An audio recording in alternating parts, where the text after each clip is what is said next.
Mr. Tom Moyane's counsel, which was supposed to happen today. He says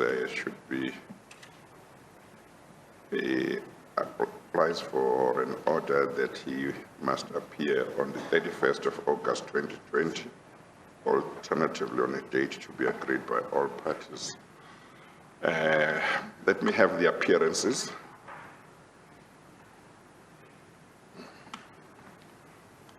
Good morning, Chair. I am A.E. Franklin, SC, the evidence leader for this segment of the matter. Yes, thank you, Mr. Franklin. Hang on 1 second. Do we have somebody who sanitizes today? If there is nobody who sanitizes, you can just speak from where you are.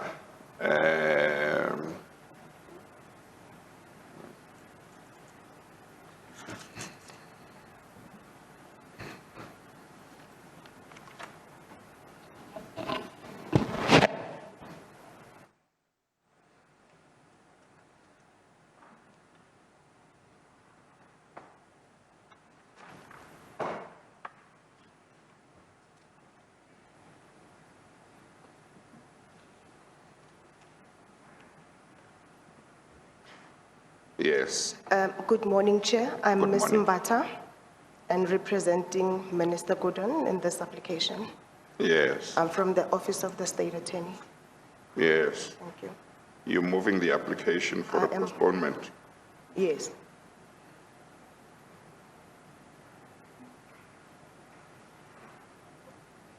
Well, this affidavit, which has been deposed to, not by the minister himself, by somebody who says she is the minister's chief of staff. Indeed so.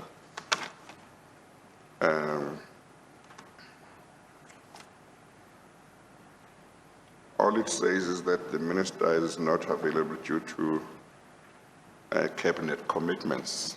There does not appear to be any information about why those commitments are more important than appearing before this commission.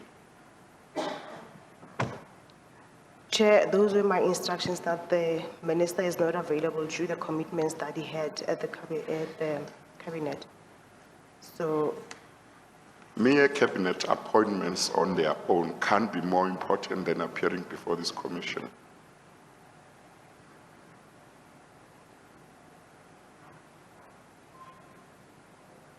There would need to be something more than just mere cabinet commitments. This commission has got a very limited time to finish its work. And cabinet commitments are work like everybody's work commitments. If everybody is going to say, I have work commitments, I can't appear before the commission on this day, then we are not going to finish this job. with due respect, Chair, I think probably the application was not more into detail as to exactly what the minister is doing or what held him up at the cabinet. But I of the view that he does respect the commission and he has due respect for what is taking place here, and he does want to come and give evidence if. And what I do know is that the president has told me that he has told the cabinet ministers that whenever anyone is required to cooperate with the commission, they must cooperate.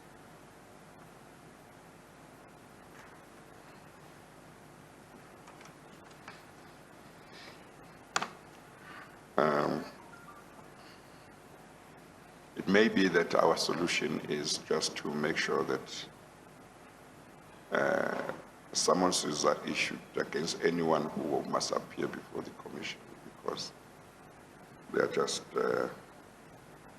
too many instances where people say they can't appear before the commission on a particular day. And I see here that the order sought is that his cross-examination should be On the 31st. Postpone to the 31st of August 2020 or to a date to be agreed by all parties. I'm not going to postpone this matter to a date to be agreed by all parties, because if we are going to work like that, we won't get anywhere. Lawyers are busy, and if we are going to do that, we can't do our job. So I will postpone it. I'm not happy. I will postpone it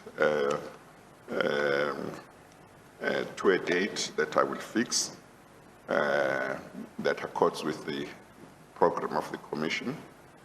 And I saw that Mr. Tom Moyane's position was that although his counsel is not available from their side, they say they are not asking for a postponement, but they are, and they accept that the unavailability of counsel is not a good ground for a postponement. I'll postpone it. We'll fix a date, and if Mr. Moyane doesn't use that opportunity, he might forfeit his right to cross-examine, but we'll have to make sure that the minister is here on the date that is fixed, so that we want to finish the work of the Commission.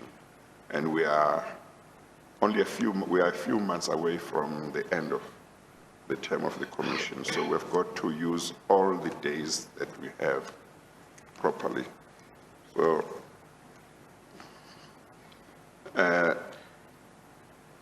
I think Mr.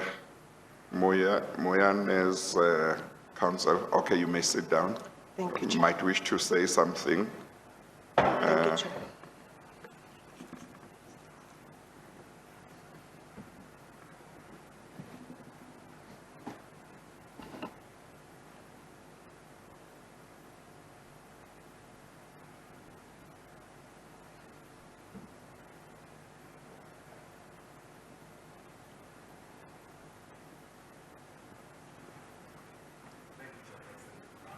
Yes, just put on your mic. Not mask, mic, microphone, yeah. No, the mask, yeah. Thank you, Chairperson. My name is Mfesane Kasibocho. I'm an advocate at Dumanoko Group of Advocates. I record my appearance on behalf of Mr. Tom Moyane. Our position is as simple as you've recorded, Chairperson, that in principle we're not opposed to the application for the postponement. Be that as it may, we thought we'd honor the opportunity we've been granted by the Commission, that if you take the position that we proceed today, we're more than happy to. But with that being said, we understand the difficulty, which is that Mr. Godan is not in front of the Commission for cross-examination. And in principle, we accept that we're in your hands. We're happy with the 31st of August. Be that as it may, we want to place it on record as well that we're happy, we're at the hands of the Commission. I mean, obviously there'll be issues with the availability of lead counsel, because you'll understand, given the length of the matter, the involvement of counsel, there might be difficulties having to find counsel within a short period of time. But with that being said, we want to place it on record that we'll avail ourselves at the date that the Commission will decide, and if alternative means have to be made, we're happy to do so. Okay, no, that's fine. Thank you. Thank you, Chair. Yes. Mr. Franklin, do you want to say anything?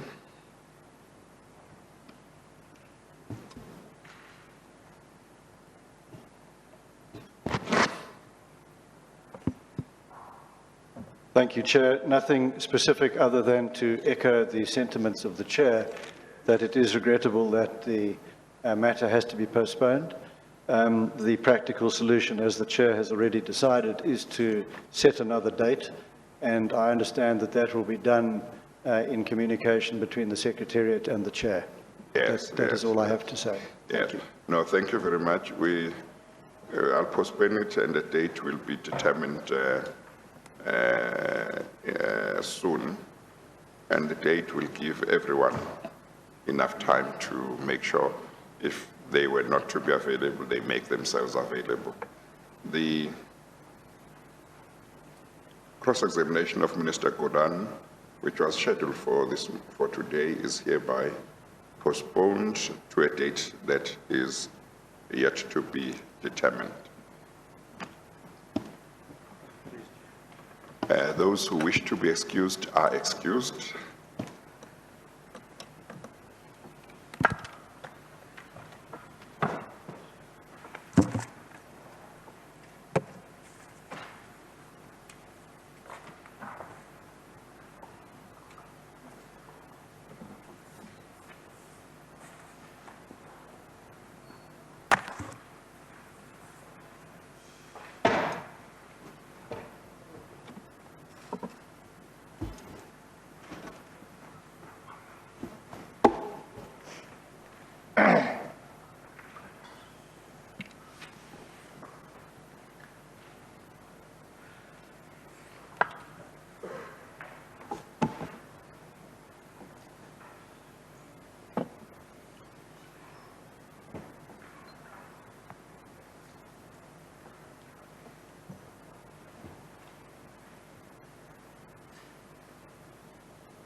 Good morning, Mr. Soni.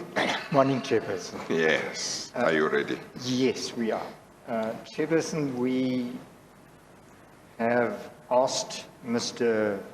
Madimpe Mokashwe to give his evidence today. You will recall that earlier in July, we had intended calling Mr. Mr. Mokashwe, but he couldn't come on account of the fact that he was not feeling too well on that day. I think bring your mic a little closer. Your Yes, as you please. voice is going down. Yes. Yes. Sorry. Yes. Well, he gives evidence in relation to PRASA, and That is he'll so. be giving evidence in relation to his role as the attorney for PRASA in regard to, among others, I guess, I don't know whether it's among others, but the SIAC claims or cases and his interaction with the PRASA legal team, as well as with the chairperson at the time, Judge Makubela now. That Yes, is, that's what he will be giving evidence about. that is so, Chairperson. Yes. Chairperson, may I place on record at the outset that last night the Commission received an objection from Judge Makubela, who said that she'd been the notice that she'd been given that Mr. Mokashwe would be testifying today was too short. Place on record that she was given notice on Saturday. Also placed on record, Chairperson, that the decision to call Mr. Mokashwe was made on Friday, and that's when all the parties, including Mr. Mokashwe, was decided. Well, I must just indicate that the calling of Mr. Mokashwe today or sometime this week emanated from me in order to try and make sure that we use the time available as much as possible. It did not emanate from Mr. Soni or anyone else. And to the extent that Judge Makubela might have been given short notice, one, she will have access to the transcript of Mr. Mokashwe's evidence, and actually the acting secretary should send her a letter indicating to her how to access the transcript of Mr. Mokashwe's evidence. And in this regard, also, it's to be noted that she has not made any application for leave to cross-examine Mr. Mukashwa. Indeed, other than the fact that when she gave evidence, she denied having asked or instructed Mr. Mukashwa not to speak to the PRASA legal team about the CIA claims. Other than that, as far as I know, she has not filed any affidavit disputing anything in Mr. Mukashwa's affidavit. Is that your understanding as well?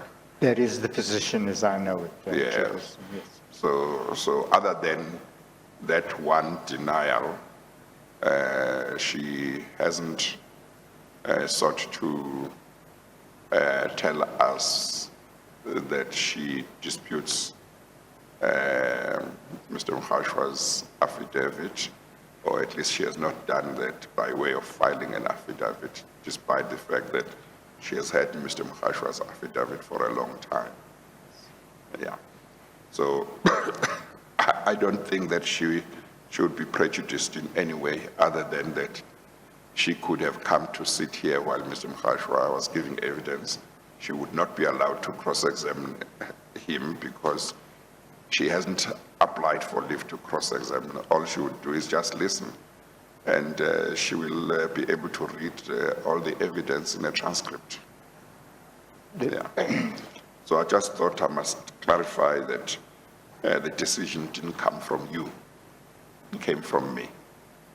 As you Yeah. please, Chairperson. Okay, all right. May we have leave to call on? Yes, please administer the oath of affirmation.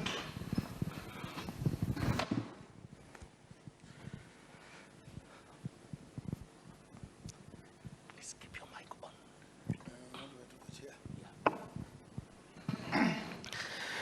Please state your full names for the record. Madimpe Thabo Joseph Mahashwa. Do you have any objection to taking the prescribed affirmation? No? Do you solemnly affirm that the evidence will give will be the truth, the whole truth and nothing else but the truth? If so, please raise your right hand and say, I truly affirm. I truly affirm. Thank you. Thank you very much. You may be seated.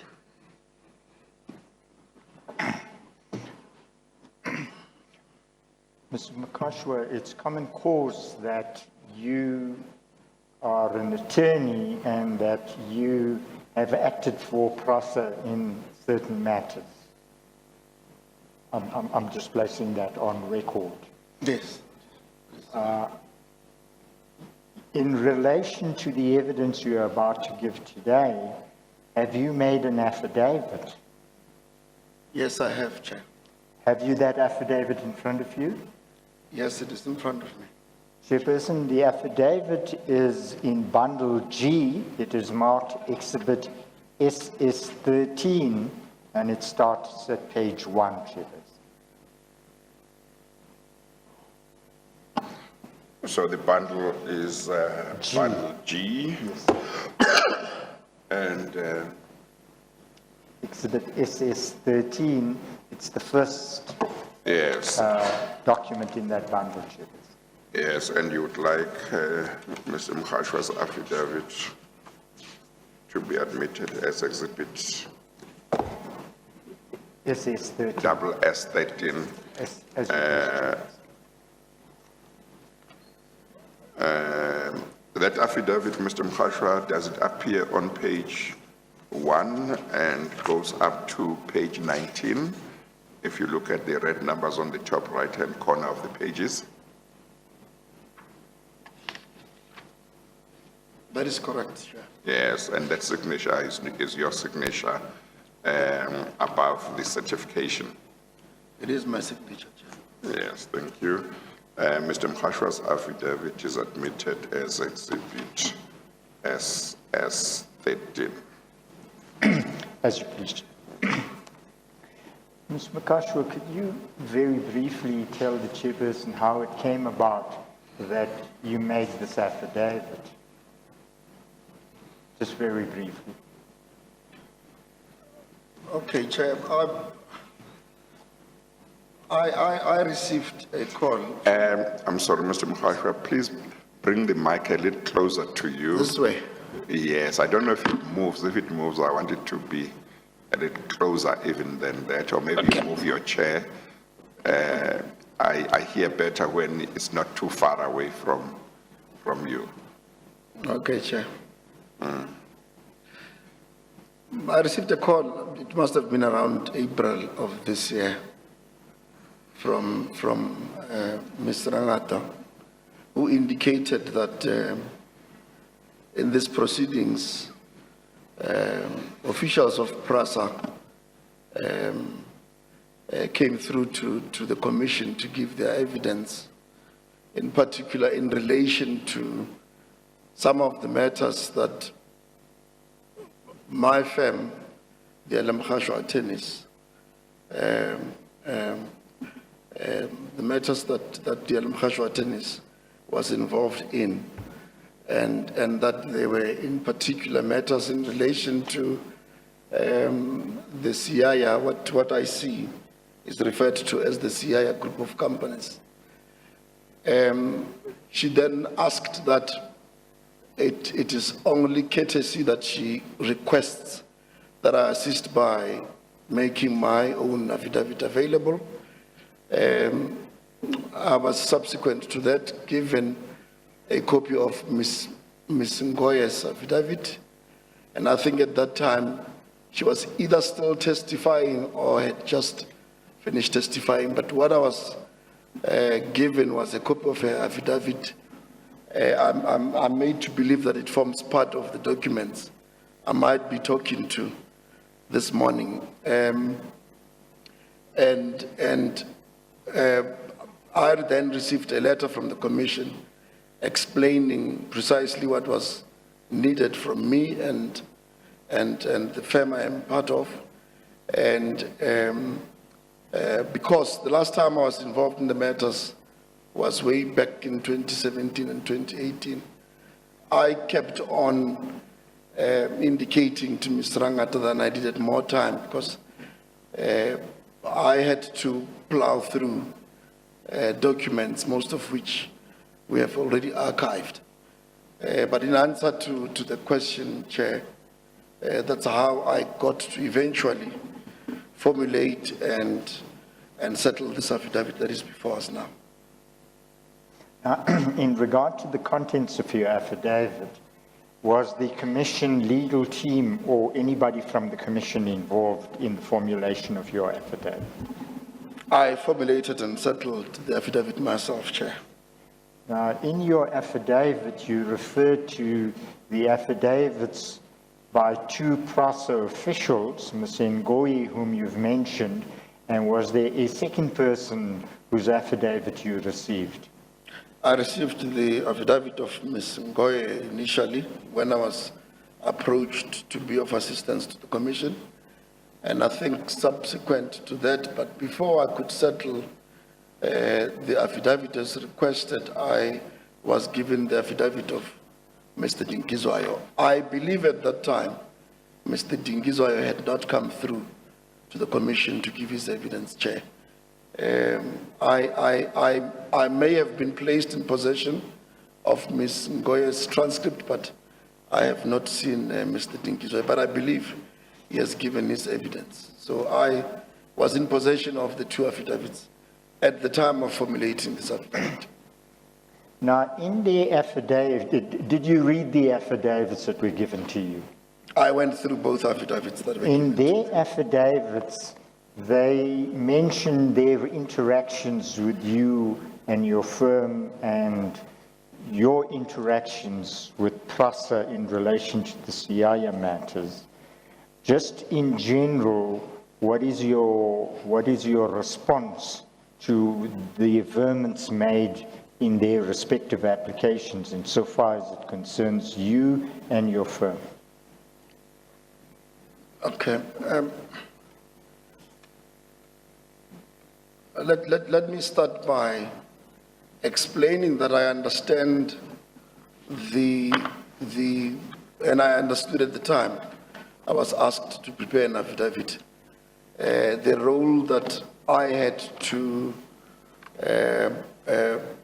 fulfill by offering explanations, which Mr.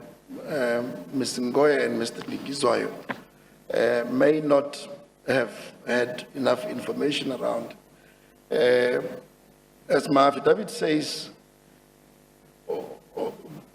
and in the normal, ordinary course of accepting instructions from PRASA Chair, which we acted for, I received, I think during the period of 2015, it must have been around September, I could be wrong, but the dates are in my affidavit. I received about 4 summonses, all by different companies, which I see we refer to as the CIA group, and all of which were in respect of claims by the CIA group against PRASA, purportedly as a result of services rendered through a variety of contracts or agreements that PRASA and CIA may have gotten themselves involved in.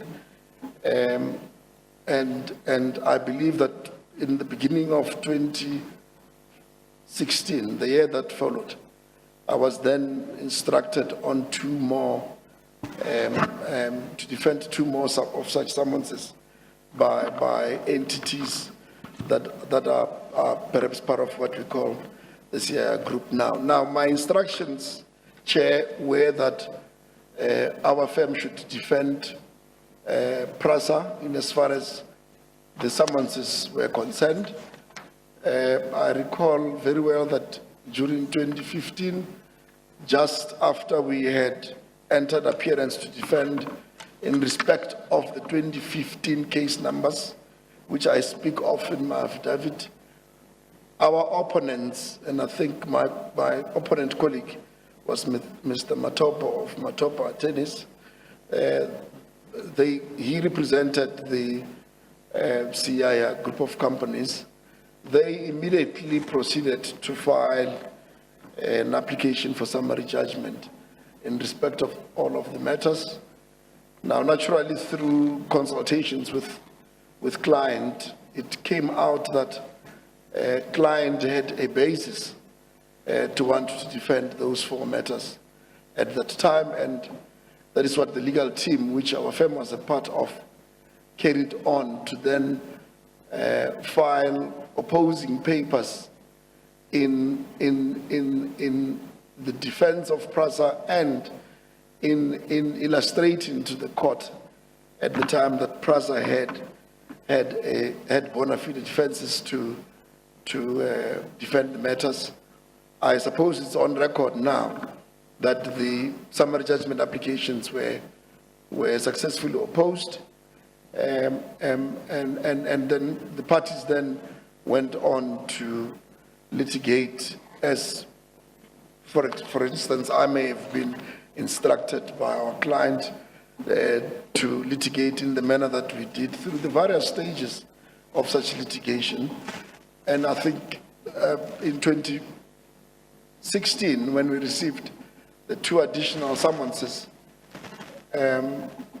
we went on to file our appearances to defend as instructed, and my opponent, I think, in this case, did not go on to file applications for summary judgment in respect of such matters, and we then went on to exchange pleadings, and one can accept that in that respect, there would have had to be many occasions during which my firm would consult with PRASA and PRASA officials, and I think in particular it will be Ms. Ngoye, Mr. Dingizoyo, and Ms. Mukotedi.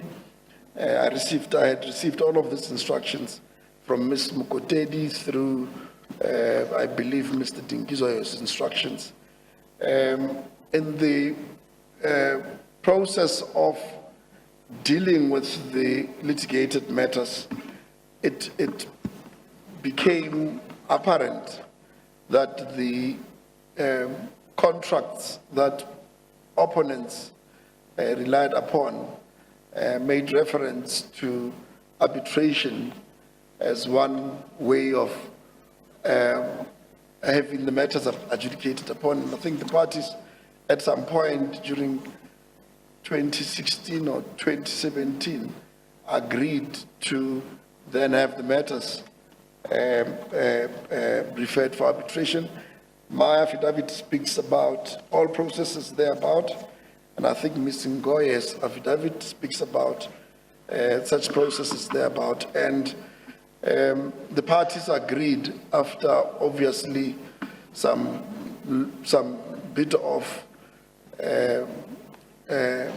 tiffing and towing about who the suitable arbitrator would be. We eventually agreed on instructing retired Judge Fritz Brand. I recall that we subsequently had a pre-arbitration meeting with Judge Fritz, at which we then agreed on the many various steps that the parties would follow in preparing the matters for the arbitration hearing. And if my memory serves me well, we had intended to sit around certain dates of September of 2017 so that we argue the cases as pleaded in the numerous documents that we had at our disposal. Mr. Son, it will be important to let him talk to each claim to say what was it about. And I mean, the question of their defense is in the public domain because pleas were filed, as I understand it, was what the defense was or defenses were, how much was claimed, what was that claim for, what was the defense of PRASA, just briefly. Yes. I'll do that in a moment because he does, there is a report from Mr. Makashwa which I want to deal with in that regard, Chairperson. But it's important as whoever is listening, as they follow, they know what claims we are talking about. Yes. It's easy for all three of us because we know, we have read this, but somebody who is listening doesn't know what are these claims for, and if we go too far without explaining them, they are disadvantaged. I just wanted to cover a formal issue. Yes, Mr. no, that's fine. The question I had asked you, and where you gave the history of the matter, was, did you read Ms. Ngoyi's and Mr. Dingizwayo's affidavit? They make a number of allegations. I'm just asking, are you in agreement with those allegations they make in their affidavits, or do you disagree with it, just in general? The Chair, there will be certain aspects of the affidavit or the affidavits that I disagree with, and I do state that very clearly in my own affidavit where you are. I think they did not quite capture the facts of the matter. Yes.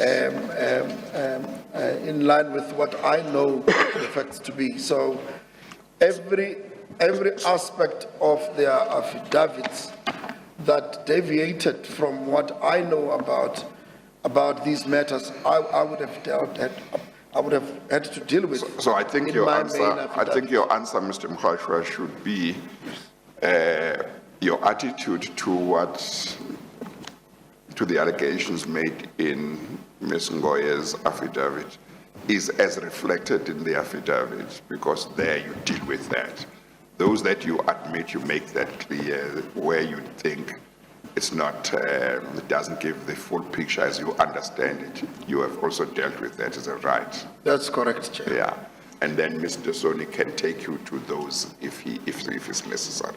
Can I just ask you to look at paragraph 7 of your affidavit, Mr. Makashwa? What paragraph? Paragraph 7 on page 3, Chairperson. Okay.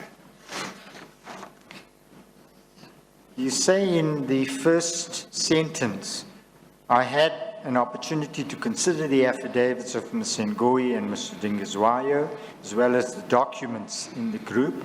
And then just read the second sentence, please.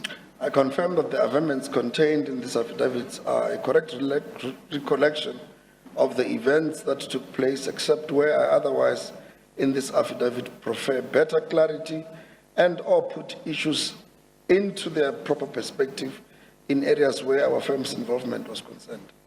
Yes. And then if you look at paragraph 8, you make one point about an allegation made by Mr. Dingizwayo that the settlement that had been concluded in December 2017 was a secret settlement, and you say there was no secret settlement. Is that the extent of your dispute between yourself and Ms. Ngoi and Mr. Dingizwayo, except where something else appears in your affidavit? Well, yes, except where something else appears in my affidavit, I had to categorically state that the assertion that in as far as our firm was concerned, the assertion that the settlement processes were done secretly, I did not quite think that that would be correct in the context of our firm's involvement in the matters. To the extent that when Mr. Dingizwayo referred to a secret settlement or anything along those lines, to the extent that he may have meant that it was a settlement in which the legal department of PRASA, of which he was part, had not taken part or had been excluded. Would you be able to comment on that? I would accept that proposition, Chair, if he means it in a sense that perhaps the legal department was not aware. Yes. About what was happening. Yes. About the settlements at that time. Yes. I don't have a problem with that proposition. Okay. I'm going to come back to that, Chairperson. I don't want to be asking leading questions, but that is an important issue. Yes, that's fine. Now, in regard to the 6 matters that you've mentioned, Mr. Makashwa, did you at any stage do a report for PRASA?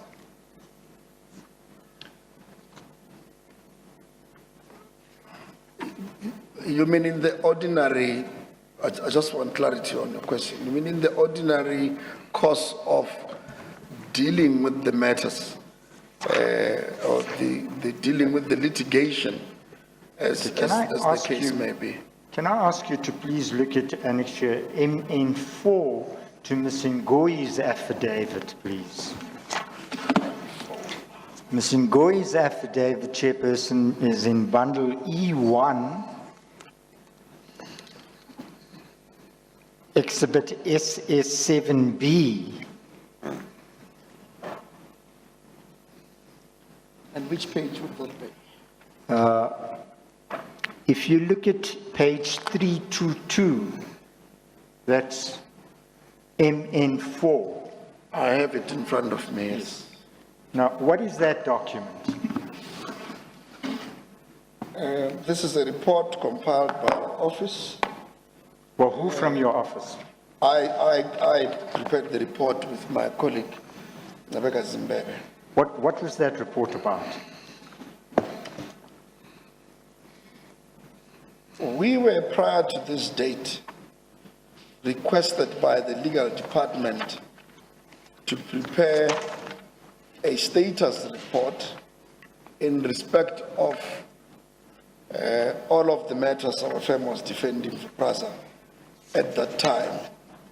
I think in my discussions with Mr. Ngoye or Mr. Tingizwayo, I was made to believe that the board wanted to have a quick update on the status of the litigation of the matters related to the CIA group. And in that way, we then, Ms. Mbebe and I then went on to prepare this report. I have it dated the 21st of November, 2017. Yes. Now, let's just put this in perspective. This is a report you prepared for PRASA, would that be correct? That is correct. And what you say is that the purpose is to provide the client with an update on the background of the CIS summons our office has been instructed to defend. That's at paragraph 1.2. That is correct. Now, in the rest of the document, you then outline each of the cases. Would that be correct? That is correct. Okay. So let's look at the first one, which is, Chairperson, this is answering your question about what the claim is about and so on. Look at the one at paragraph 2.1 on page 322. What case number is that? The report then refers to a matter with case number 73934 of 2015. And who was the claimant in the matter, or the plaintiff? The plaintiff then is CIDB Consulting Engineers Pty Ltd. Yes. And obviously it was a summons against PRASA. And at paragraph 2.1.2, you indicate the basis on which that claim is, the claim is founded. Could you just indicate what that was for, what the basis was, as set out in paragraph 2.1.2? Correct. We say in our report, Chair, that the plaintiff alleges in his particulars of claim dated the 9th of September 2015 that on or about 8 September 2014 at Braamfontein, Johannesburg, the plaintiff, represented by its managing director, Makenza Mabunda, and the defendant, represented by its group CEO, Lucky Tsembo Montana, concluded a written consultancy agreement for the PRASA Rail Infrastructure Rehabilitation Program Phase 2. And then at paragraph 5.1, at paragraph 2.1.3, you indicate what the contract price was. Correct. And what was the contract price? Our paragraph 5.1 of the report says the contract price was 28,819,200 rand, inclusive of VAT. And I think we cross-referenced to clause number 1.11 of, I imagine, whatever agreement or document that was attached to the summons. Okay.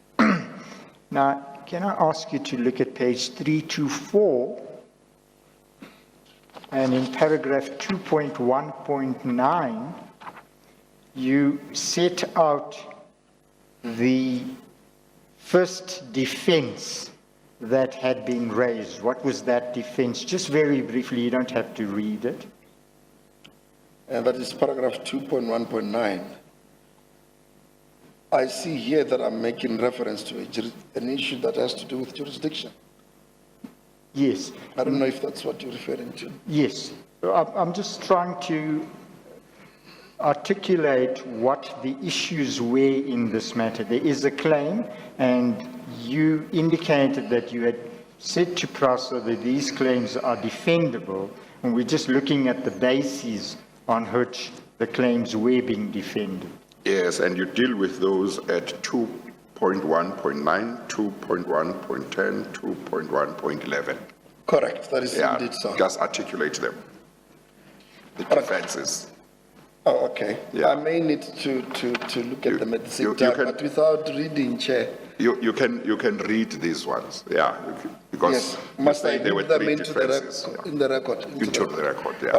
That's fine. We're saying in paragraph 2.1.9 that the amended plea raised the issue of jurisdiction in that clause 20 of the agreement, upon which the plaintiff relies upon, provides that disputes between parties must be referred to arbitration, and that the present dispute had not been referred to arbitration. If you could just stop there for a moment.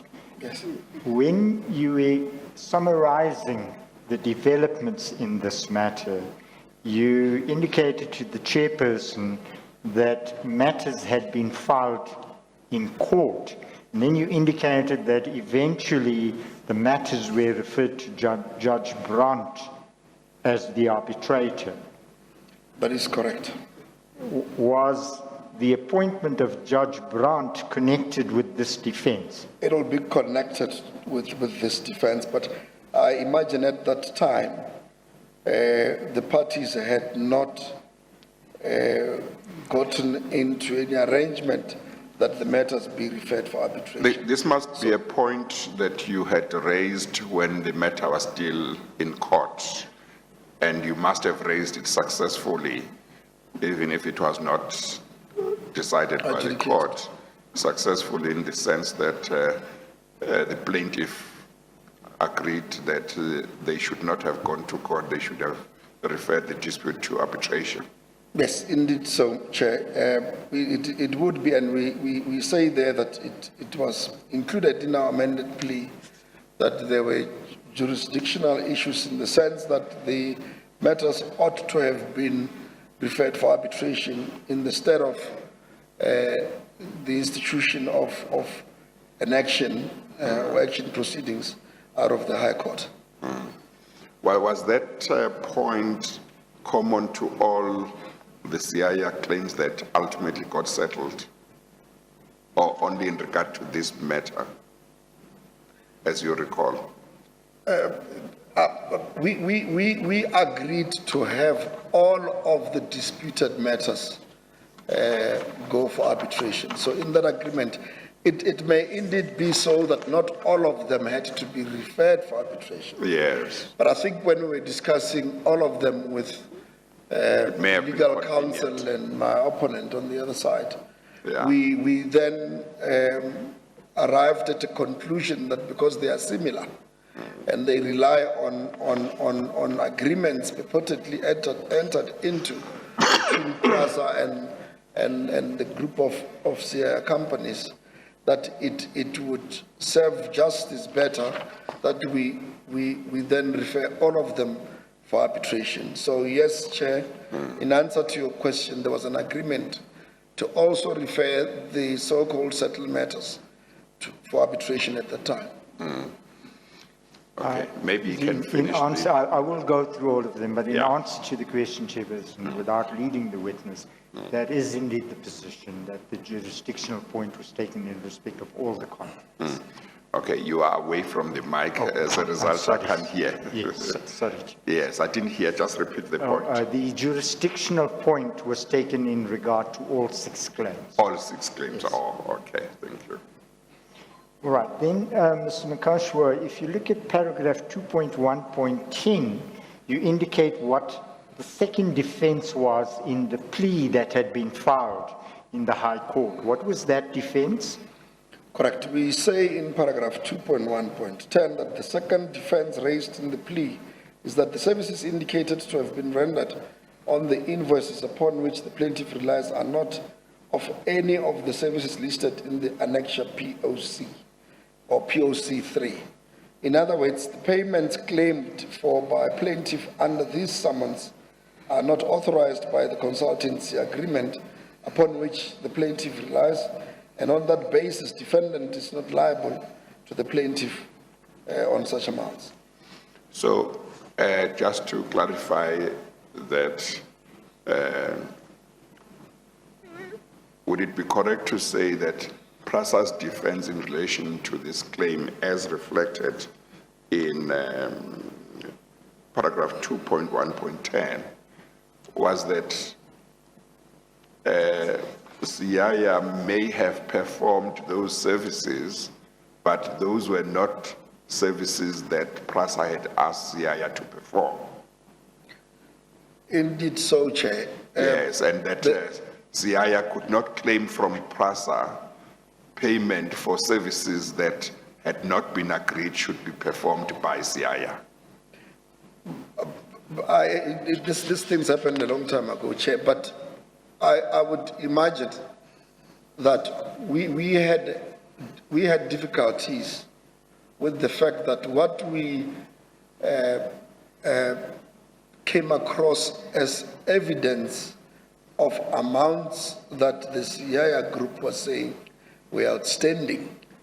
The invoices and what the invoices articulated by way of the services rendered were not in consonance with the agreement, and in particular Annexure POC3.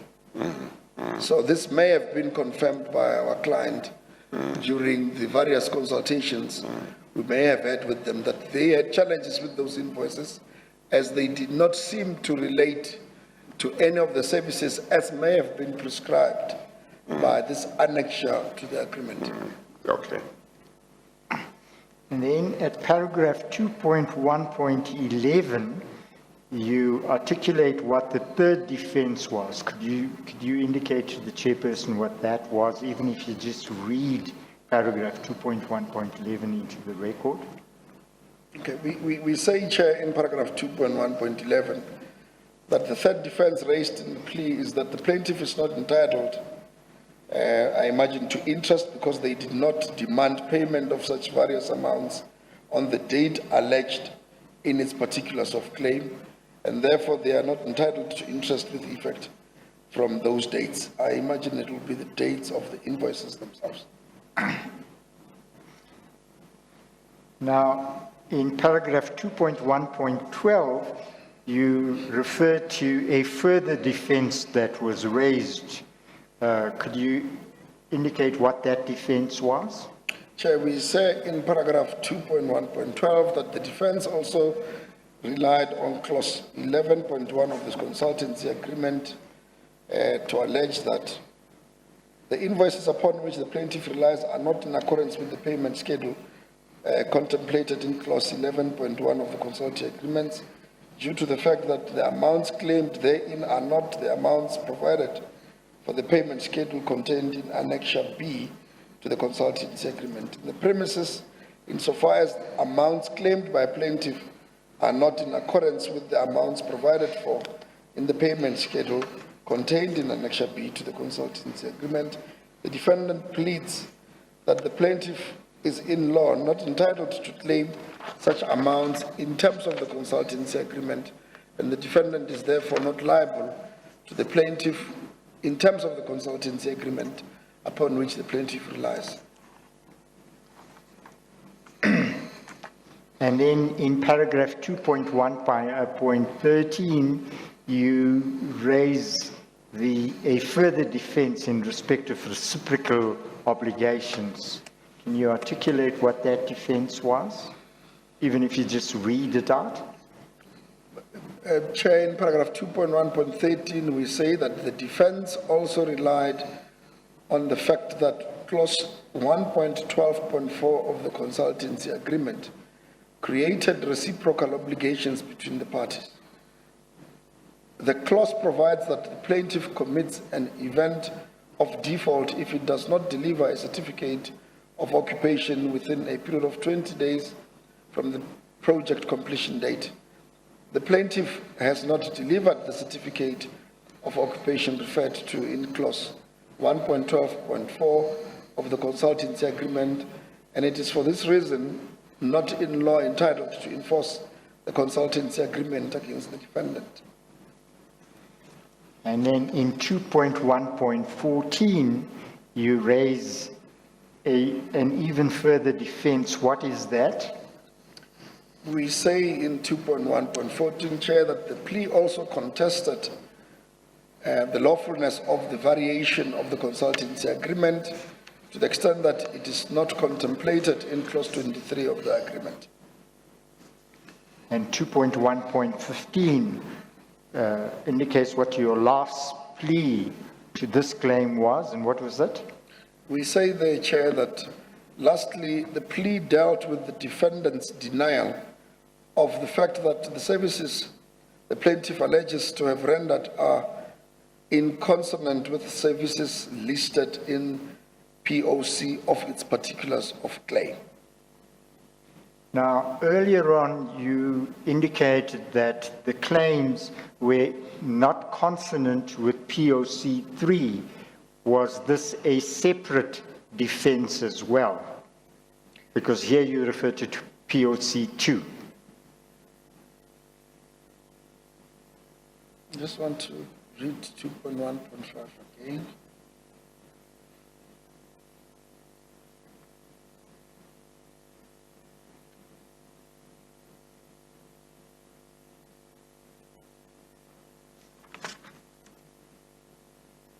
We seem, my understanding of this paragraph is that we seem to also deny that the services rendered are in line with the services as may have been listed in Annexure POC2 of the particulars of claim. Yes. I'm just going, if you look at paragraph 2.1.10 on the previous page, you'll see there's a reference to POC 3. I'm just saying that it appears as if there were 3 sets of particulars of claim, and that 2.1.10 referred to one, and this referred to yet another. I suppose you mean annexures and not... Sorry, annexures, yes. Yes. So yes, from the reading of my report, indeed, there would have been POC annexures, and we seem to be saying both their reliance on POC 3 and POC 2 were found to be wanting in our interpretation of the documents in their totality at that time. Mr. Makashwa, let me just try and understand. These defenses were based upon what? In other words, how did it come about that these defenses exist? We would have had to consult. Well, you would have not. We went on to arrange on many instances and occasions consultations with clients. Documents were made available to us. Information was shared with us by members of the particular unit, which unit would purportedly have received such services as may appear in the allegations in the particulars of claim. So the defenses were formulated as a result of consultations and as a result of documents that were availed to us as legal team. And naturally, that which followed was that we repeated all of these defenses in the plea as may have been amended that we filed on behalf of PRASA. Now, in regard to the drafting of the plea, this is a claim for 27 million rand. Did you have counsel? Yes, we had counsel. I think I do say in my affidavit that initially in 2015, we were instructed to brief Advocate Mike Maretz, SC, and with him, Kennedy Tsatsawani, as his junior. And I think it was up to the point we argued applications for summary judgment. But I think from then onwards, we were instructed to proceed with Advocate Tsatsawani. I can't remember if at that time his silk status had been deferred, but we proceeded with him, and over time, we're instructed to get a junior for him. I'm just trying, sorry. At the time of filing these pleas, yes, Advocate Tsatsawani and Mawande Seti. I'm just trying to find out whether council drafted the pleas. It would have been council who drafted the pleas, correct? All right, then let's look at the next case, which you set out at paragraph 2.2 of annexure MN4. And what case number is that? We are saying here that it is case number 73933 of 2015. And who was the claimant in this matter? The plaintiff in this matter is Yaya DB Consulting Engineers Pty Ltd against Prasa. And in paragraph 2.2.2, you indicate what the basis of this claim was. Could you read that into the record?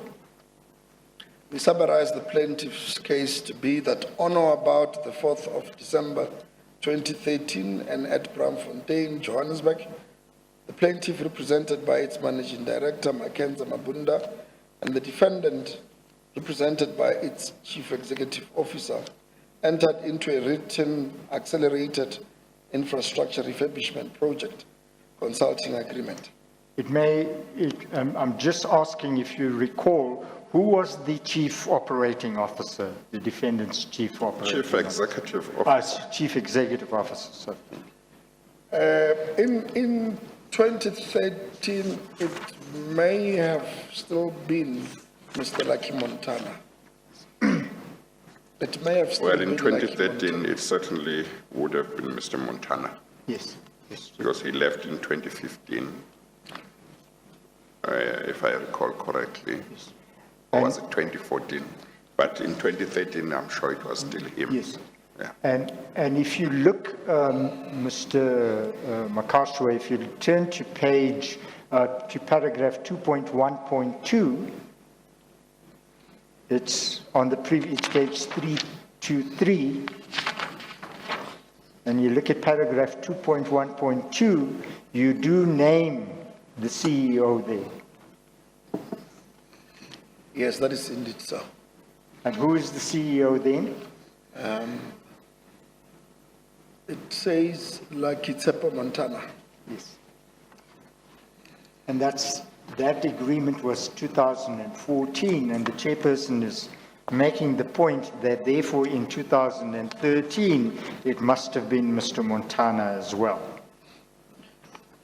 Indeed, so I'm just not sure whether we left the information out regarding who the chief executive officer at the time was, or that this is just a caption of what the particulars of claim say. If you look at the first line of the next page, that's page 326, and that's your paragraph 2.2.3, you indicate what the purchase price, the contract price of this contract was. What was it? We say there that the contract price was 24,978,000 rand, inclusive of VAT. And then from paragraph 2.2.8 on page 327, you indicate the basis on which the plea was founded. And what is 2.2.8? Chair, we say in paragraph 2.2.8 that the amended plea raised the issue of jurisdiction in that clause 19 of the agreement upon which plaintiff relies provides that disputes between parties must be referred to arbitration and that the present dispute had not been referred to arbitration. This is the point that the chairperson was asking about. Did all the was the same jurisdictional point taken in respect of all the contracts? Certainly it was taken in respect of this contract as well.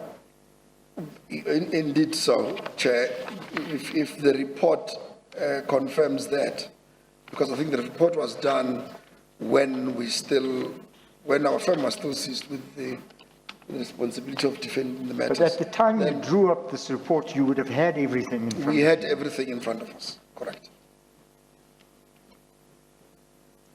Now, 2.2.9, you indicate a further defense. What was that defense? We say there that the defendant also denied that the agreement was entered into by its chief executive officer, and as well the correctness of clause 3.2 of the agreement. And in 2.2.10, I'm sorry. oh, sorry. On 2.2.9, is that defense one that disputed the validity of any of the agreement that was entered into by PRASA's chief executive officer at the time? Or was the defense that factually no agreement existed? Do you remember? Is that something you are not able to remember? I can't quite remember, Chair, but just to assist, if I give regard to paragraph 2.2.9, we either did not have an agreement at all, or alternatively, we had an agreement that did not bear any signature of the chief executive officer and or any other official from PRASA who may have been mandated to enter into such an agreement. So we disputed the existence of the agreement from my reading of 2.2.9. Okay. And then in 2.2.10, you raise a further defense, and what was that? We say there that the plea also alleges that the defendant is not liable to the plaintiff due to the fact that the plaintiff failed to provide it with an occupation certificate as contemplated in clause 1.11 of the agreement. Okay. And 2.2.11, what's the defense raised there?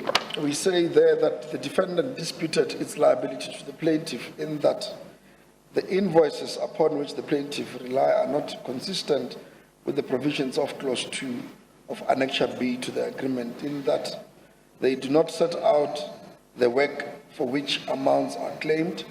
They are not for any of the amounts listed in clause 2.1 of Annexure B to the agreement.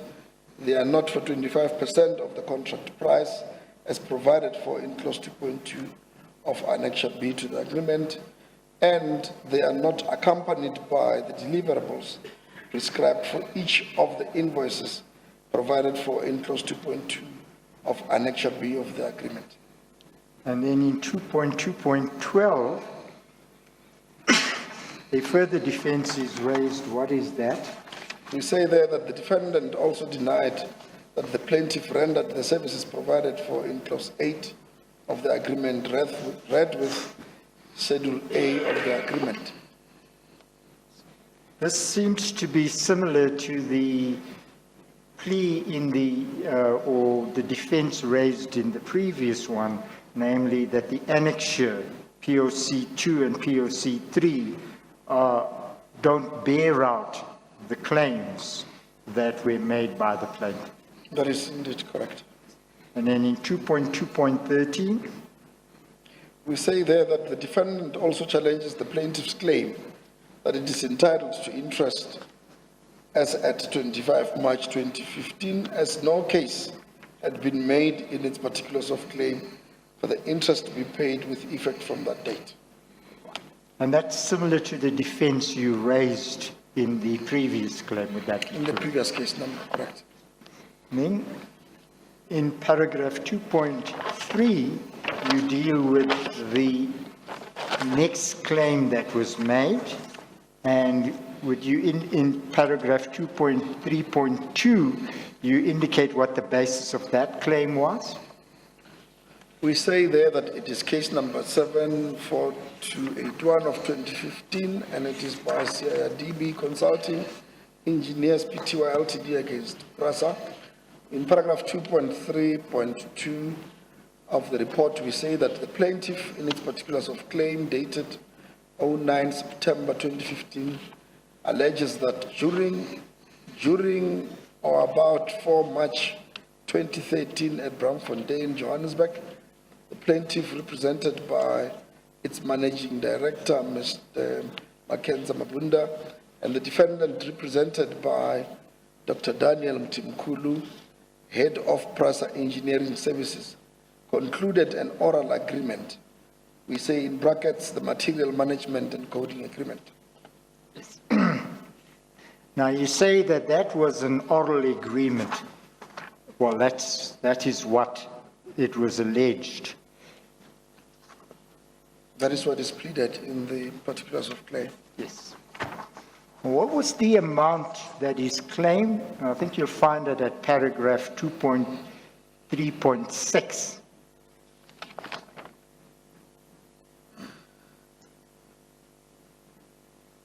On page 329. The plaintiff alleges that the defendant is indebted to it to the sum of 17,628,118 rand, 59 cents. Now, in regard to the amount of the claim, the particulars of claim alleged that there was a 17 million rand contract concluded by an organ of state on the basis of an oral agreement. That's what the particulars of claim say. Then, if you look at your defenses, they start at 2.3.10. Could you indicate what those defenses are? Chair, we say on paragraph 2.3.10 that the plea denied the conclusion of the alleged oral agreements between plaintiff and its representatives. In the alternative, it is alleged that Mtimkulu was not duly authorized by the defendant to conclude the agreement on behalf of the defendant. The defendant did not at any time represent the plaintiff, or represent to the plaintiff rather, that Mtimkulu was authorized to conclude the agreement on its behalf. The defendant is in law not bound by the agreement, and the agreement is in law not enforceable against it. And the plaintiff ought to have attached to its particulars of claim the written part of the agreement, and its failure to do so is prejudicial to the formulation of the defendant's defense. Before we go on with the rest of the defenses, may I make or raise this with you? The chairperson had earlier asked you whether the question of the jurisdictional point was taken in respect of all the claims. Why could it not be taken in respect of this claim?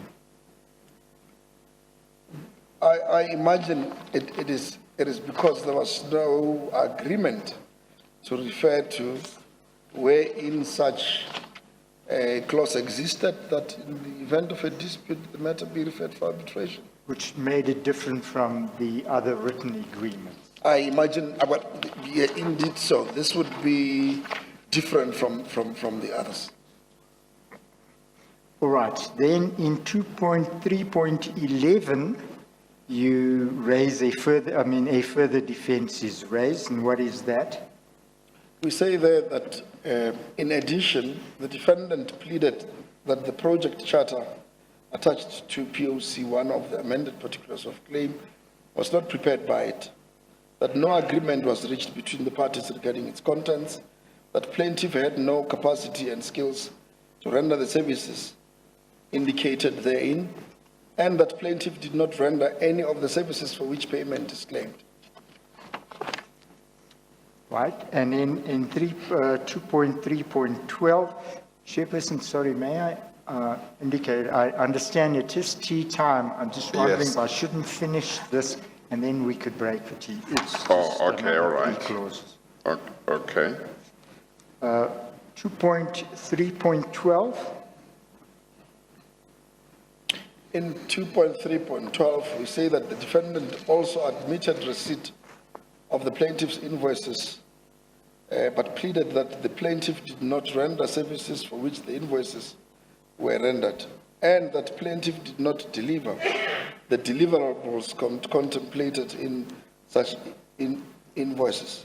It is pleaded further that some of the invoices submitted by the plaintiff do not fall under any of what the plaintiff alleges was the scope of works as contemplated in POC 1 and POC 2. Now, this again harks back to what was said in respect of two other claims. In other words, there's a disjuncture between the claim and the annexures that the plaintiff had relied on. That is indeed so. Those are the defenses in regard to this claim. Mr. Chairperson, maybe this would be the ideal. Yes, I understood you to say you wanted to just wrap up on that one before we... Those were the two. Before we There take are no more. adjournment.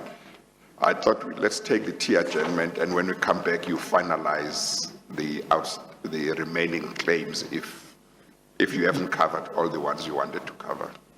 I thought we would cover all the claims, Chairperson, and it has an importance in relation to the fact that an agreement was reached. No, that's fine. We will. All I'm saying is let's take the tea break now. Yes. And yes. when we So, come yes. back, you can No, no, continue. yes. Yeah. I'm sorry. We'll adjourn for tea now, and it's 22 minutes past 11. We will resume at 22:12. We adjourn. All rise.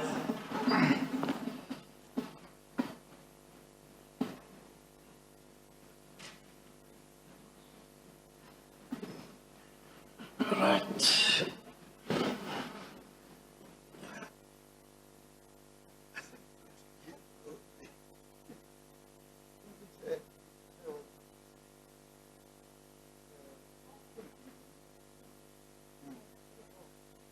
I can. Yeah.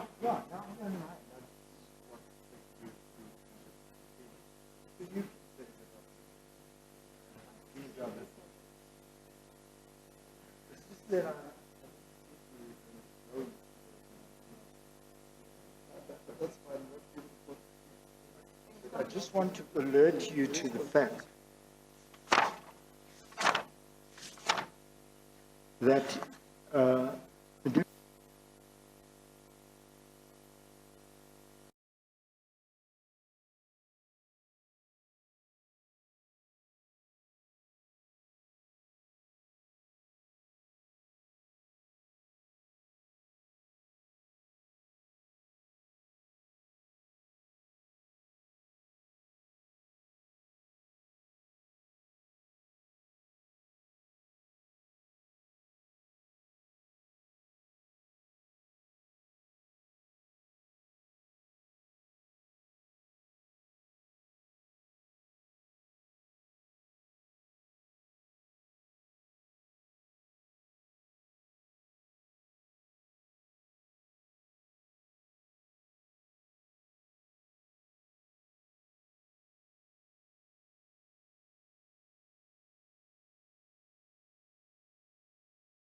indicate more specifically what the claim was based on? We say there that the plaintiff alleges further that pursuant to the conclusion of the MOU, the parties entered into a written agreement on the 30th of July 2013 with the plaintiff duly represented by Ms. Solani Vuma and the defendant by Mr. Lucky Montana. All right. Then you set out the defenses, which start at paragraph 2.4.8 on page 331.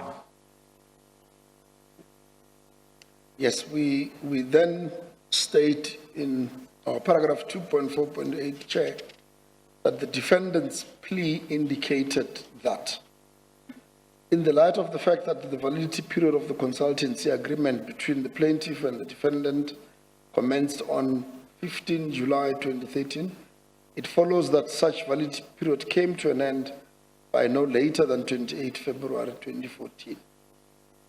In the premise, there was no longer an agreement between the plaintiff and the defendant in terms of which the plaintiff could lawfully render services to the defendant and in terms of which the defendant would be obliged to make payment I'm sure we wanted to say to the plaintiff, due to the fact that the consultancy agreement upon which the plaintiff relies had come to an end by a fraction of time by no later than 28 February 2014. Accordingly, the defendant is not, in terms of the consultancy agreement upon which the plaintiff relies, liable to the plaintiff for any services allegedly rendered by the plaintiff after 28 February 2014 or for the damages claimed in these proceedings. Right. Then you raise three other defenses at paragraphs 2.4.9, 2.4.10, and 2.4.11. What are those? We, in those paragraphs, say that the first one, the plea also denies that the plaintiff ever carried out additional scope of work, which was not contemplated in the consultancy agreement upon which plaintiff relies. Alternatively, that the work that plaintiff alleges to have carried out was authorized by the defendant. The defendant also denies that the plaintiff ever presented a concept design to the depot steering committee. Secondly, we say that the plea also raised a defense that by the time the motivations referred to in the plaintiff's particulars of claim were submitted, the term from the consultancy agreement had lapsed and that it was no longer competent for the plaintiff to submit the motivation/variation orders. And lastly, we say that the plea also alleges that the plaintiff acted in an unreasonable and negligent manner in believing that the services were rendered as contemplated in the consultancy agreement, and that the variation orders were not authorized by the defendant, and that plaintiff failed to realize that the consultancy agreement contract had lapsed. Then the fifth claim is reflected at paragraph 2.5.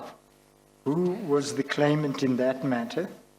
The claimant in the matter of the plaintiff is Rail Solutions, Pty Ltd, against PRASA, and I see that the report says that it's under case number 47597 of 2016. Yes. And if you look at paragraph 2.5.5, you'll see what the amount of that claim is, or the amount of the contract. The paragraph states that further that the parties agreed that the plaintiff will render services to the defendant in terms of the aforementioned agreement whose contract price was an amount of 69 million rand, inclusive of that. And if you look at paragraph 2.5.8, that reflects, that's on page 333, the amount of the claim. And what was that amount? Sorry, Chair, which paragraph? Paragraph 2.5.8 at the top of page 333. Okay, our paragraph says that It is as a result of this breach of agreement that plaintiff now claims that the defendant is indebted to it to an amount of 21,626,138 rand. I'm sure you meant alleged breach there. Well, yes, Chair, I'm sure it's repeated in other paragraphs that it's an allegation. I'm sure CIA would have been happy to see that you didn't say alleged, you said breach. Yes. Yes, Mr. Soni. As you please, Chairperson. And then at paragraph 2.5.10, you set out the first leg of the defense or the first defense. We say there that the defendant's plea disputed the fact that plaintiff's current claim is based on a consultancy agreement and same is therefore irrelevant for purposes of this proceedings. All right. And at 2.5.11, you raise a further defense. We state there that the plea further denied the conclusion of the additional service agreement, and in the alternative, we pleaded that in the event that it is found that the additional services agreement was concluded between the plaintiff and defendant, then in that event, the defendant pleads as follows: that the conclusion of the additional services agreement was not duly authorized by the defendant, that Sonic Baltak was not duly authorized to conclude the additional services agreement, that the defendant did not at any stage represent to the plaintiff that Sonic Baltak was duly authorized to conclude the additional services agreement referred to in paragraph 11 of the particulars of claim, and lastly, that the additional services agreement upon which the plaintiff relies is not valid and binding upon defendant, and it is in law unenforceable against defendant due to the fact that its conclusion was not duly authorized by the defendant. And then at 2.5.12, you raise a further defense is set out. What is that? We say there that the defendant also alleged that the contents of Annexure S3 of the plaintiff's particulars of claim does not indicate or suggest the alleged conclusion of a written agreement, and that same cannot be construed to constitute a written agreement. And paragraph 2.5.13, We say there that the defendant's plea admits that HAC did not submit a variation order, but defendant denies that same is linked to the alleged additional service agreement. and in 2.5.14 and 15, you raise two further defenses are raised. What are those? We're saying defendant also denied that the plaintiff ever submitted a report setting out services rendered, and that the invoices submitted by the plaintiff were ever adequately explained to the plaintiff, or by the plaintiff rather. And we then also say that the defendant denies that it made any representations relating to approvals, authorizations, and variations in relation to services allegedly rendered by the plaintiff. Okay. Then the sixth claim is reflected at paragraph 2.6. But before I ask you to set out what that claim is, can I ask you please to look at paragraph 2.6.8 on page 334 in relation to that claim? Yes, I see the paragraph. What does that say? The paragraph says that on the 13th of April 2016, we received correspondence from our opponents who informed us that their client had been paid the full amount that they were claiming and proposed that the defendant tenders the cost of the proceedings. We thereafter sought instructions from client to no avail. But effectively, what was the effect of the fact that payment had been made? The matter, in as far as the litigation is concerned, was not proceeded with. In other words, it had become settled effectively. It had become settled. I believe that at some point, client confirmed that position, and we went on to close our file. Now, Ms. Makashwa, what was the purpose of your drawing up this report? Maybe before that, it would appear that in all of these claims, CIR claims that you have covered, in all except one, the plaintiff was the same, namely CIR GP Engineering Consulting Pty Limited. And the only one where the plaintiff seems to have been a different legal entity, though also under CIR, was the one called CIR Rail Solutions Pty Limited. Is my observation correct? Correct, it is indeed so. Okay. As it is. So, Ms. Makashwa, come back to my question. What was the purpose of this memorandum report, whatever one wants to call it? We were instructed by the legal department of PRASA to prepare the report, and in my understanding, the board or the chairperson of the board had called for it. But I remember we were told that there was a need for us to urgently prepare a status report in respect of all of the CIR matters that our firm was defending. Now, based on this report and based on the defenses that had been raised, and having regard to the instructions you had received, what was your view, you were the instructing attorney, of the prospects of successfully defending these claims? Before he answers,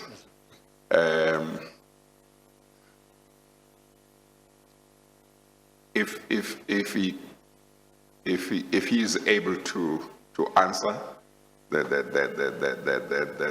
that's fine.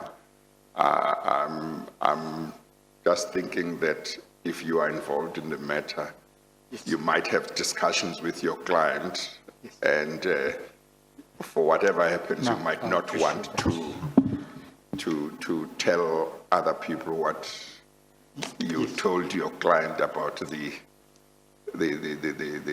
merits. Yes. But if he feels comfortable, that would be fine. Yes.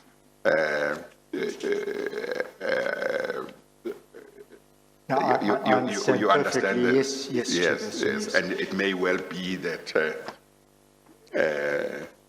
an opinion on the prospects may be based on the legal department of PRASA, what they took, or on somebody independent other than the person who was handling it.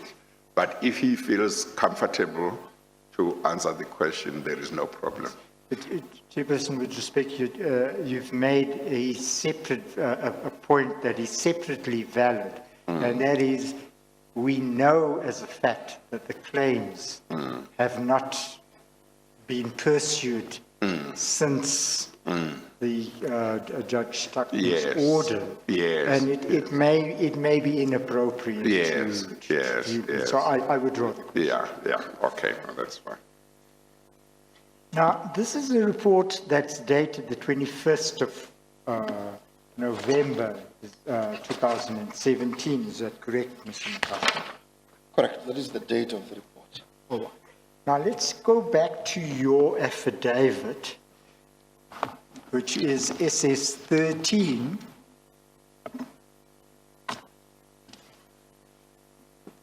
In bundle G. After you submitted this report, what happened? Can I interrupt you again, Yes, Mr. Soni? Please don't forget your question. I made a note in regard to this report, Mr. Mukashwa, to the effect that it did not deal with the merits of the claims, by which I meant it said nothing about prospects of success. And I think at the beginning of the report, there is a note you made towards along the lines that it should not be read as constituting your advice on the way forward or that kind of thing. You remember that note? Would it be, Chair, on the first page of the report we just went through now? Yes, yes, yes. You look at paragraph 1.3, I think that's where you make the disclaimer, Mr. Nkashwe. So I got the impression when I read that part that you did not want it. Your intention was not to say anything about the prospects of success, but it was just to say what has happened and where are we with regard to this litigation. Is that correct? That is indeed so, Chair. I think my paragraph 1.3, if you look at it, it invites client to call for such a report if they need it. If they need it, yeah, yes, yes, yes. I think the reason why I made that note may have been that I read somewhere, and I don't know if it was Judge Makubela's document, but I read somewhere, I think, where somebody said, but the report doesn't deal with the prospects of success or the merits. And I went to look at the report and I picked that up, that it didn't deal with that. But I think I only saw the note at the beginning of your report when Mr. Soni was pointing it out earlier. So you did not intend in that report to express any view on the prospects of success, but you expected client to approach you if they wanted such an opinion. Correct. I think the update report, as I understood the instruction at the time, was that I provide status report on the nature of the claims and what our attitude as PRASA is towards them. And I think this is precisely what I did. We all know, as members of the same profession, how challenging such requests from clients are when you are expected to almost give some idea what the court would do with the cases in as far as the merits are concerned. So ours would be to be comfortable about the information and evidence that is available to us and advise our clients that we are of the view that the defenses would carry. And we were at that point prepared to follow through with that instructions to defend PRASA in all of these matters, given the information available to us at the time. Okay. Now, as I say, this report is dated the 21st of November. Correct. Thereafter, there is a report here dated the 28th of October from there. Correct. Well, before we get to that report, what led to that report being prepared by yourself?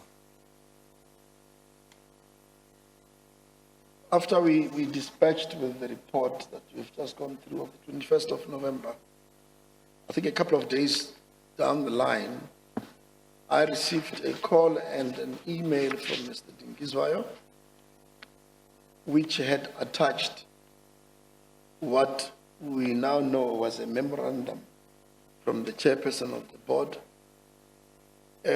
in which there were certain inquiries that the chair had put to, I imagine, Prasa's legal team or legal department, and in respect of which Mr. Dingizo's request was that I comment on the areas of the memorandum that made reference to our firm or to our involvement in the matters.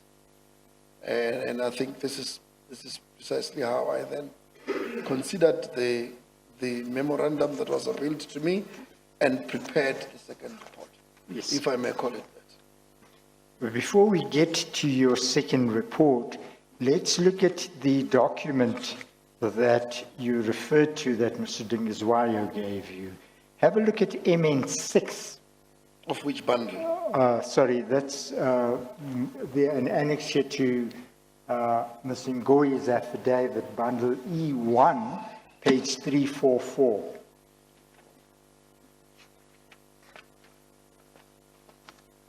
Yes, I'm on it. Is this the memorandum you're talking about? I'm sorry, at what page is it? Page 344, Chairperson. On the same bundle? Of Ms. one. Ngoyi's, of E1, yes, Chairperson. If I'm not mistaken, I may have attached what I received at that time. I'm not sure if they are the same. If you allow me- No, I'm sorry. sorry, I must apologize. Please look at MN5, not MN7. What page is MN5? 338. Page 338. Okay.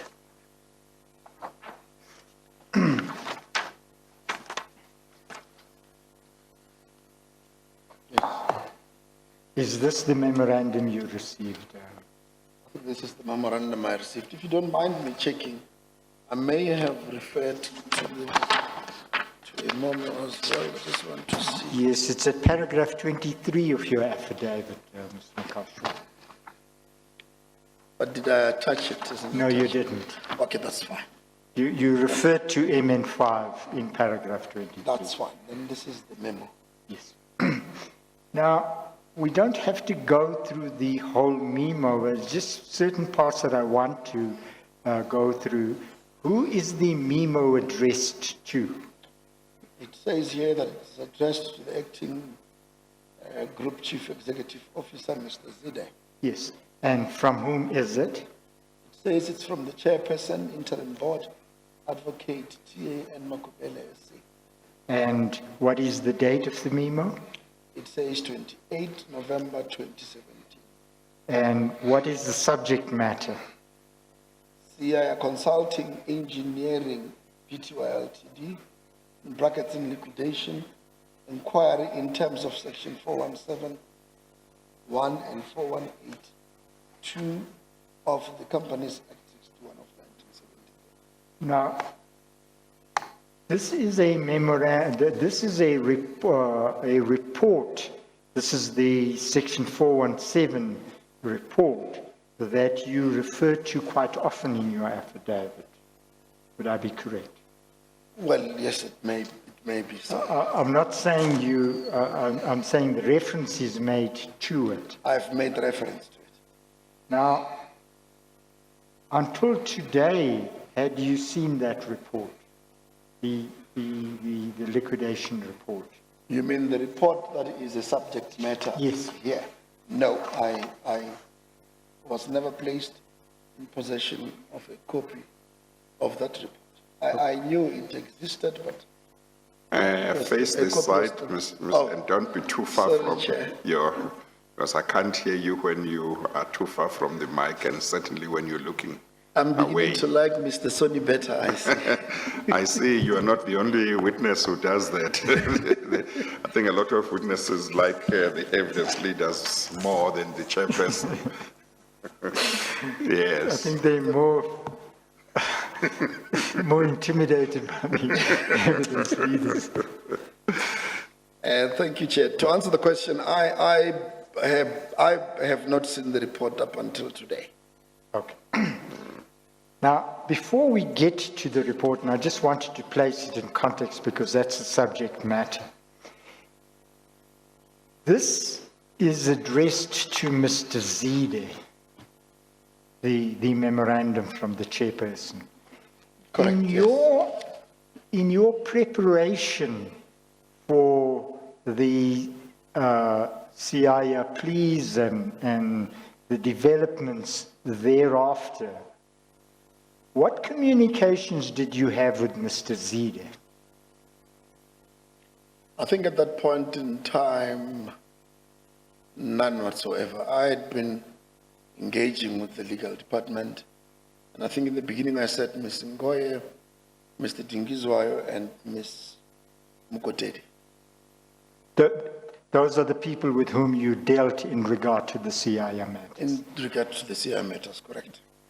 And as at the date of this memo, had you had any dealings with the chairperson of the interim board, Judge now Judge Makubele?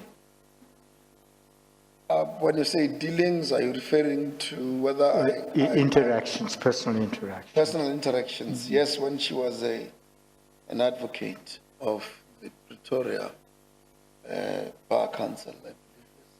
I've had to work with her when I was at the previous law firm. I used to be a partner at Heldenes Malachi. But in regard to PRASA? In regards to PRASA at this stage, no, not at all. All right. Now,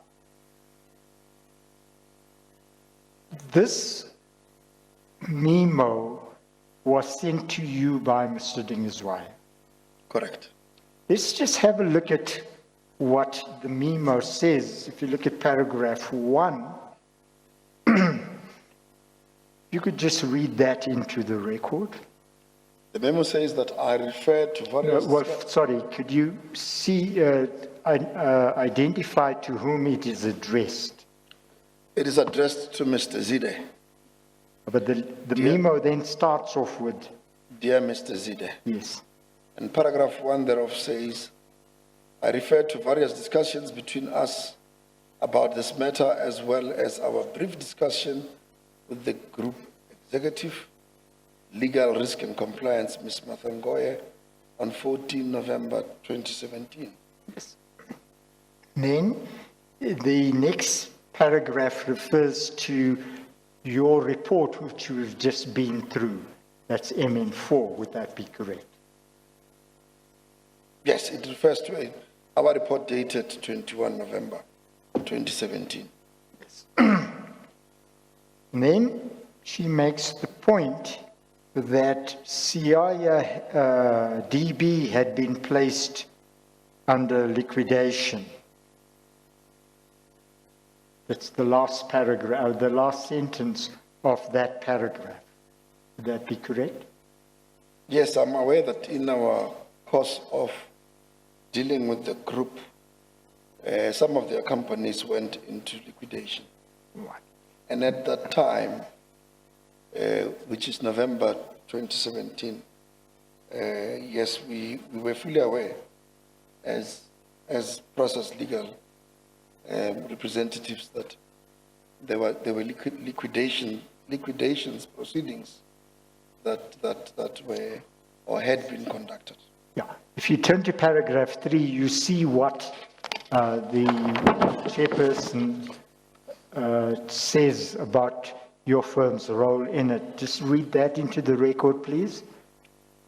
It says it is not clear from the report of Mohashwa Diale attorneys whether they were subsequently appointed to represent PRASA to deal with the liquidation matter. As acting group CEO, such instructions would have come from you. Well, if we could just pause there for a moment. Did you receive instructions from PRASA in regard to the liquidation matter? Yes, correct, we did. Right. And from whom in PRASA? It would have been from legal, either the three PRASA colleagues I've made reference to. So because they would instruct me interchangeably.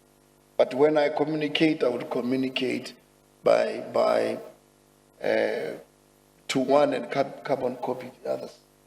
So I can't quite remember who in particular gave me the instructions, but the instruction came from either Ms. Ngoye, Mr. Tingizoya, or Ms. Mukotedi.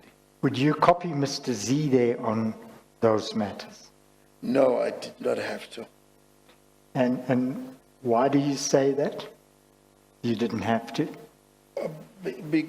Because he had not been involved at any stage with any of the matters or in any of what we as legal representatives would have had to deal with on behalf of PRASA in defending the matters.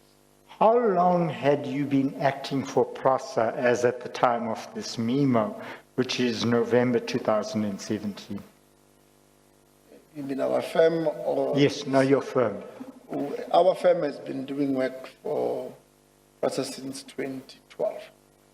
And during that period, whom were your communications with, yours and your firm's It communications? would have been with the legal department on what we call corporate matters, or it would have been with the insurance department if it is liability instruction.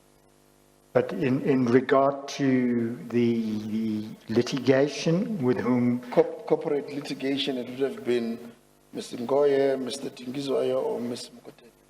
and what role would the CEO play in that process?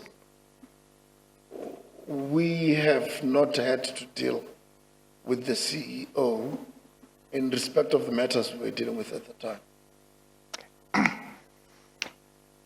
Then in paragraph 4, the chairperson makes a point about the arbitration, and she asks whether it happened before or after the liquidation application. Can you, well, just have a look at paragraph 4. Must I read it out? Yes, okay. It also appears from the report that at some point, the matters were referred to arbitration, but what is not clear is whether this happened before CIA Consulting engineers went into liquidation or not. And can you shed any light on that? But I think if we had agreed, and I could be wrong, but my recollection tells me that at the time we agreed as parties to refer the matters for liquidation. For arbitration? For arbitration, rather, information had not come forth at the time that there were liquidation proceedings in respect of this group of companies. But it came out that way before we could have arbitration proceedings to hear the matter that a group of companies, or some of them, had volunteered to be liquidated. So the fact that there had been liquidation didn't affect the referral to arbitration. Would that be correct? Not necessarily. I think on our side and for our part, we then encouraged the legal representative of the group of matters to give us the relevant Rule 7.1 authority to continue acting for them, even though there may have been a provisional liquidation order at the time, I can't remember, and which mandates we received from Matao Power Attorneys. All right. Then paragraph 5, perhaps you should read that into the record. Paragraph 5 states that you are aware that attorneys acting for CIA Consulting engineers approached on or about 14 November 2017, and that they provided me with a copy of an interim report of the inquiry in terms of the Companies Act that was prepared by the Commissioner and dated 15 September 2017. They also attached copies of email communication between Mr. Madimpe Mahashwa of Mahashwa Diale and Advocate Francois Botes SC. The email communication is also attached in Mahashwa Diale attorney's report. Now, this interim report is the interim report in relation to the 417 inquiry. Would that be correct? I imagine so. I can't say it with certainty, but the subject refers to that inquiry in terms of section 417. But Mr. Makashwa, let's get to, on a number of occasions in your affidavit, you say, I've not seen the report. What report are you talking about? It must be this report. It is this report. Well, I accept that. I saw the report only today. So there will be challenges on my part to confirm with precision what all of these reports talk about when they talk about the interim report. I saw it only today. Yes, okay. Now, in regard to this report,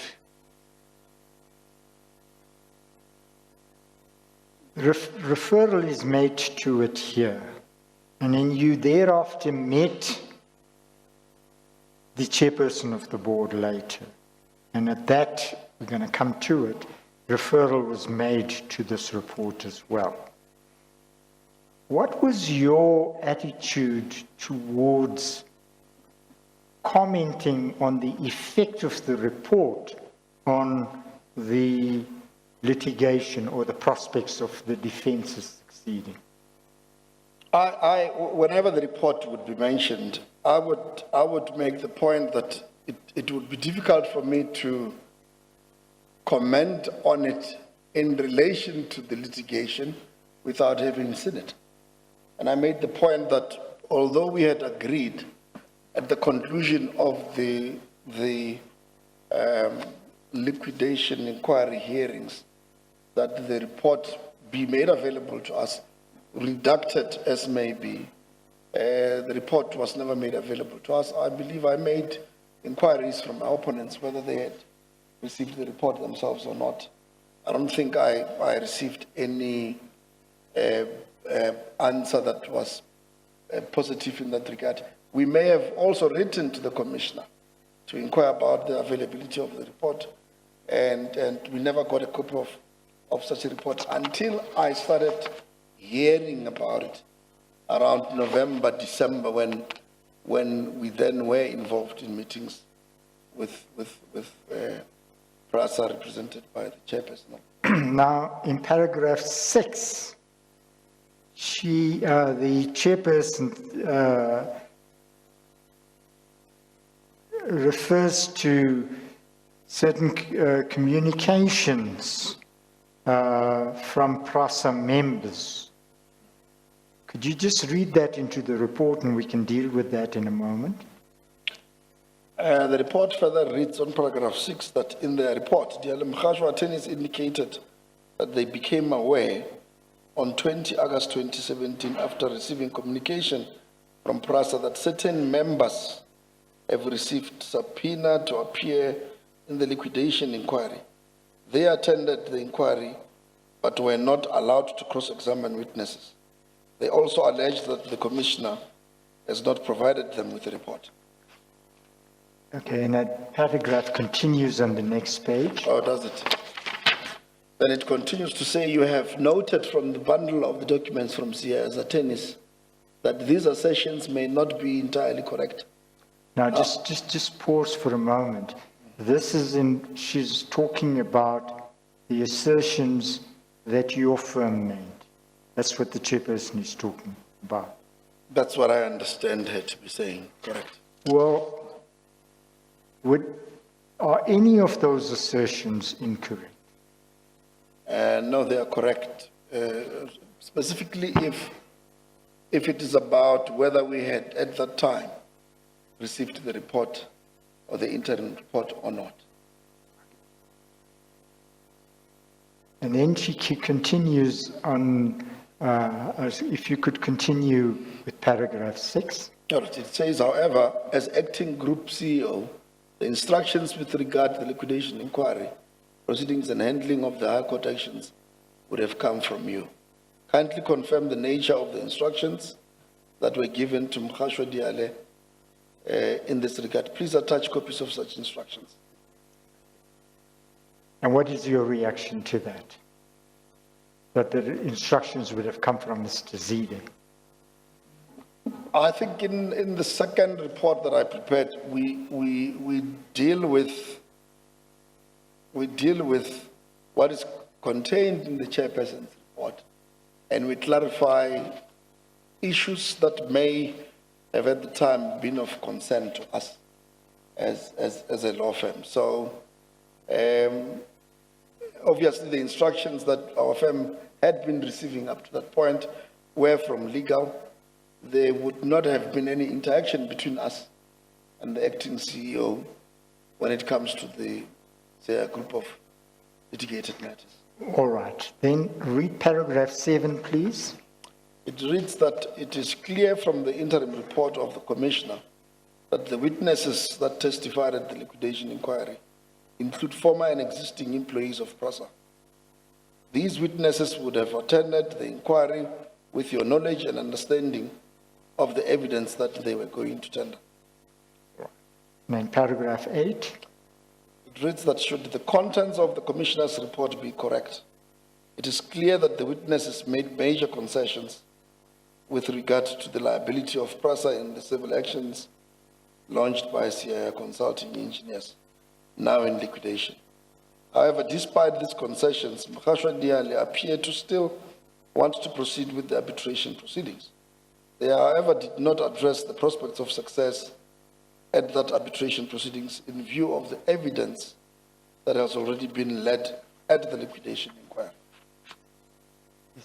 And then it continues. I want to ask you a few questions on paragraph 8. Just finish paragraph 8, please. All right, it continues to say, kindly confirm if these are your instructions to Mkhashwa Diale and the nature of evidence and witnesses that you intend to lead at the pending arbitration proceedings. Now, let's just deal with the assertion that the witnesses made major concessions at the arbitration. Now, these are the PRASA witnesses. Let's get your role at the arbitration. You were allowed to sit for part of the Section 417 inquiry. Would that be correct? Correct. And that would be in regard to the PRASA employees. PRASA employees, yeah, who were at the time still in PRASA's employment. Yes. Now, in regard to them,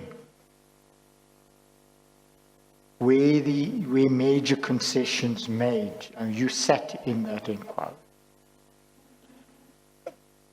It will be difficult for me to confirm whether they had made any concessions that were of any significance or not. I can tell you how we then tie up the proceedings, as was the case at the time.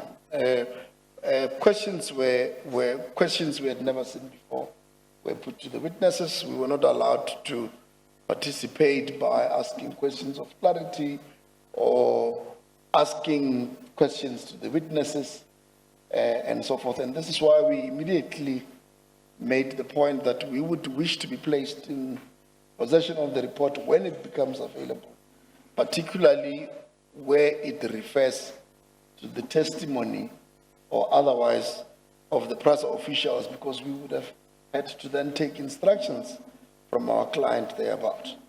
Now, the arrangements with the commissioner was that we as PRASA's legal team should facilitate some communication between the PRASA officials who testified and Mr. Makenza Mabunda, who I believe represented CIA, in order to establish whether there would be any agreement that may lead to either settlements or resolution of the matters. We then were engaged in numerous consultations with the same officials about what we understood the liquidations inquiry or commission to have been about. And there are reports that I filed that I refer to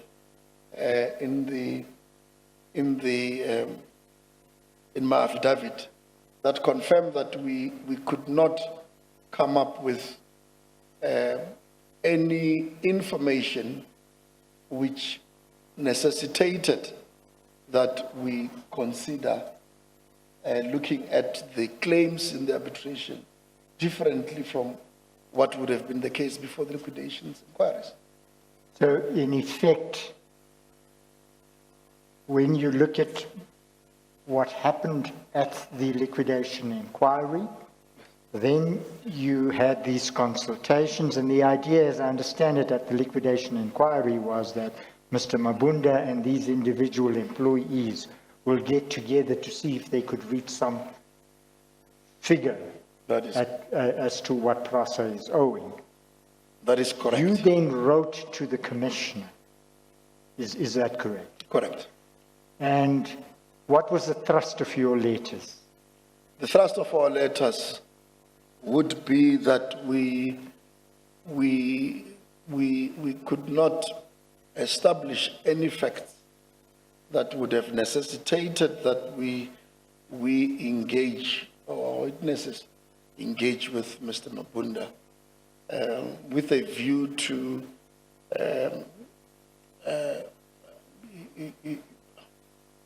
with in mind perhaps to establish whether there could be some agreement on the amounts still owed, if amounts were still outstanding, and or that a settlement be looked into seriously more than may have been the case before.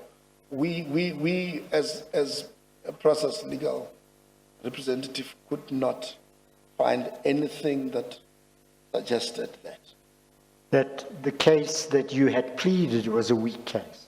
But the case that we had pleaded was because I can give an example so that we get to we get somewhere in understanding what was before us at the time. When I was going through the report, you may have picked up that, for example, we would say that PRASA is not liable because there was no authority for PRASA to enter into such arrangements as may have been pleaded. The witnesses may have been interrogated on the same works that we as external legal representatives are disputing that were authorized. So we won't be talking at the same level when I'm defending the matters by raising, for example, defenses like ultra vires or lack of authority, when the commission was dealing with whether those services, as may have been disputed by us already, were rendered or not, So it was or whether asking the a diff- invoices, Oh, sorry. Carry on. or whether the invoices it may have been an issue that dealt with whether invoices were submitted in return for services rendered, when our case was the invoices as presented to us are not in consonance with the annexures or the schedules that describe precisely what the services should be. So once again, without having had the benefit of what value the report carried in as far as the alleged concessions were made, it was almost impossible for us to make do of anything that may have had to do with the inquiry itself.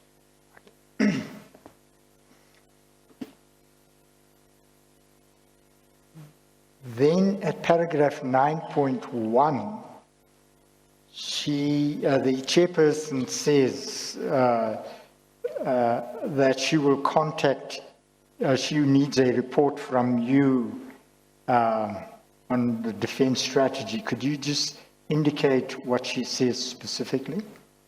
Paragraph Yes, Paragraph 9.1. 9.1 says, I will only and if absolutely necessary and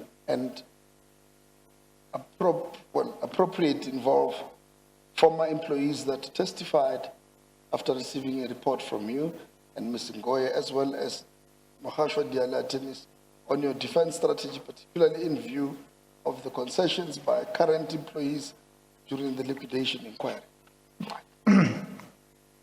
And then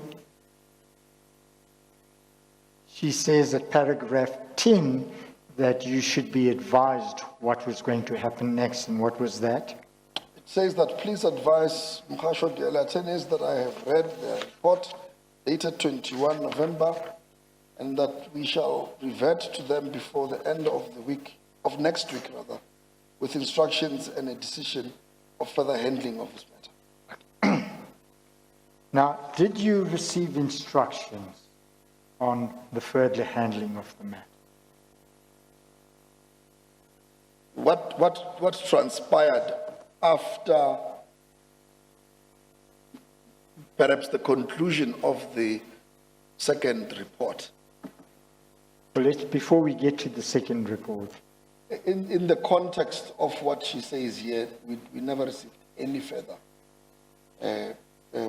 instruction, particularly in respect of, or with respect to what she says in this report. And I think I deal with that in the affidavit. yes.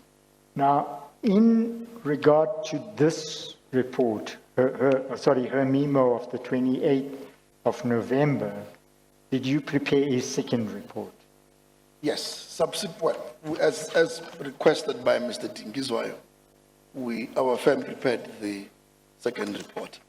And is that the one marked MN7 and appearing at page 356 of bundle E1?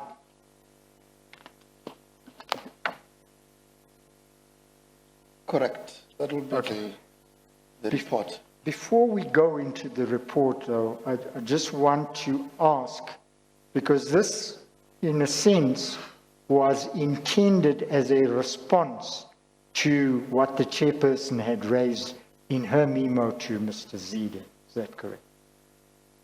Yeah, this report will speak to those areas that involved our firm. And I think that is what legal, through Mr. Tingizwayo, asked you to do. If you look at paragraph 1.1 of MN7, that's what it says, is given that the report was made available to us yesterday, we can only accept that the date, well, but that is the report that you are responding to. Correct. Okay. Now, I'm sorry, Mr. Soni. I think I was still focusing on something and you may have moved on to something else. I note that in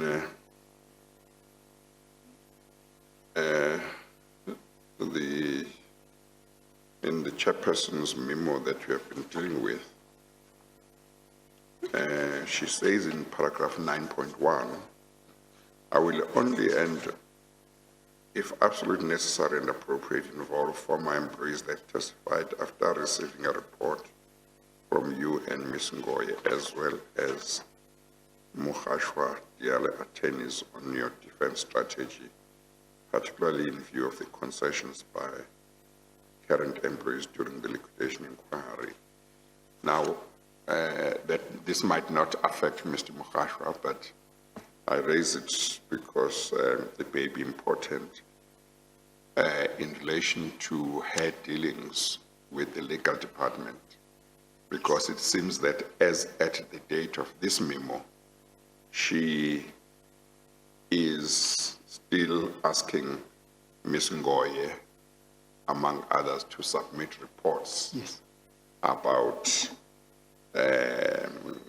what she refers to as their defense strategy. Of course, she refers to Mohashwa Diale attorneys as well, in relation to the question of her, or of the allegation that she excluded the legal department. It will be important to try and establish from when did this alleged exclusion happen? Because at this stage, she's still wanting to involve the legal department, at least in regard to the report. I think that it may be that in regard to giving instructions to the attorneys, she may be saying those must be given by the acting CEO. So I thought I must mention that we'll need to try and establish from when did the alleged exclusion take place. Yes. Yeah. I'm going to deal with that next, Chairperson. Yes, okay. And of course, in the last paragraph, she does say the reports from you, that's paragraph 12, the reports from you, Ms. Ngoye, and the officials indicated in paragraph 9, that's the paragraph that I was talking about, must reach me on or before 12 o'clock on Friday, 13 November, to enable me to report to the Board of Control on 1 December. Okay, so there will be the question of whether, apart from the report from Mohashwa Diale attorneys, whether there was a report from other people that she mentioned in the memo. Mr. Makashwa won't know that. Yes, no, I'm just mentioning it for Yes. some other time. I would just, that's a matter that's dealt with by Mr. Dingizwayo, where Yes. he, on the 30th, submitted Yes. a report Yes. in response to this request for Yes. a report from Ms. Ngoyi. Okay. I suppose because he was dealing with the matter. Yes, okay, so no, that's fine. I seem to remember a memo from him or report that went to the acting group CEO, Yes. but was meant for the acting group CEO to pass it on, I think. Onto the chairperson. Yeah, so it's just important to link these two. No, absolutely. Yeah, But to come back to the question, I'm going to raise it in the context of what happened after this, Chairperson, Yes, if yeah. I could. Okay. Now, after you submitted this report, I can say this report, meaning the report of the 30th of November, that's MN7, what happened next in so far as your dealings with PRASA went? I think what happens next, according to my affidavit, is I was then called into a meeting at PRASA. Let me just see exactly where I deal with that. At paragraphs 24 to 27, Mr.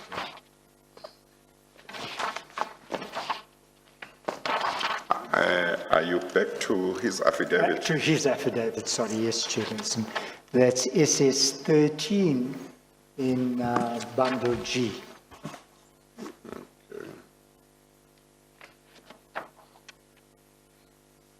Yes, and what paragraph are we now? 24 to 27, 24 to 27. yes, at page 10, Chairperson. Okay. Would that be correct, Mr.? That'll be correct, yes. That's what happened next is what I say in paragraph 24 of my affidavit. So let's, unless you want to read it, could you explain to the Chairperson what happened on the 4th of December?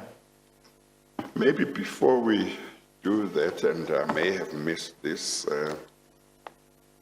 can we deal with what was different in their report of the 30th of November to 2017 compared to because the earlier report had been done about, 10 days before? Yes.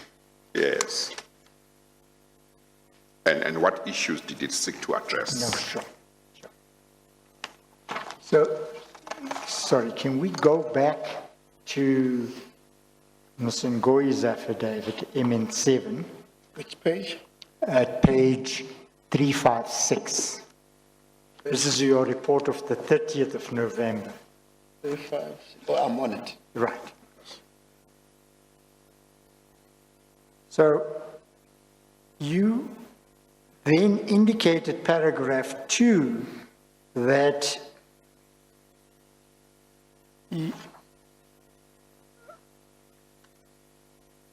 So sorry, at paragraph 1.6, you deal with the fact that you had received the chairperson's report. I take it off the 26th of November, is that correct? I think it's 28th of November. Yes. That's correct, yes. And then you deal with the questions that she had raised in that memo. Correct. Okay. The first question is the litigation and the voluntary, the litigation and the liquidation. In other words, which came first? You recall she had asked that. Yes. And in essence, what do you say?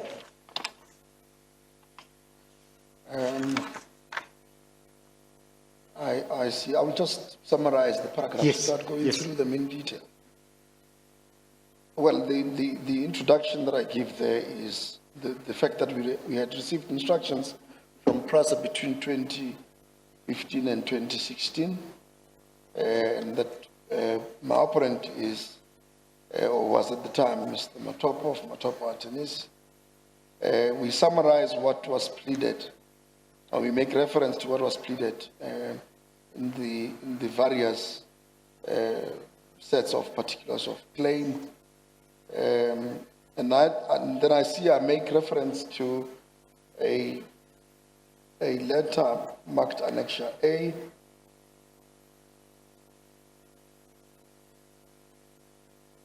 that makes reference to communication between the parties in respect of the need for the matters to be consolidated, and that we consider referring the matters for arbitration. I confirm there on paragraph 2.3 that Judge Brand was appointed as the arbitrator in the proceedings. And then at paragraph 2.6, you say that those had been adjourned to the 26th to the 29th of March 2018. Yeah, but there were dates in September of 2017. Well, the dates were in September, were 11 to 22 September 2017. Yes, That 11. appears at paragraph 2.5 of your report. Yes. And as at that time, that is now, as at the beginning of December or end of November, it appears that the matters, the arbitration, was set down for certain dates in March 2017. Correct. This then means that I think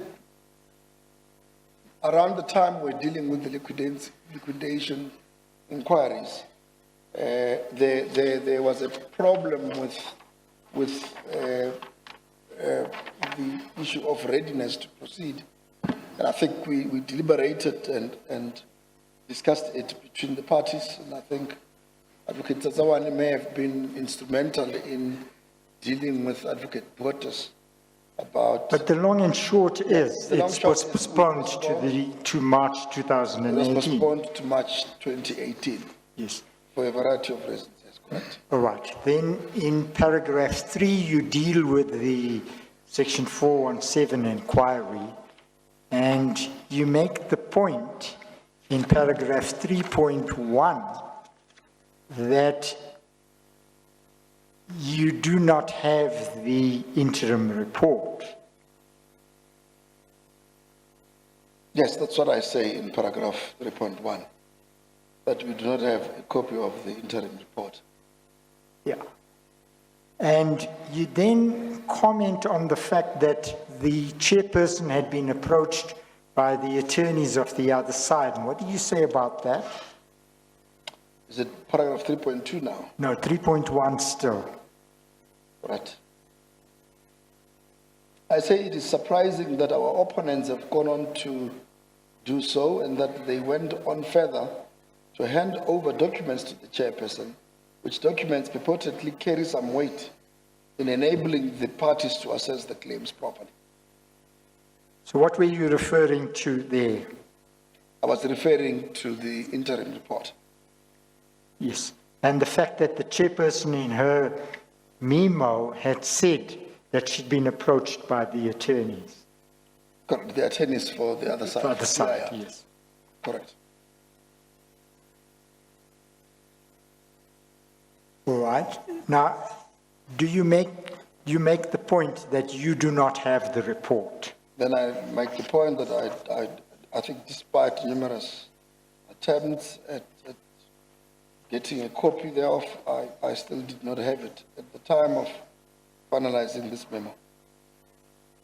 Yes. Then, in the rest of paragraph 3, you set out more or less what you've set out earlier about what had happened at the liquidation proceedings. Correct.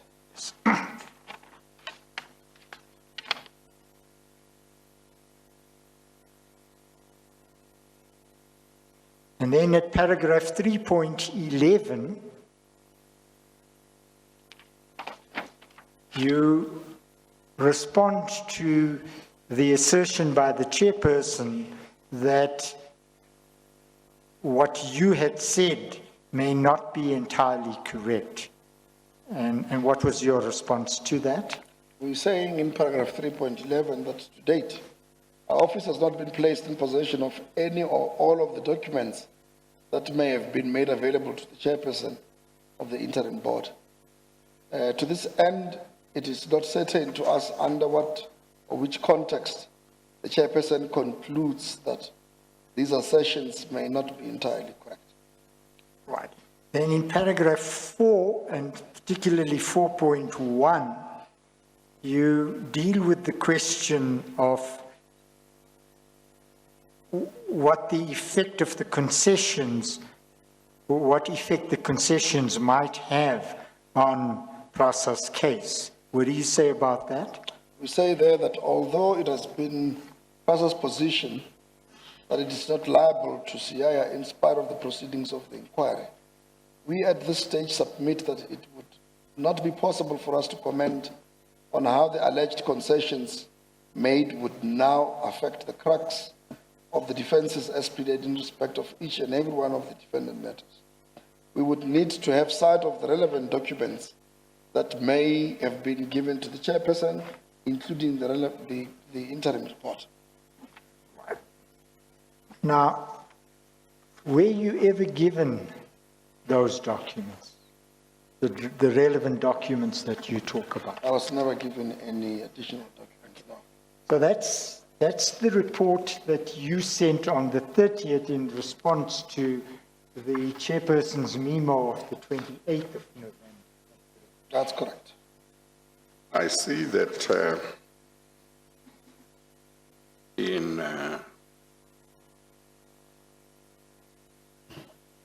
paragraph 3.2 of your report that you have just dealt with now, that you and Mr. Soni have just dealt with, you deny a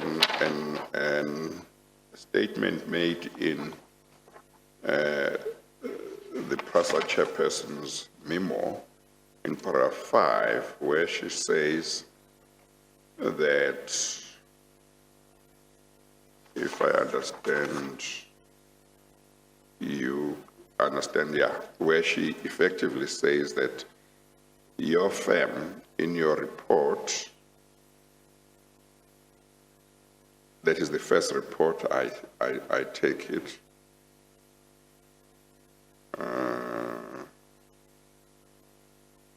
no, I may be mistaken, because they also attach copies of email communication between Mr. Matimpe, or that is the attorneys for CIA, who she is talking about, where she says they also attach copies of email communication between Mr. Matimpe Mukhashwa of Mukhashwa Tiale and Advocate Francois Portes SC. The email communication is also attached in Mr. Mukhashwa, in Mukhashwa Tiale attorney's report. Or she says that email communication is also attached to your earlier report. You seem to respond to that in paragraph 3.2 by saying we would also like to clarify that our previous report of 21 November 2017 did not attach any of the email communication between our Matimpe Mukhashwa and Francois Fortes, and neither did the report make reference to any such communication. We will later in this report, however, append here to the relevant communication as may assist in clarifying some of these issues. So you confirm that in your first report, you did not attach any email communication, such as the email communication that the PRASA chairperson says in paragraph 5 of her memo you had attached. That is correct, Chair, and I think in paragraph 3.2, we just wanted to clarify that. Yes. So if she got any such email, it certainly was not from you. They were not from my office, Yes. correct? Chairperson, if I could put it in context, you will recall that attached, annexed to Mr. Botus's affidavit is the liquidator's report and the email communications that the chairperson is talking about. So so Or is she, maybe she could be saying, she might not be saying the email communication was attached to their report. Yes. But she might be saying the email communication between them and either Mr. Portes or CIA attorneys was attached to that report. to that report. Okay.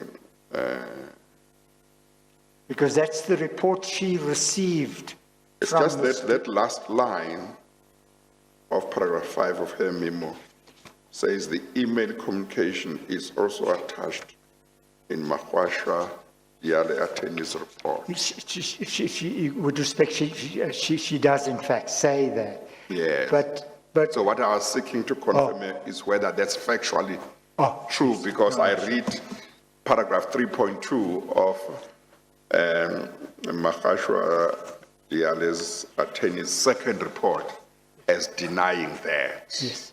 Is my understanding Yes. in line with yours? yes, it is so. Yes, and Mr. Makwasha, you confirm that to the extent that she says in her paragraph 5, to the extent that she may be meaning that in your first report you had attached such email communication, you say that's not true. Correct, Chair. I was trying Obviously, to if she means something else, that's different. No, Yeah. sure. Yes. I was just trying to make the point that there is no dispute Yeah. that she received it from Mr. Boat, Yes, yes, yes. because Yes. Mr. Boat says so Yes.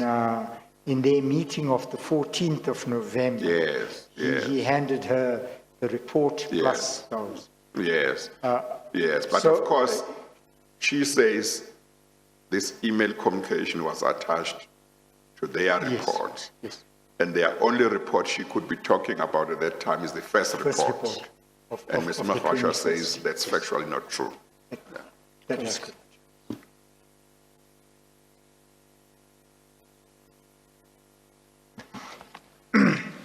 Now, you say... I oh, see sorry. that we have gone past 1, but I would like us to finish, if we can. I thought we would finish before 12 or around 12, but the matters we have dealt with are important. Yes. But I think we should be able, I don't know what your own assessment is in 30 minutes' time or so. That's my assessment. Yes, Chairperson. yes. So let's continue. Yes.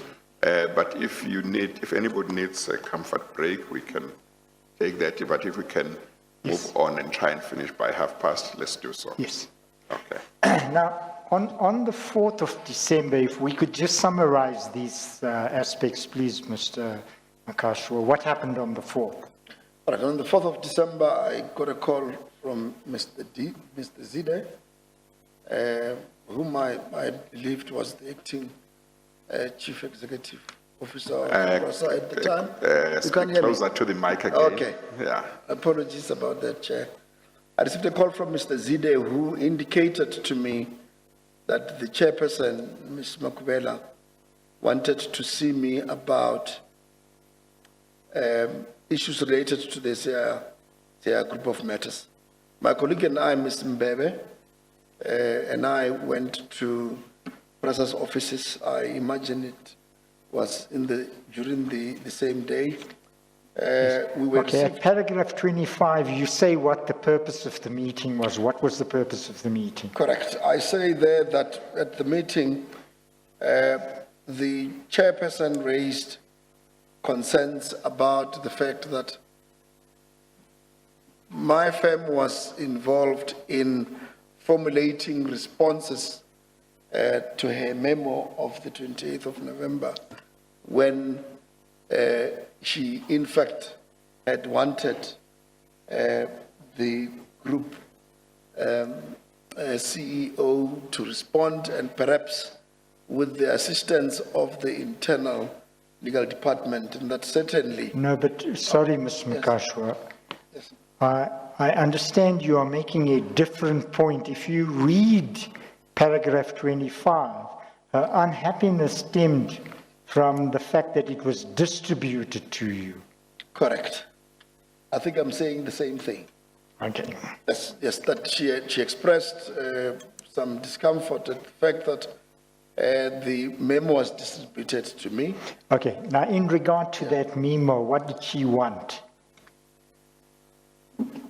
She did not say anything further than the fact that she expressed unhappiness about the fact that the memo. Well, had if been you look given at to me. the rest of paragraph 25, you say she wanted you to hand the memo back. Yes, I can finish my point around that. Okay. So she expressed unhappiness about the fact that I had been given the memo, and that she is aware that there may have been a report that I prepared in response thereto, and that she was not interested in that report. She asked that I hand back the memo, but I made the point that I had received the memo electronically, but if she wanted our firm to discard with the memo, we would do so when we get to the office. Okay. Well, Now, I'm sorry, Mr. I see that you say that in that paragraph, you say that she said she was not going to accept your report of 30 November 2017 that responded to the memo, to her memo, insofar as your firm was concerned, given that her memo was not meant for you in the first place. Did she say that? That's what she said to us. Is your recollection quite clear? My recollection is quite clear. Didn't that surprise you? Well, Given her memo, even though it may not have been meant to you, because in that memo, we just had a look, she wanted a report from a number of people, but those people included yourselves. Yeah, but if you look at the memo, Chair, if you look at the memo,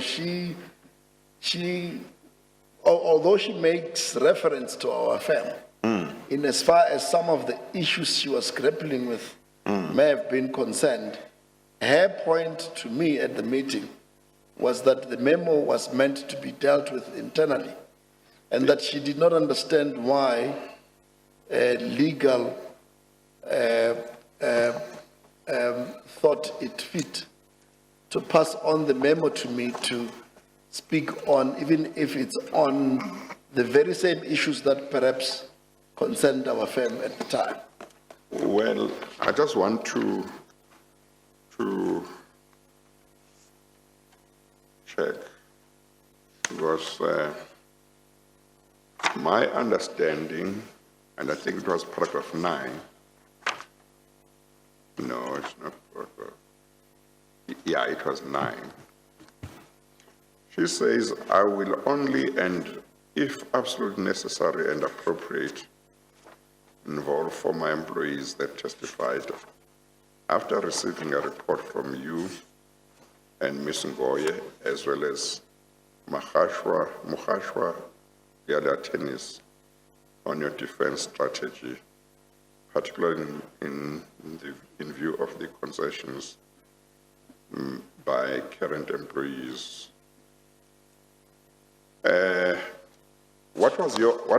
You saw this report even though she said it shouldn't have come to you. What was your understanding of this paragraph?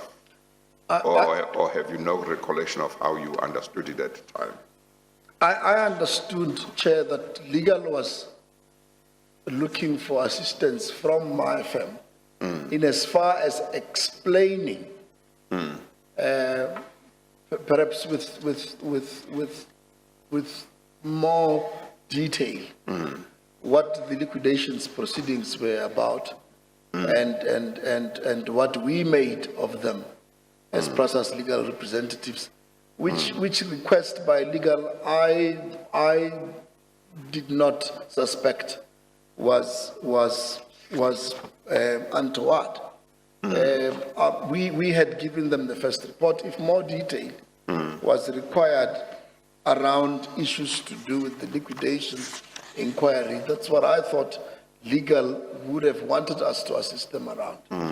But at the meeting, fine, she took the point that the memo was not meant for a firm, and then in that respect, we did not even have to discuss the memorandum of the 30th of November, because her position was the memo was not meant for us. So that report we had drafted, we were not supposed to have drafted in the first place.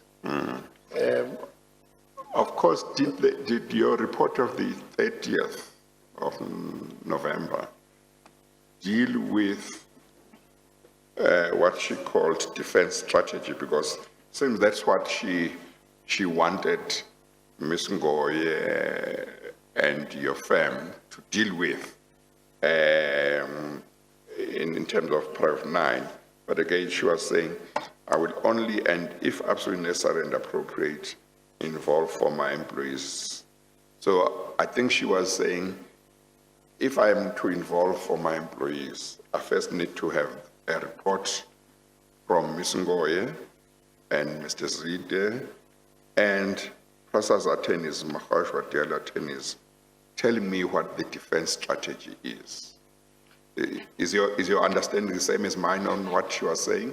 It is. The only thing is, up to that point, the only request I had received was from legal to comment on those areas of her memo that concerned our firm. No, I will come to that. I just want to check, is my understanding of what she was talking about the same as yours in that paragraph?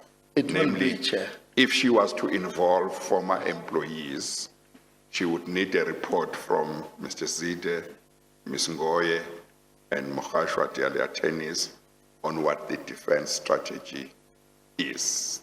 We are on the same page. We are on the same page. Yes. Correct. Now, were you asked by either Mr. Zide or the legal department of PRASA to prepare a document that dealt with PRASA's defense strategy in regard to the CIR matters? Not at that point of Yes. the 4th of December. Not around that time, Not around that time. and not after, actually. Not ever after. Yes, okay, all right.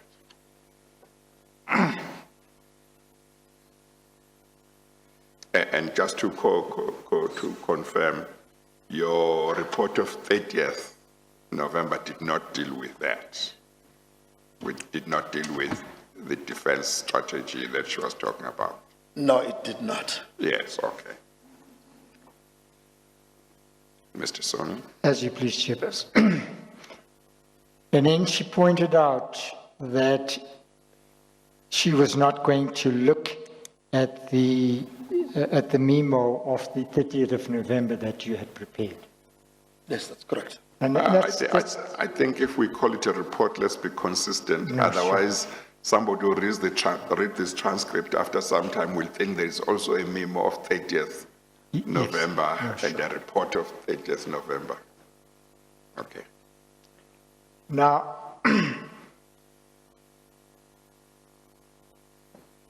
forget the fact that the memo her memo of the 28th was not meant for you.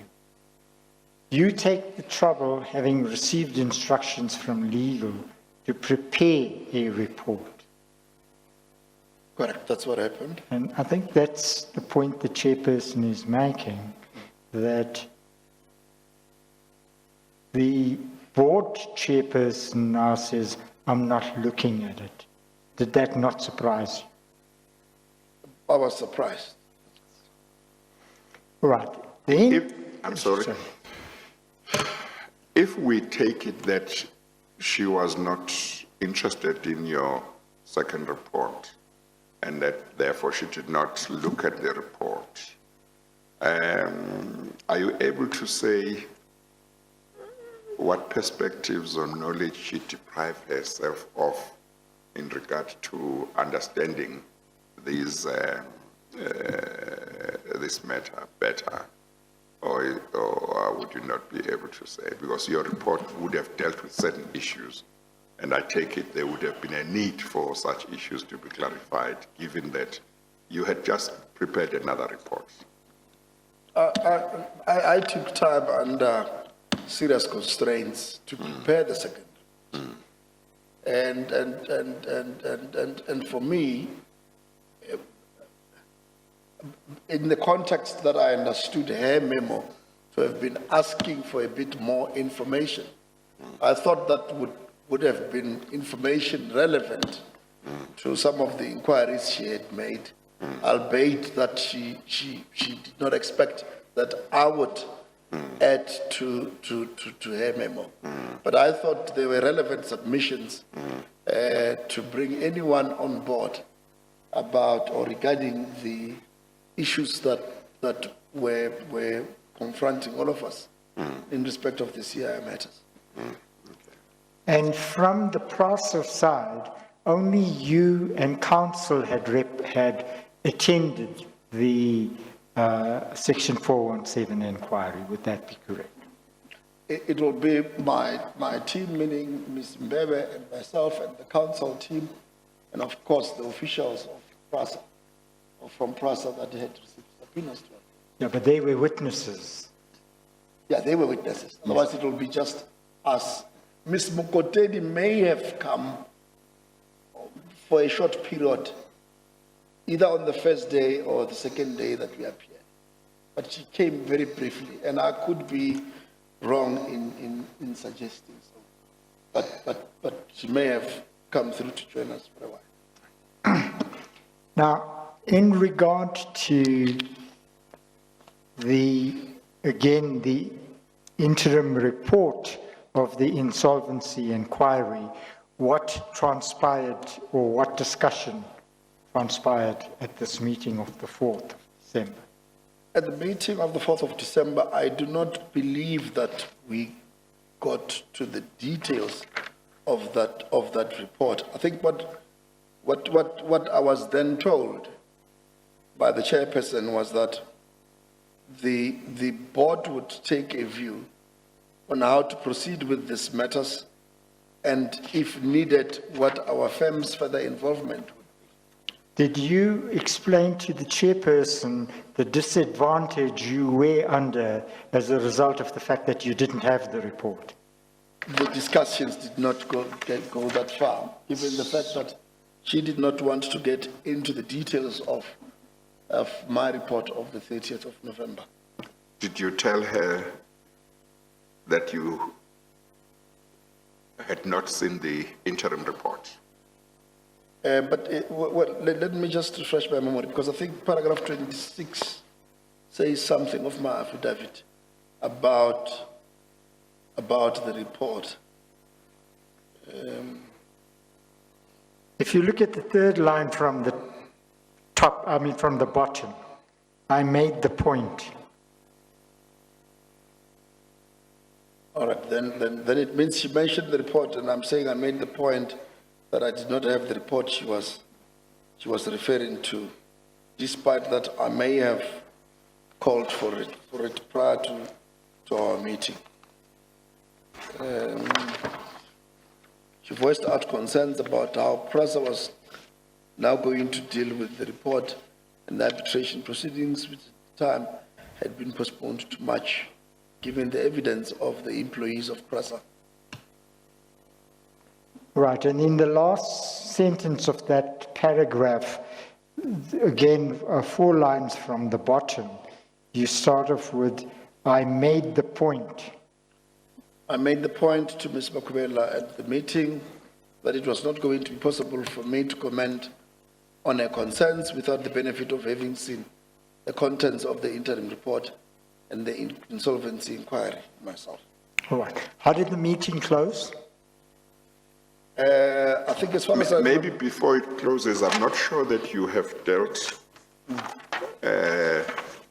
fully with this issue of the interim report in terms of what transpired between you and the PRASA chairperson. And I realize you needed to refresh your memory. Do you want to just to tell me again, how did the interim report come up in the conversation? What did she say? What did you say? If you need to refresh your memory, you may refresh your memory, but I just want to hear fully what, Okay. what transpired at that meeting. Okay, at the time I was dealing with this issue earlier, I was under the impression that the report was discussed at the next meeting that followed. But I see that paragraph 26 and maybe into 27 makes reference to the fact that she raised the issue of the report at the meeting. I indicated that I had not seen the report. I was never placed in possession of that report, and that therefore it was going to be difficult for me to make any comments about the value that and the weight that the report carried in the context of the litigated matters before the arbitration that had been intended to follow in March of 2018, and that I had nothing more to offer her other than that perhaps if the report were to be availed to me, then I can act on it and consider it and do what would have been necessary for me as as process legal representative to do, given the contents of the report. And I think it did not go any further than that, except that, but that I must point out that we then were told as a firm that that PRASA will revert back to us as soon as she has some idea about what PRASA's attitude is towards the report and the matters in their entirety. Was this your first meeting with her in regard to PRASA matters? It was my first meeting with her, yes, on the 4th of December. Okay. As you please. Now, who all was present at that meeting? It was myself, it was Ms. Mbebe from our office, it was Mr.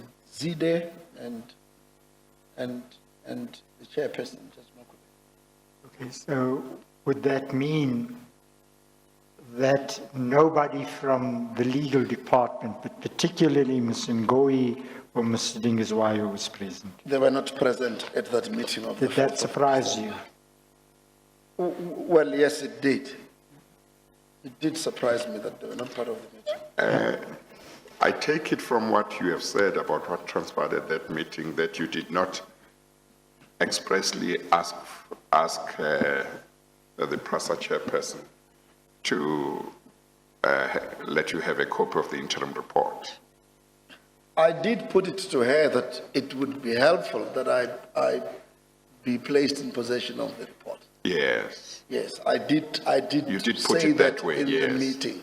Yes, and did she then offer you a copy of the interim report? Not at that stage. I was told that PRASA will get back to us Yes. as a firm on what the decision is in dealing with the matters. About going forward. So at that point, I did not receive, or I was not given a copy of it. Yes. Okay. So did you get the impression then that this decision was going to be made without any further input from you?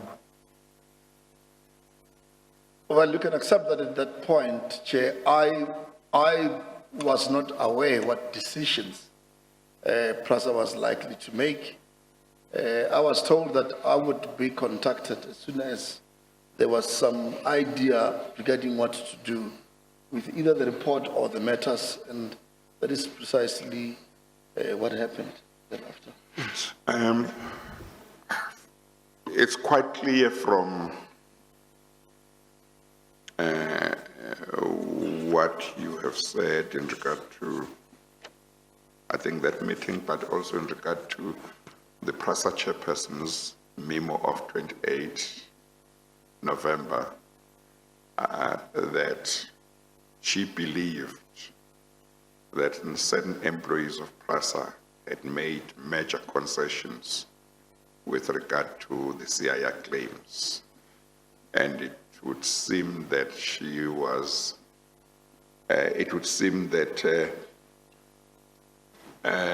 she implies that what she regarded as major concessions made by those employees would play quite a significant role in the decision about the way forward.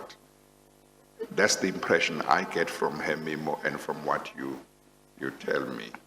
Is that an impression that is the same as the impression you had then, or not at that stage? That's the impression I got, that she was worried about what leg then PRASA would stand on in further continuing to defend the matters, given the contents of the report. And this is why I repeated on many occasions that without the benefit of the interim report, there could not have been any more that our firm could say other than to accept that there is a report in existence somewhere. And of course, in her memo of the 28th of November, she specifically made reference to requiring to be told by Mr. Zide, Ms. Ngoye, and your firm what the defense strategy, what PRASA's defense strategy was to the CIR claims.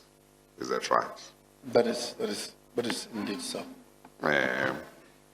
But she did not, at the meeting of the 4th of December, as I understand your evidence, say to you, what I would like from you is to tell me either now or to furnish me with a document that tells me what your defense strategy for PRASA is. She did not say that, did she? Not Chairperson, no, she did not say that. At the meeting of the 4th. At the meeting of the 4th. Yeah, and I was not asked to make any further representations about my impressions of the defense. Of the defense, with or without the report of the interim report of the commissioner. Yes. I was not asked to make further representations around that. Yeah. Okay. Just one final question on the persons who were present. Did Ms. Makubele ask at that meeting, ask Mr. Zide where the members of the legal team were? Not to my recollection. If she did, perhaps I was not there. Not during your presence? Not during my presence. Oh, okay. All right. Were you told anything about why they were not there? No, nothing was explained to me, but you would see that in paragraph 27 of my affidavit, I do say that I called them immediately thereafter, because I had to, it was the first time that I was interacting on the matter at PRASA with PRASA officials other than them. So I called them to say to them, that's the meeting, the chairperson is not happy about the fact that our firm was asked to comment on the memo and that I was told that PRASA will get back to me in due course. Yes.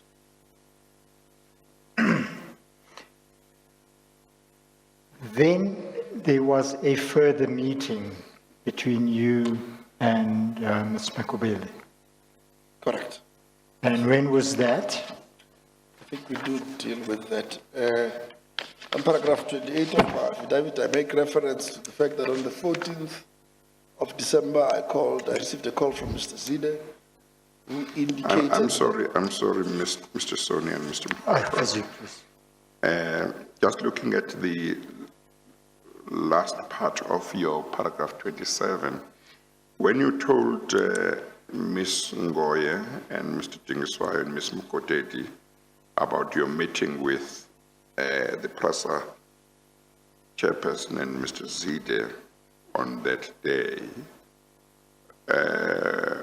did they say anything about their absence at the meeting? Or did they seem to know about the meeting at all? Or is that something you can't remember? It's something I can't remember, because I think I placed emphasis on reporting back to them that the chairperson was not happy. Yes. And that I was informed that the members of the group legal then would have to explain to her what happened, much as I was told at the meeting that PRASA will get back to us as a firm, should that need be there. Yeah, okay. All right, then the next meeting, you say, took place on the 15th of December. Yes, I got called on the 14th. By whom? Mr. Zide, that the chairperson wanted a meeting with us on the CI matters the next day. All right. Now, did that meeting take place? Yes, the meeting took place on the 15th. I did not state the time because I can't remember what time the meeting was. And I think present at the meeting was the chairperson, Mr. Zide, and myself. I can't remember that anyone else was there. Okay. But certainly not Ms. Ngoyi and Mr. Dingiswayo. Certainly not Ms. Ngoye or Mr. Dingiswayo. Did Ms. Makubele ask Mr. Zide where Ms. Ngoyi or Mr. Dingiswayo were at that meeting while you were there? If there was ever that conversation, I don't have any recollection of it. And if it had taken place, would you have remembered it? I would have, perhaps. I imagine so. Okay. Now, anyway, at this meeting, if you could just briefly summarize what happened there. All right, I got called into the meeting, got onto the meeting with my files, and by my files, I'm referring to the two reports, because I thought that the meeting would be about the two reports that I had prepared.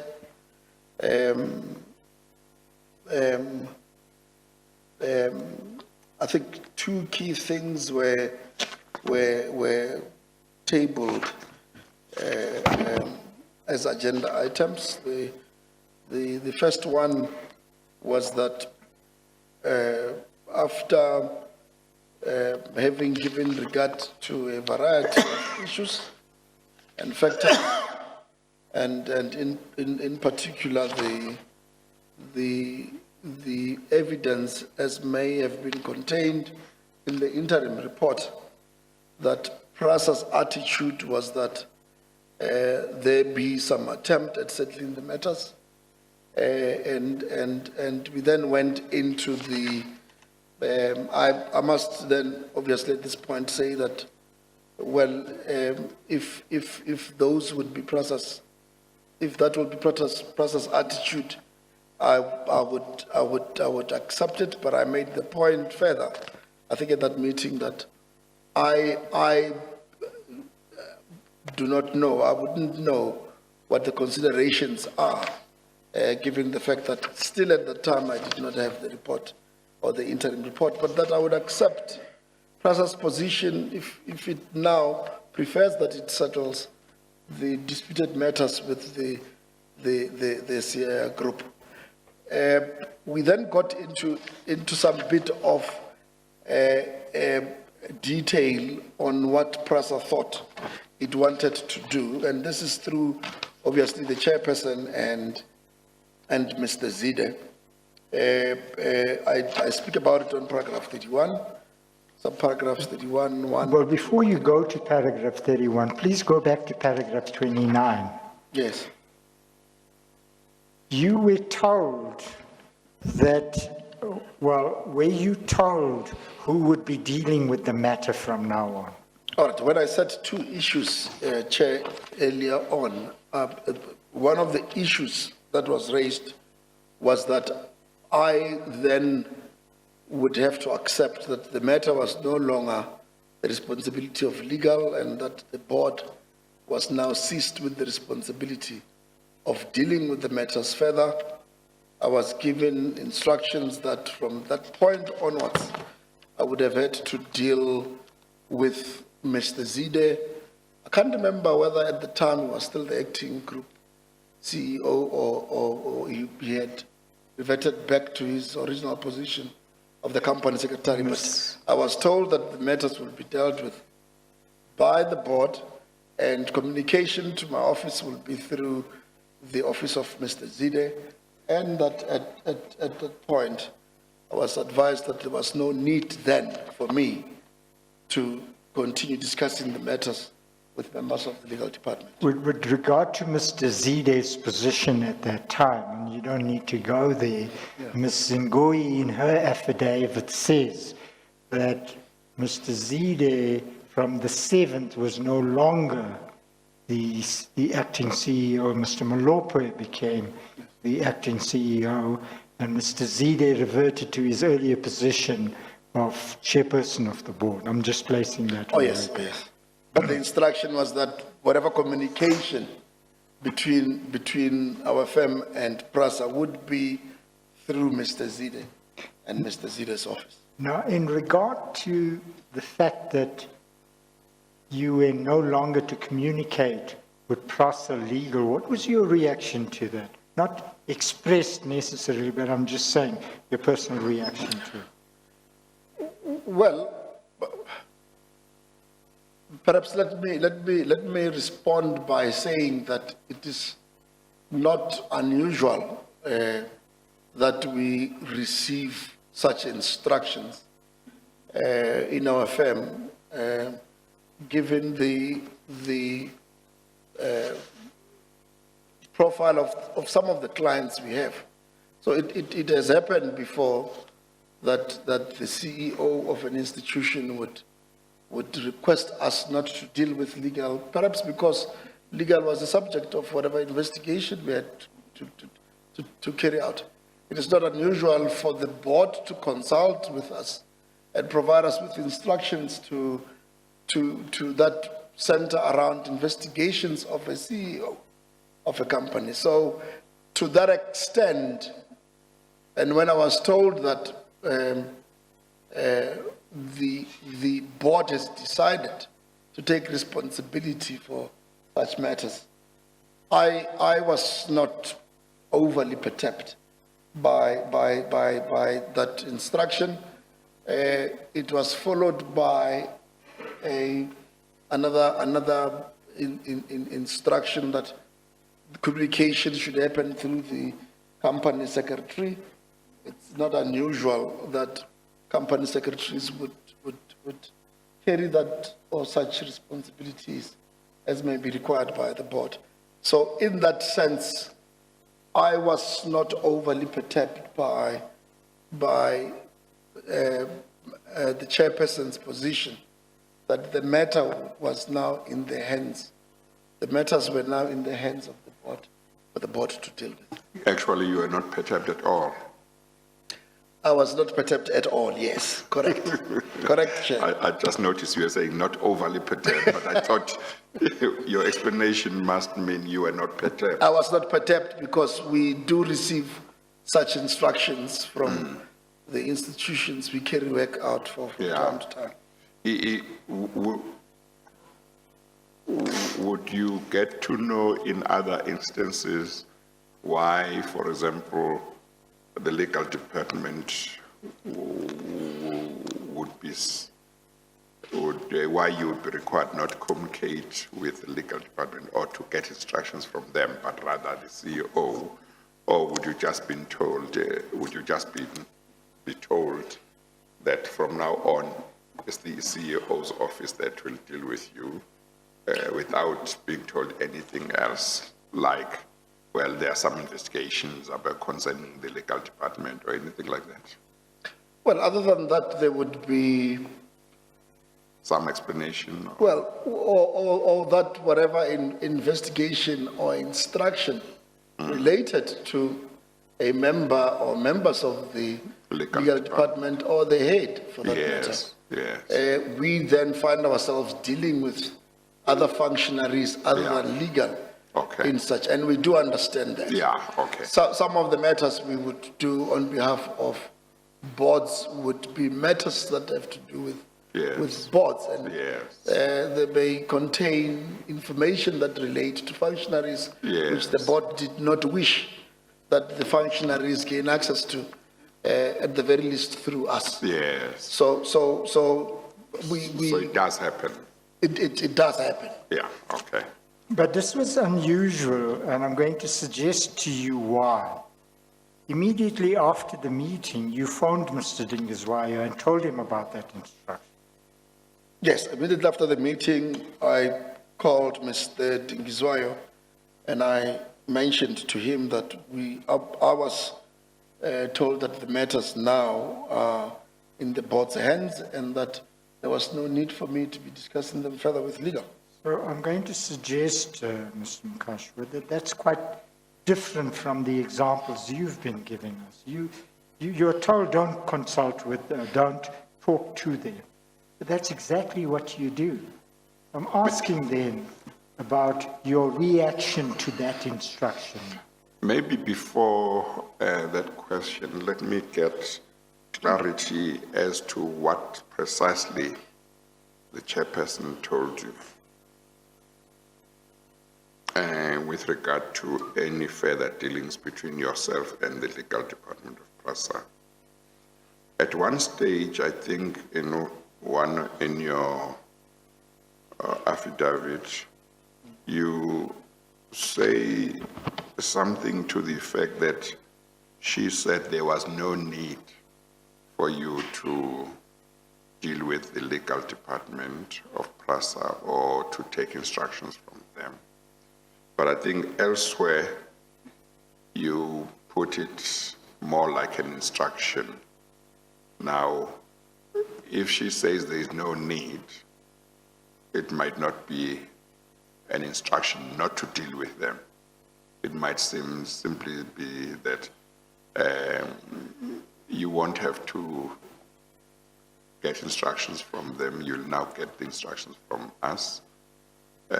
So if you talk to them, I don't see any need why you should talk to them, but I'm not saying don't talk to them. But if you say it was an instruction not to talk to them, then it has a different connotation. Precisely what was it? What did she say? Just to assist you, Chair, it was an instruction, and this is precisely why I contacted Mr. Dingiswayo. Yes. I contacted him for two reasons. The first being that I wanted to manage legal department's expectation of me telling them what further instructions I have from the board. And secondly, because I, at the time, was dealing with many others of their instructions, I did not want to find myself in a difficult position where we now get into discussing the CI matters. When I had been given an instruction not to discuss the CI matters with them, and we so I don't know what I've done here, and we we continued to interact on other matters or in respect of other matters without necessarily getting into the issues to do with the CIA matters. Well, that's important because I meant to ask you later on whether the CIA matters were the only matters you were handling on behalf of PRASA or whether there were other matters. From what you have said now, it seems that there were other matters on which you had instructions from PRASA other than the CIA claims. Correct, Chair. There were other matters that I was dealing with. Are you able to say it was 2 or 3, or are you able to say it was a number of them? It was a number of them. Yes. I was doing quite a fair number of work litigation from- matters on behalf Yes. of Prasa Yes, Corporate. you might not be able to be precise in terms of the number, but are you able to give an estimate more or less 10, more than 10? Or There may have been, at the time, 6, 7, or 8 matters? other unrelated, Yeah, that's Matters. apart from the CIA matters. apart from CIA, Yes, that were in arbitration yes, forums or Yes. that they were litigated out of the High Court. yes. And mostly we acting as defendant. Yes, can't so imagine PRASA what had else. been sued. Prasa was being sued, correct? Just for the sake of completeness, did the PRASA chairperson at any stage ever interact with you in regard to the other matters you were handling on behalf of PRASA other than the CIA claims? Not to my recollection, Chair. I think to assist you further with your question, I do not believe that I have, since the meeting of the 14th, that I had any further interaction or engagements with the chairperson of PRASA. Yes, but I'm also asking even before that meeting of the No. 14th, whether you had any interaction with her with regard to claims against PRASA that you were handling on behalf of PRASA other than the CIA claims. I was called to come and discuss with them only the CIA matter. Only the CIA claims. Correct. The other ones that you were handling were also pending in either court or arbitration. Correct, that is indeed so. Some of them are still very much alive to this. Yes, okay. Thank you. But going back to the earlier question, are you quite clear in your own mind that what she gave you in that meeting was an instruction not to discuss with the legal department, not to discuss the CIA claims with the legal department of PRASA? Are you quite clear? Is your memory quite clear on that? My memory is quite clear. I called Mr. Dingizoyo. I see Mr. Dingizoyo speaks about it in his own affidavit. Yes. But if you look at the fact that our firm then strictly started communicating with the office of Mr. Zide only, Yes, that as well would yes, confirm that the instruction to me was clear, yes, that I should communicate with only the office of Mr. Zide, yes, or through the office of Mr. Zide, yeah, okay. if I may put it that Just way.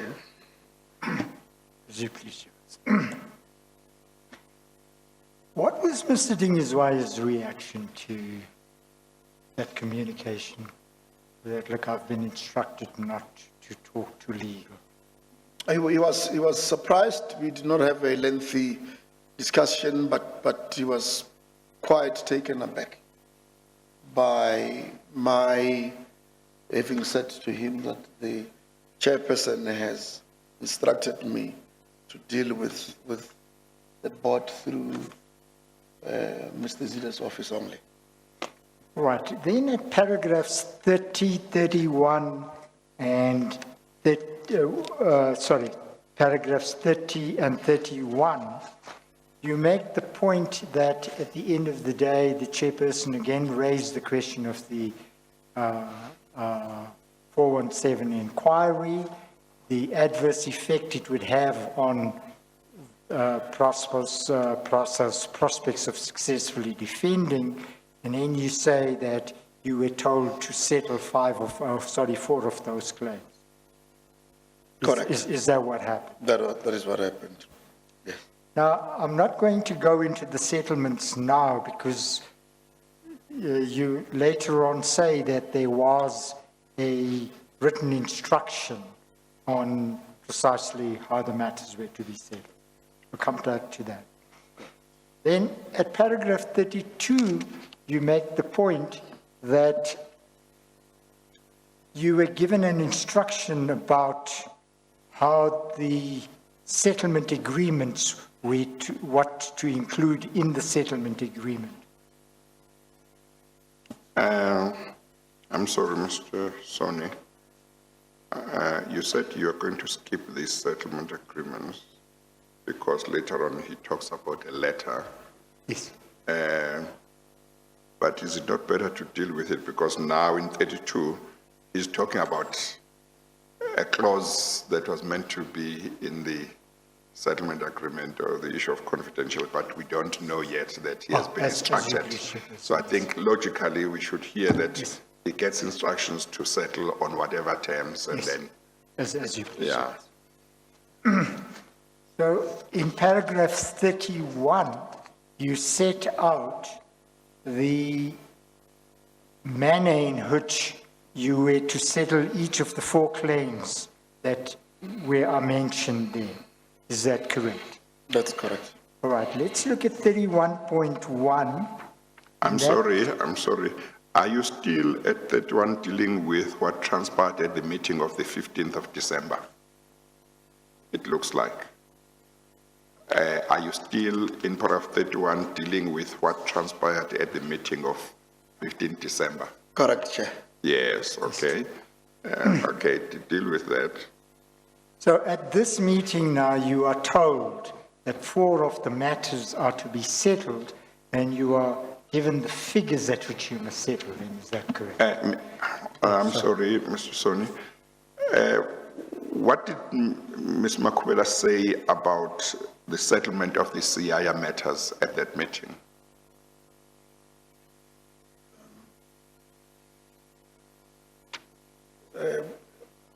Chair, I'm not sure I follow, but I just want to, did she say anything about the CIA claims being settled at that meeting? I just want you to tell the all story. right. Okay, that's fine. I think I understand what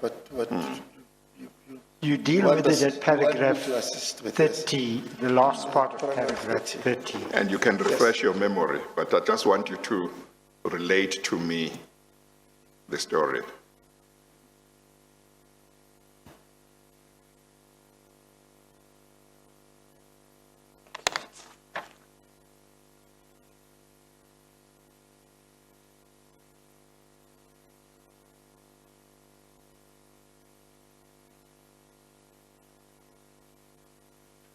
All right, I think the summary, I can summarize paragraph 30 to be that the chairperson put to me that given the contents of the interim report and perhaps other factors, PRASA had decided that it will be in its best interest that it attempts to settle the matters with this group, given that she was concerned about the fact that we may not have evidence that is adequate or sufficient to sustain proper defenses in light of the fact that the interim report suggested to her that there were concessions made by the PRASA witnesses. And I think I made the point to her once again that I can't comment on the report, but I do hear what she's saying about PRASA's intention of negotiating a settlement with the CIA group for the reasons she advanced. And I said to her that our firm, as a creature of instructions, would then need to be instructed in writing about what offers PRASA wanted to make to the CIA group. And I don't want to get ahead of you, Mr. Soni. Yes, no, We that- discussed the four amounts. matters that PRASA said it was in a position to make offers on. Yeah, Mr. Soni can take it from there. Yes. As you please, Chairperson. And then she indicated a figure at which each of the matters must be settled. Could that be correct? She indicated figures which she thought would represent offers to be made. So have a look at 31.1, and that dealt with which case number? 31.1 dealt with case number 47597 of 2016. And what was the amount that was in respect of which a tender had to be made? The amount here is 17,178,853 rand. Don't lower your voice. Oh, yes, Don't yes, lower your Chair. voice. Okay. I may be beginning to run out of energy. But I'm still okay to continue. Yes, okay. And then at 31.2, what case number? It's case number 47598 of 2016, and the amount thought of at the consultation was 15,371,739 rand, 87 cents. And the one at 31.3? It is case number 73933 of 2015, and the figure that PRASA thought of at the time was 8,095,950 rand. And 31.4? The case number is 73934 of 2015, and the figure that PRASA had in mind at the time was 7,098,481 rand, 0.66 cents.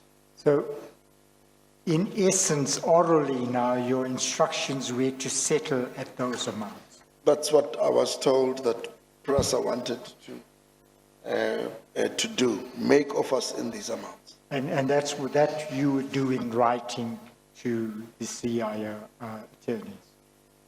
I didn't get the question, I sorry. say those offers would be made in writing to CIS attorneys. Well, the point about that things be in writing was the point I made at the meeting, that I would prefer to be, I was just taking sketchy notes of what I was told, because I said I would act on written instructions as soon as I received written instructions from PRASA regarding what it had intended to do. So although this had been given to you orally, you were requiring that PRASA puts in writing what the amounts are and what the terms of the offer are. Correct. All right, but at paragraph 32 then, you make the point that the chairperson required a particular clause in regard to the settlement agreement. Yes, I make the point that we were asked to include a confidentiality clause in the offers that we were instructed to make, and that such offers be made without admission of liability, given that they were purely for settlement purposes. Mr. Soni, I know that we wanted to finish earlier, and I know that at 1 o'clock we had thought we would finish by past, but we haven't, and it's not anyone's fault. But maybe we should just take a lunch adjournment. Yes. Mr. Makhwasha, I see you certainly would like us to finish before. I'm just realizing that we are at 2 o'clock, and I think that we might find ourselves getting to 3 o'clock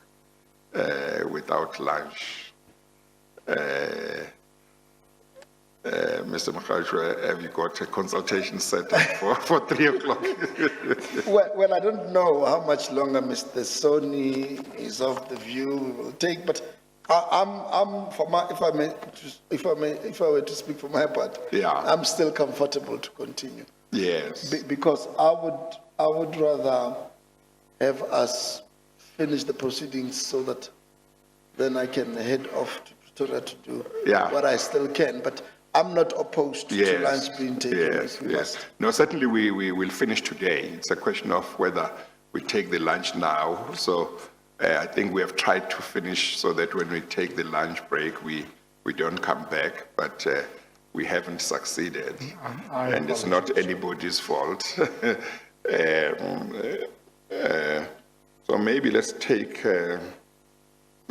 the lunch adjournment, come back at 3 o'clock, hopefully fresher. And then that might even assist to speed up, because I think we might all be a little exhausted after sitting from about, what, 10:30, 10:15, except for the tea break. Let's take the lunch adjournment, and then we'll resume at 3 o'clock. We adjourn.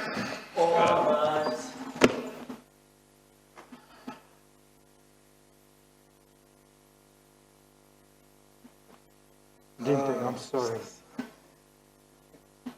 That's what happens when you don't read your,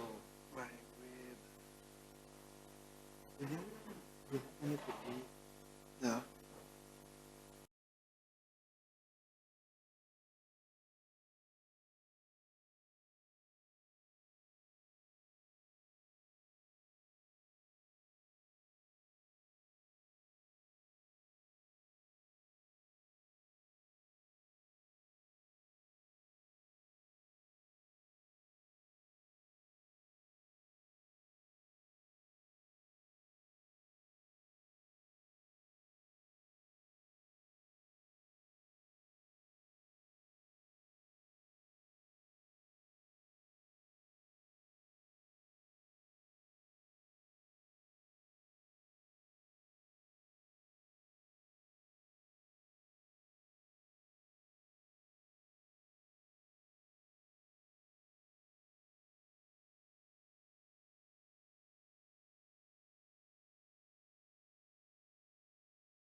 But I just want to point out that in a sense, I suspect that's what he was talking about, that the agreement was not to be made available to anybody but the parties involved, and in particular, legal. You're quite correct. It may have been in that context, actually. Yes. I'm looking at it that way for the first time. I just thought, in fairness to him, that it wasn't as if he was making a wild allegation. I fully understand. All right. Now, you were then waiting for instructions from them. Did you get written instructions? Yes, I believe it may have been on the very same day, on the 15th of December, Yes. that I received written instructions. Okay. Prasa, I think it will be my very first annexure Yes. as I deal with it on paragraph 33 of my own affidavit. Yes, and that's at page 21 of the bundle, of your bundle. That's MM1, am I right? Correct. This is the one. So these are the instructions, the written instructions now that you received. Correct. And they were coming from Mr. Linde Kayazide. And I see that he is signed there as Group Company Secretary. Correct. The letter came from his office, but I suspect it was transmitted through to us by his secretary or PA, Lebogang Matsimela. But I think the chairperson was emphasizing, Ms. Makashwa, that the capacity in which Mr. Zide signed was as group company secretary. Correct. I see that on page 23. Yes. And the perhaps relevance of that is you might remember that in the earlier communication on the 28th of November in her memo, she wrote to Mr. Zide in his capacity as CEO, you might remember. I'm just taking you back to that. I remember that. And she made the point, as CEO, you would have given those instructions. He made that point, correct. All right, so now we've got Mr. Zide's letter to you, and are those the instructions you've received? These are the instructions I received. That is indeed so, Chair. Yes. And were they in line with what you had been told at the meeting of the 15th of December, at that meeting where you were told about the amounts for settlement? The amounts may differ slightly and perhaps a bit more significantly. Yes. In some instances. But because I left the meeting with my own written notes, Yes, I accept that the written instruction then represented Yes. properly what Prasa wanted me to yes, okay, make an offer on. okay.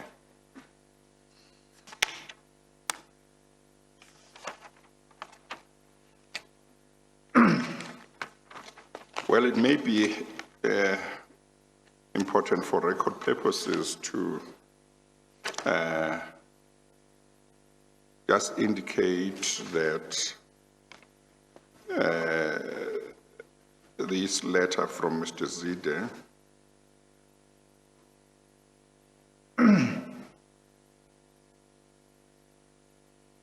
and that in paragraph 2, he confirms that at the meeting of 15 December 2017, between yourself and the chairperson of the interim board, you were instructed as follows. So the letter seeks to, or purports to confirm what Mr. Zide believes you had been told at the meeting. That is indeed Is so. that correct? That's correct. And then the first group of cases relates to CIRDP consulting engineers.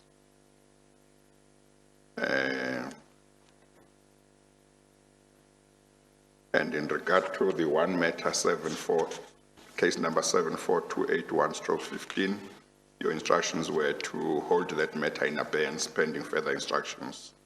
Is that right? That is correct. Just want to point out, if you look at 31.1 on page 13 of your affidavit, Mr. Makashwa, and keep your finger on page 22, you'll see the case number there is 479,597 at 31.1. You mean the first case? Yes. Yes. All right. And you'll see that that is reflected as 2.6 on page 22. That is indeed so. And I'd just like you to tell the chairperson what the amount is in 31.1. The amount in 31.1 is 17,178,853 rand. And the amount that you were now instructed to settle at? It is, the amount as reflected in paragraph 2.6 of the instruction letter is 19,583,778 rand, 42 cents. But I see here, Says in the including letter VAT. of instructions, it says it's VAT inclusive. In your affidavit, does it say excluded, VAT excluded? I do not say, It doesn't, oh, no, I do not say. Okay. I think there was no such distinction made when we were in the Yes. meeting of the 15th. okay. And the other amounts appear to be the same, from 31.2 to 31.4, and the ones at 2.3, 2.4, and 2.5 on page 22. That appears to be so, yes, the amounts seem to be the same, the three remaining amounts. Well, was there anything unusual about the terms on which you were instructed to settle these matters in your experience, or was there nothing unusual? I'm not sure if Chair is referring to the figures themselves or the computation. Whatever thereof, it is, or- if there was anything you found unusual in relation to being instructed to settle the matter on these matters on these terms, is there anything you found unusual in your experience as an attorney? Well, I would avoid talking about the computation of the figures, but it doesn't happen often that we would be instructed to stipulate in an offer we make that it carries some confidentiality.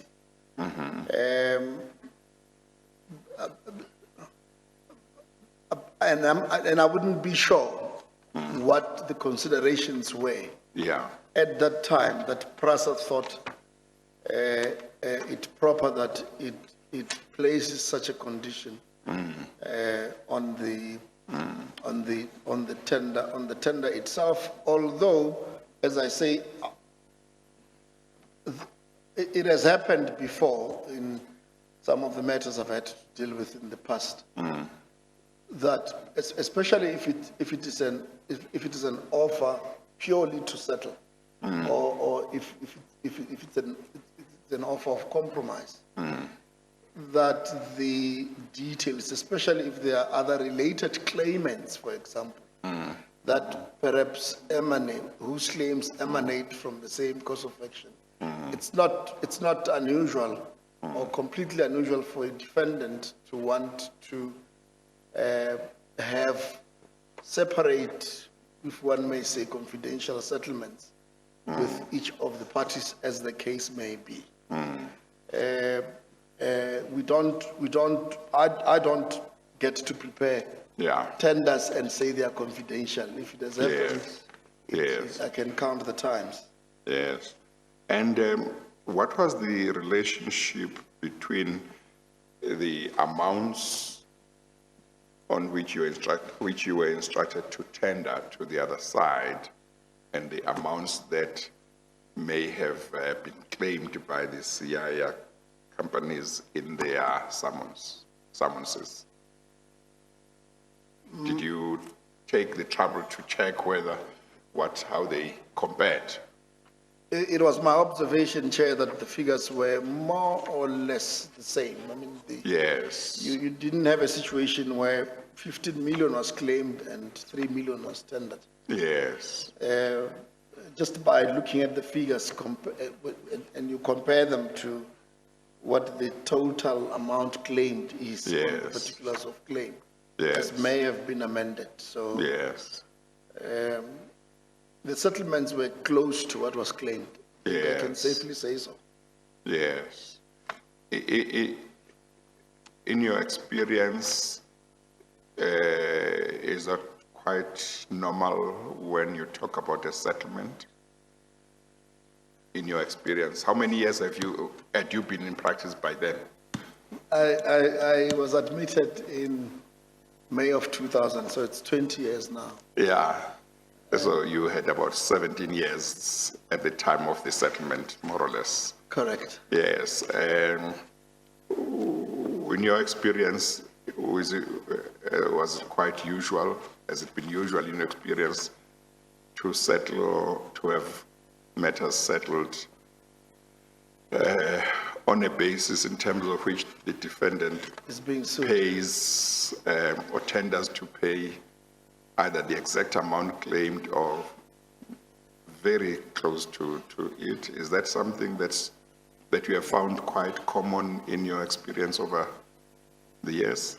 Settlements would, in my view, be a product of negotiations between the parties. If I were to speak about the extent of our firm's involvement, that did not happen. I was not asked, or let me put it differently, I was not involved in the computation Yeah. of the final figures, and therefore it will be difficult to say, no, this amount should not have been tendered, but that should have. Yeah. I did not do the exercise either Yes. after I was given such instructions, because I Yes. accepted that PRASA was satisfied, or where the instructions came from, the relevant officials were satisfied that what they wanted me to tender is what they thought PRASA was liable for. Yes. No, that's fine. I was asking a different question, and that's where I want you to assist me. Yes. I haven't been in practice. I left practice about 23 years ago. So, and when it comes to settlements, as you know, judges normally don't get told what the settlement was. So, but my reaction when I noticed that the amounts you were instructed to tender seemed to be exactly the same amounts claimed in the summons, at least that was my impression. That didn't strike me as a settlement as one would normally expect. But maybe it's because I've not been in practice for over the past 23 years. Maybe things have changed. Are you able to assist me to say, well, things have changed, you don't know what is happening out there now, this is normal? My experience was that there would be a kind of, if you're talking of a settlement, you would be looking at about a very different amount from the amount claimed. We generally say that a good settlement is a settlement out of which none of the parties are happy, which means your plaintiff does not get quite what they may have been looking for, or your defendant doesn't pay, they find themselves paying more than what they may have bargained for. So yes, Chair, you would find that we don't ordinarily normally pay what is claimed for in the particulars of claim. Okay. Just Well, one, Mr. Soni might have better experience because he's still in practice, so. yes, I can say that law hasn't changed since you. Yeah. There's just one other clause that I'd like us to look at, Mr. Mkashwa. It's at page 22 under C. Or maybe you might or might not be able to comment on this, Mr. Mukhashwa. I'm sorry, Mr. Soni. Yes, I sir. think Mr. Dingiswayo, if I'm not mistaken, said in his affidavit, or maybe also in his evidence, that this was not a settlement, it was capitulation. Do you want to remember comment on seeing- that? Eh? I remember seeing that. Well, if you compare the figures of the tender to the figures as they may appear in the particulars of claim, one would look at it that way, that it's a capitulation. And I think it's even more confusing when such matters have had some life of being defended. And then after 2 or 3 years, then it's a settlement, and it's a settlement of the full amount. It can create some uncertainties. Of course, what one can't deny is that if indeed PRASA had no defense to the claims, it may well have been a reasonable thing to pay at that time and save all the legal costs that would come with the arbitration. Isn't it? I That is, agree. if PRASA had no defense. I agree Yeah, fully with yeah. that.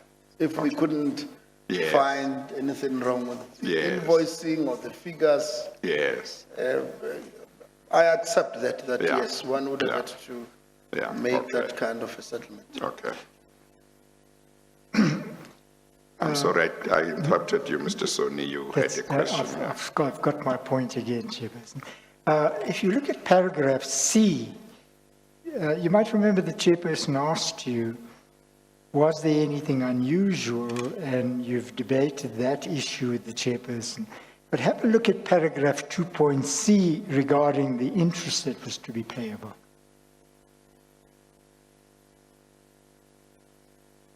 .7 on page 22. Correct, I see that. What does it say? Well, it simply says that interest must be calculated from the date of issuing the summons instead of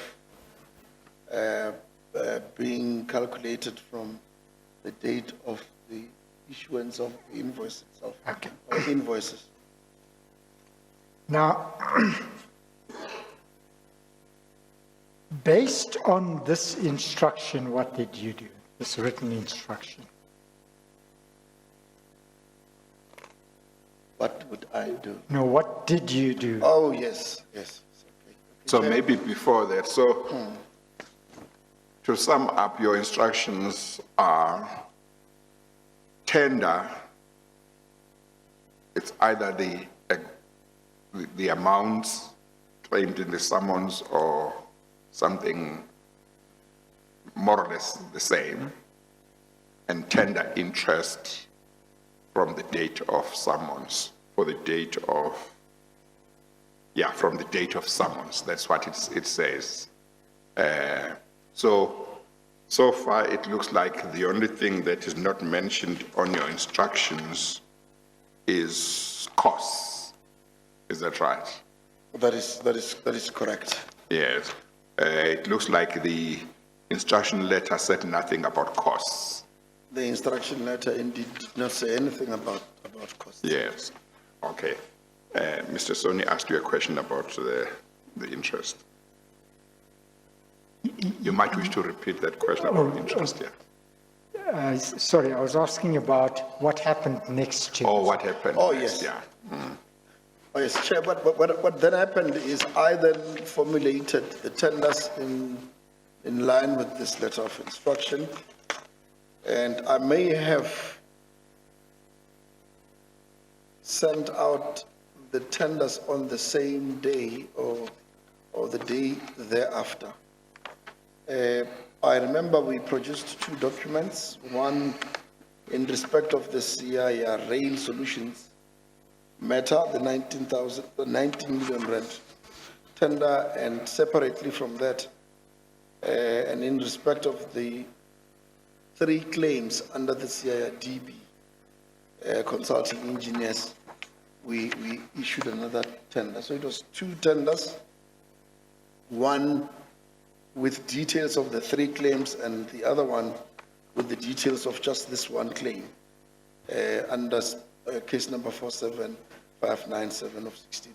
I don't know whether I dispatched with the tenders the same day on the 15th or the next day on the 16th, but I remember we then managed to structure the tenders in line with the instructions and transmitted them electronically to our opponents.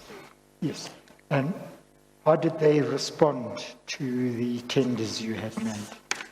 We don't have your letter in which you made the tender, eh? I don't see it here. We don't It's have. not. Okay, all right. But you made a tender in accordance with your understanding of your instructions. Correct. That is exactly what happened. Yes. And I think I do say in my affidavit that a day or two thereafter, I received a letter which I probably refer to in my affidavit. It's at paragraph 34, MM2.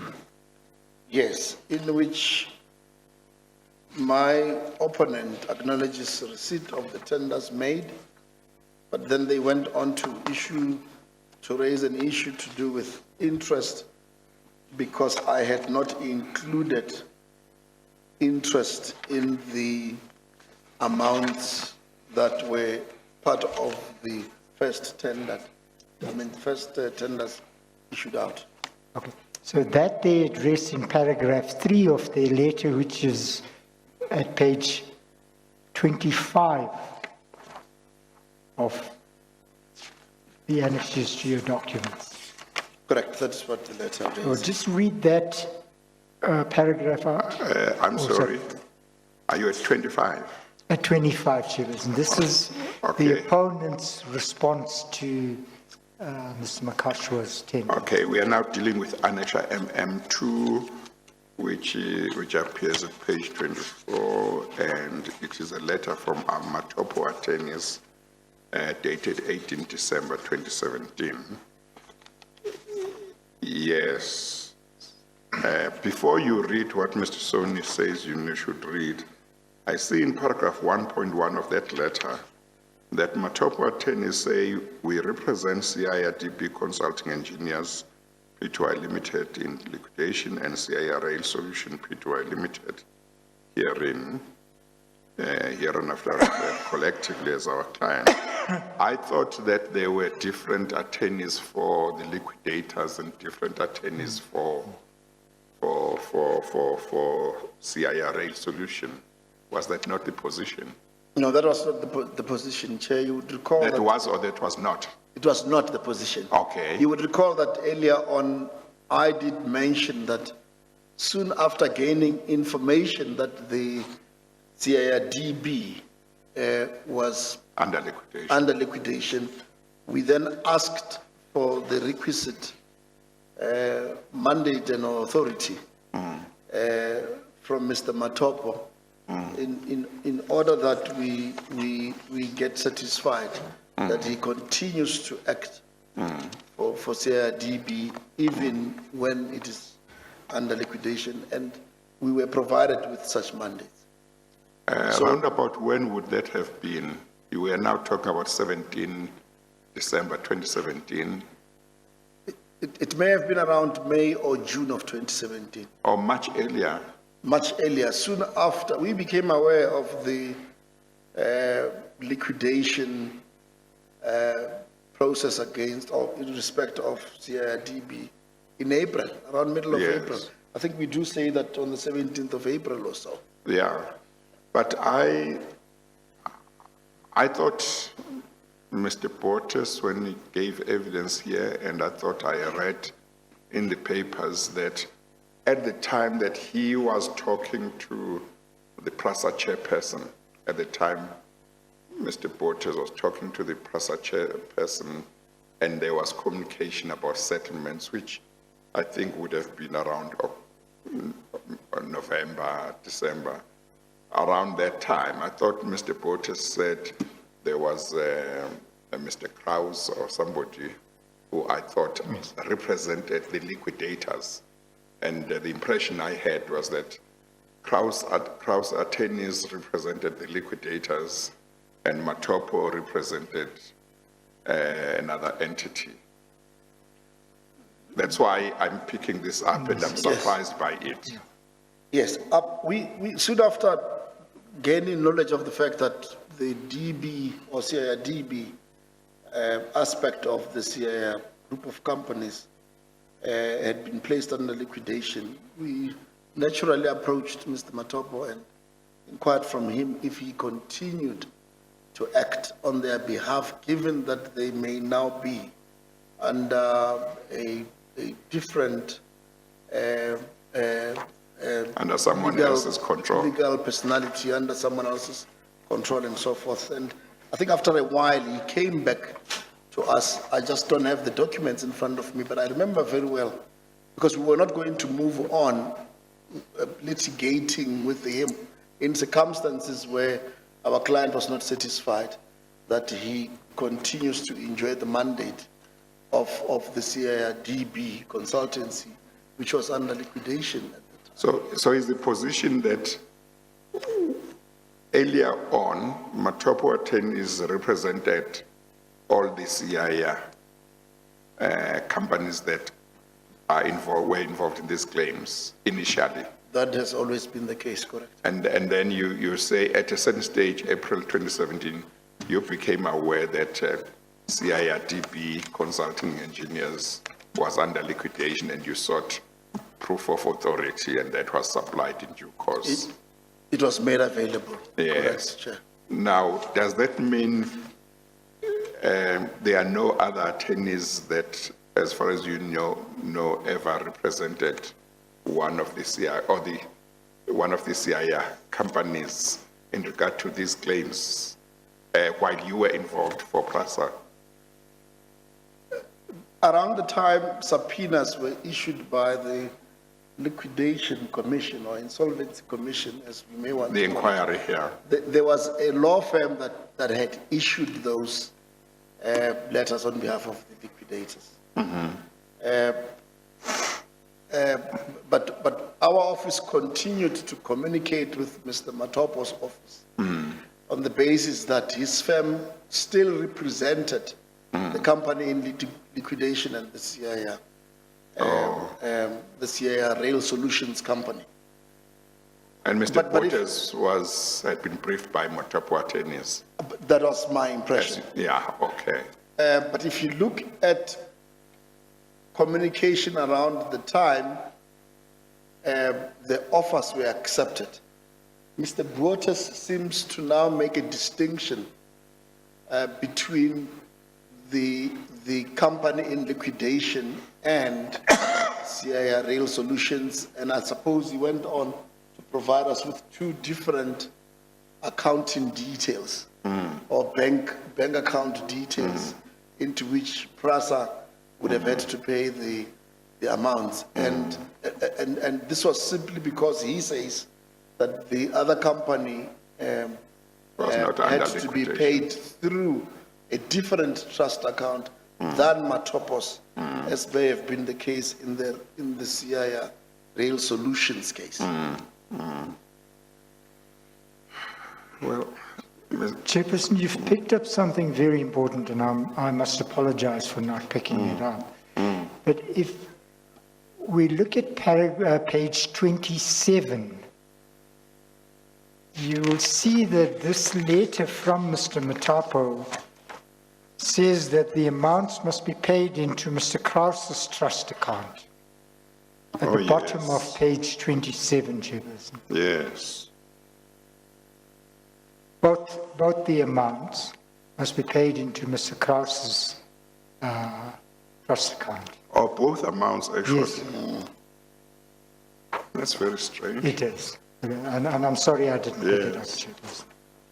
Can you see that, Mr. Mukasho? I can see that, yes. It says in both instances, the account of Kraus trust account. It may be different account numbers though, I don't know. But yes, I see paragraph 9, 9.1 and 9.2. Would you know whether Kraus Incorporated were attorneys or was it a firm of liquidators or what? Would you know that or not? I'm not sure about Yes, that. you never dealt with them directly. I had not dealt with them until the time Yeah, that we attended the commissions inquiries hearings in August. yeah, it's a little strange. It is. Yeah, normally attorneys would let payment be made into their trust account to pass the matter to the client. Or otherwise, I guess it would go to the client, but Kraus is not the client. Yes. But a distinction is made because if you look at paragraph 9.1, Chair, it says CIDB in liquidation. So it is not clear, I suppose, to all of us. While Well- paragraph 9.2, You see, paragraph 9.1 relates to a company that was in liquidation. Paragraph 9.2 relates to a company that was not in liquidation, but payments to both companies was to be made to the same entity, entity's trust account, Kraus Incorporated. yes. I see. It's strange that in relation to the litigation, Matopo attorneys acts for both, and yet when it comes to payment, payment has to, in regard to both, must go to somebody else that at least we seem to know nothing about. At least you knew nothing about I Kraus take the- Incorporated. I take the point. Yeah, Mr. yeah. Chair.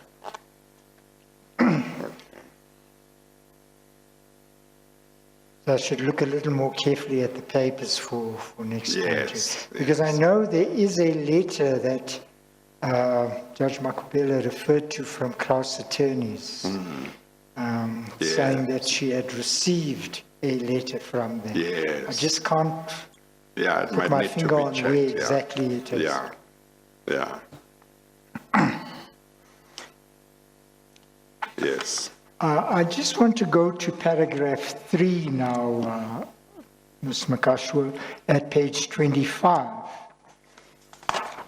Because this is what Mr. Matapo writes to you. Could you read that into the record? He says on paragraph 3 of his letter, Yes. your client, PRASA, did not instruct you to submit an offer or tender to our clients in respect of the capital amounts only. Your client's specific and express instruction to you was to submit an offer or tender to our clients which provides for payment of interest, a temporary RAI at the rate of 9% per annum, calculated from the date or dates upon which the respective summonses were served on your clients. What was your reaction upon receiving that letter? You'd been instructed to issue a tender, which you did.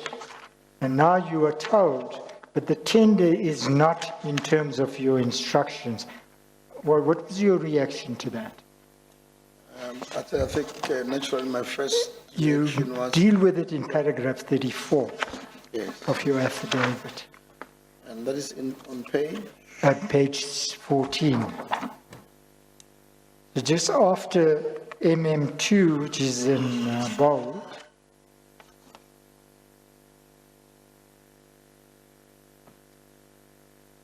Do you see it?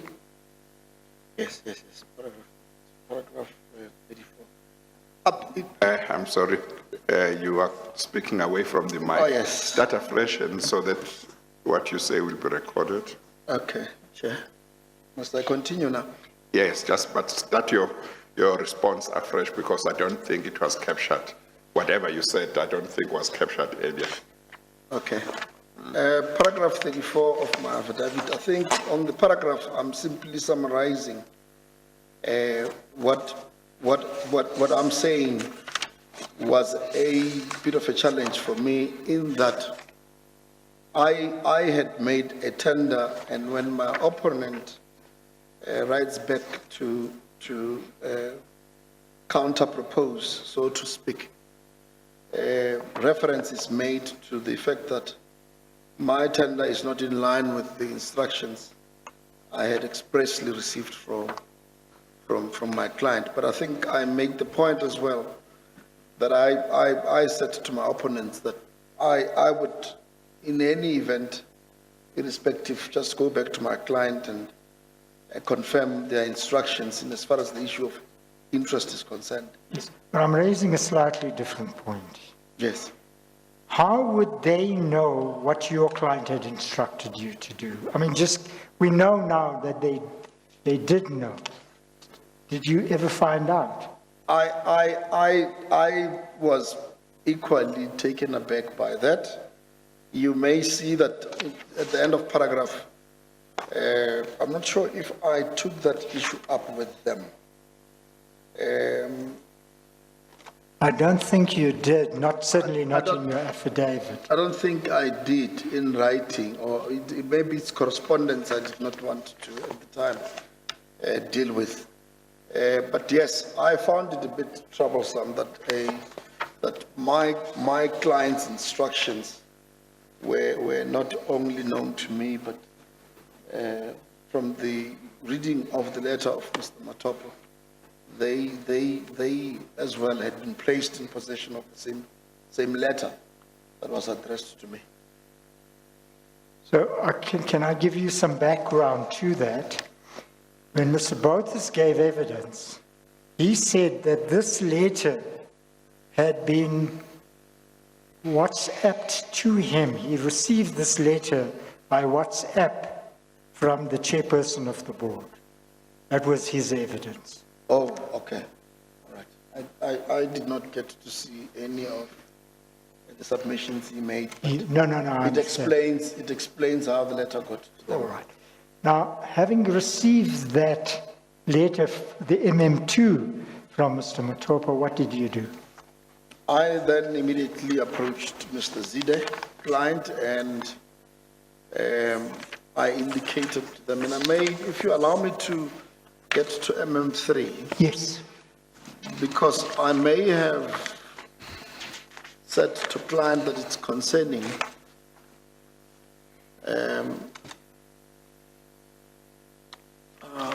That's at page 29. MM3 is at page 29.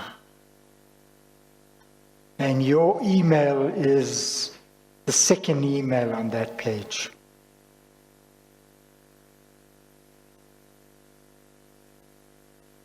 But I think the attachment does not quite deal with the concern I had. Yes.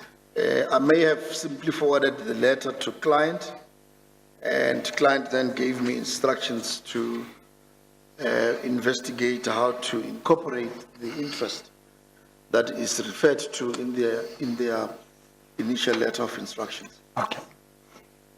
And did you do that?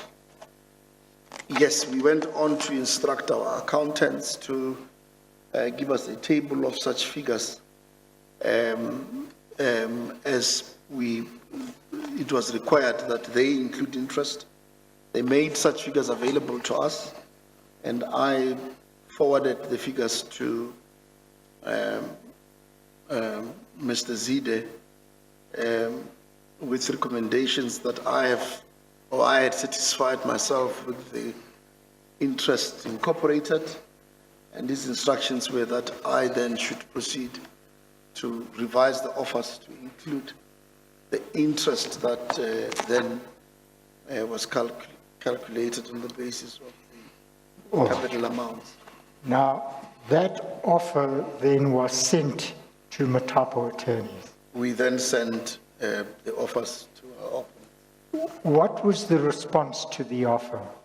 Well, firstly, from whom did you get a response to that offer? I may have received a response from Mr. Brotas. If you look at MM4 on page 30,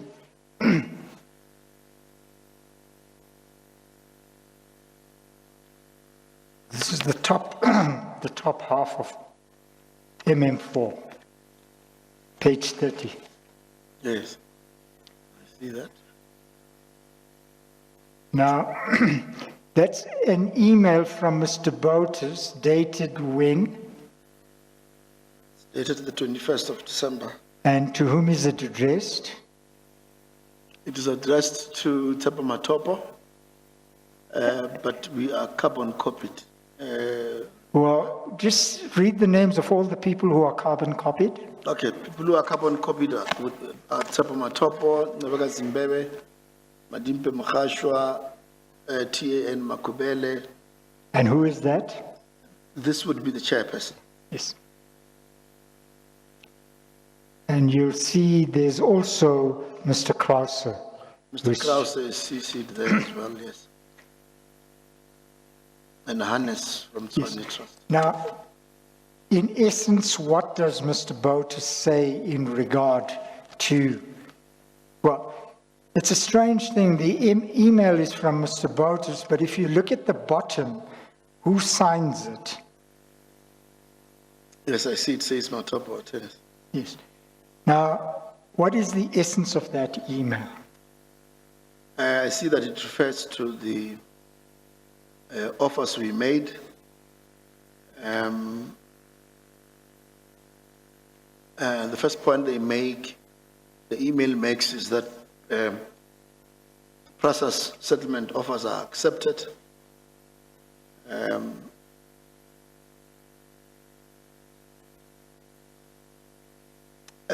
The email further makes reference to the issue of interest. And I think it repeats the same debate I had with Mr. Matopo around interest and the inclusion of interest in the figures. Mr. Botus goes on to suggest that payments be made into Kraus Inc.'s trust account, and that he hopes that our client will expedite the payment issue. Yes. Now, what was the next thing that happened in regard to those communications? And you'll actually find that in MM5 at page 31.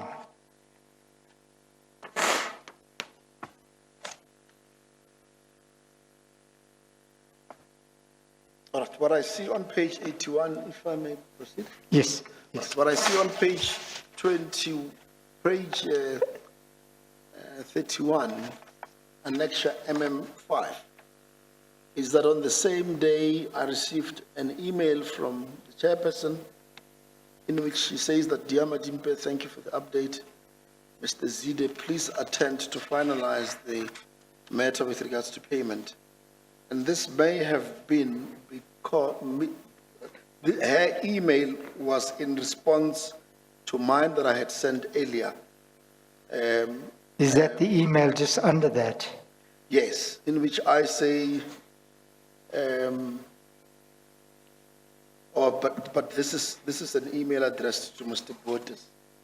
Yes, sorry. And everyone else. But if I send this in reply to Mr. Botus, then the chairperson would have received it. Yes. Because she was carbon copied. I should have referred you to go back to page 30, and in the bottom half, you'll find an email from yourself. Oh, yes, that's MM4. Yes. And what does that say? Well, it doesn't say to whom it's addressed. It seems it was sent from your iPhone. It could be. It says, good morning, sirs. That's the 1023 email. Yes. It says, good morning, says, attached are revised offers in respect of matters with case numbers. And it's the 4 case numbers in respect of which the offers were made. Kindly obtain instructions from your clients and revert. And it's in response to that offer that Mr. Bottas says we accept the offer. So then I think then Mr. Bottas' email of 1121 is in response to mine at 1023. Yes. Then I then see that what happened here? I'm looking at the last email on page 30. 1125. Yeah, that email is incomplete. It's not. Yes. Anyway, let's not get bogged down. What we do know is that the offers were accepted and the chairperson told Mr. Zide to deal with the question of payment. Correct. Matopo attorneys raised the issue of interest in response to your first offer or tender. But I thought that the instructions you had received did include that you must tender payment of interest from the date of summons. Is the position that your first tender did not deal at all with interest, or is it that you said interest would be calculated from a date other than the one that Matopo attorneys understood you to have been instructed to work on? It did not, the offers did not at all deal with interest. And I think it was just inadvertent on my part. Yes, Not because, to include interest. I may have Yes. missed that part Yes. when I formulated the offers Yes. at that time. yes, but subsequently you saw that it was there. I saw that it was there, but you Yeah. would see that I contacted clients Yeah. to say, look, this is what my opponents are saying. I'll just rework Yes, to include yes. interest. Yes. Okay. All right. Then you say that at paragraph 36, on the 8th of January, you received a letter from Matapo, Mr. Matapo, indicating that they have a proposal in respect of the matter that was not included in the settlement. Remember, there were 5 matters, 4 were settled. What did you do with that offer? You mean the letter? I mean, that letter. I sent it to client. And what was the response from client? Let me see what my affidavit says about that. And I believe that the offer made proposals on how we could deal with that particular case. It's case number 74281 of 2015. I say that despite that this letter was forwarded to PRASA for their consideration and instructions, no communication has since come forth from client. Okay. Now, the rest of paragraphs 37, 38, and 39, 38 and 39 deal with the fact that certain communications were made to the arbitrator relating to these offers. Yes, that is it. And then in paragraph 39, you deal with a message you received from Mr. Zide. What was that in connection with at paragraph 39? Okay, Chair. The point you make earlier about the fact that the rest of the paragraphs, 37 and 38, dealt mainly with the communication between my office and that of Mr. Matopo, and further with communication between Mr. Matopo's office and that of retired Judge Brand. Then come into flow with what I say in paragraph 39. In essence, Mr. Matopo was getting frustrated with the fact that PRASA was not making the payments following the acceptance of the offers. And he then started engaging with the judge in order that we make, and in anticipation, of course, further, of the arbitration dates that we're approaching in March. He suggested that the parties approach Judge Brand and present to him that the parties have arrived at settlements in respect of some or most of the matters, and that they wished that such settlements be made arbitrators' awards.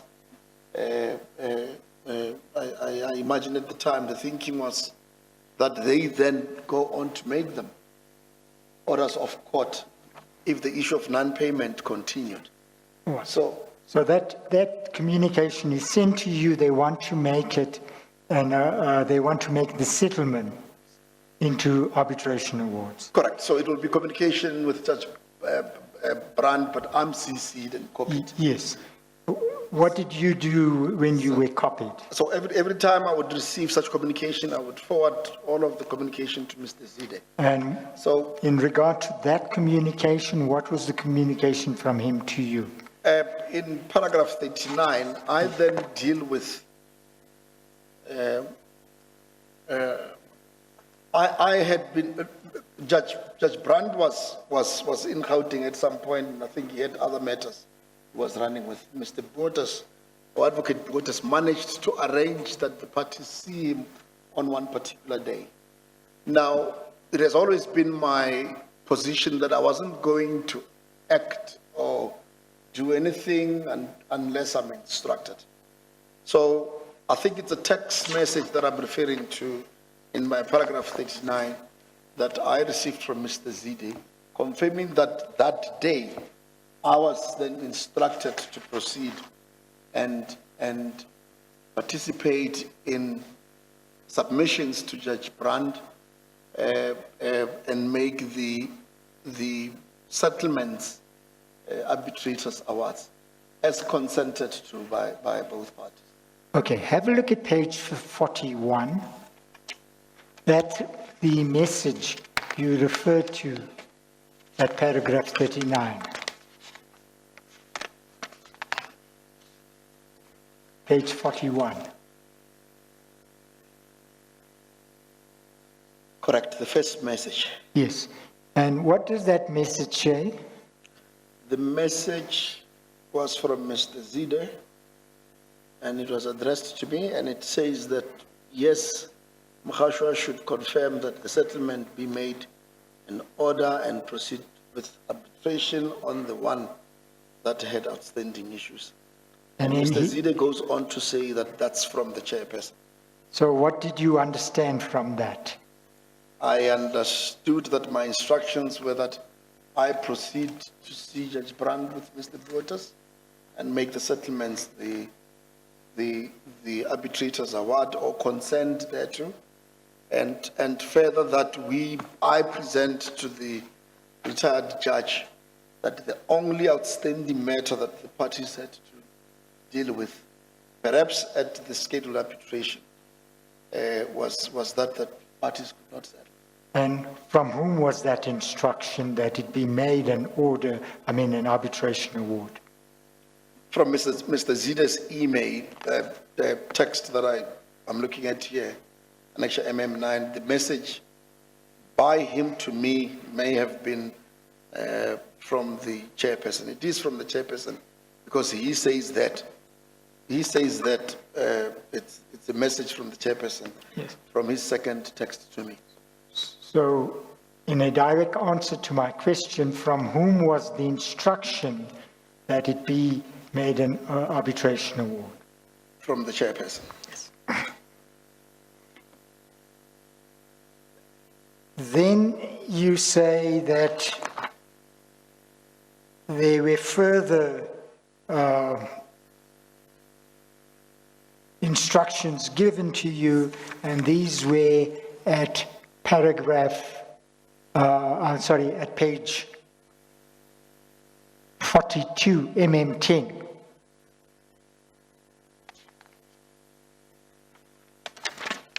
Oh, sorry, not instructions, but you then received applications to make the arbitration awards, orders of court. Yes, I think the That you issue deal with that paragraph 40. yes, the issue of non-payment continued, and then we were served with on behalf of PRASA, we were served with the applications to make. I'm sure, Mr. Son, you can go to that strange feature about that, because none of that is disputed. Okay. What happened, yeah. Yes. There was just this strange feature about the authority. I think that's the Yes. only thing, as far as I can think of, No, that's of importance, yeah.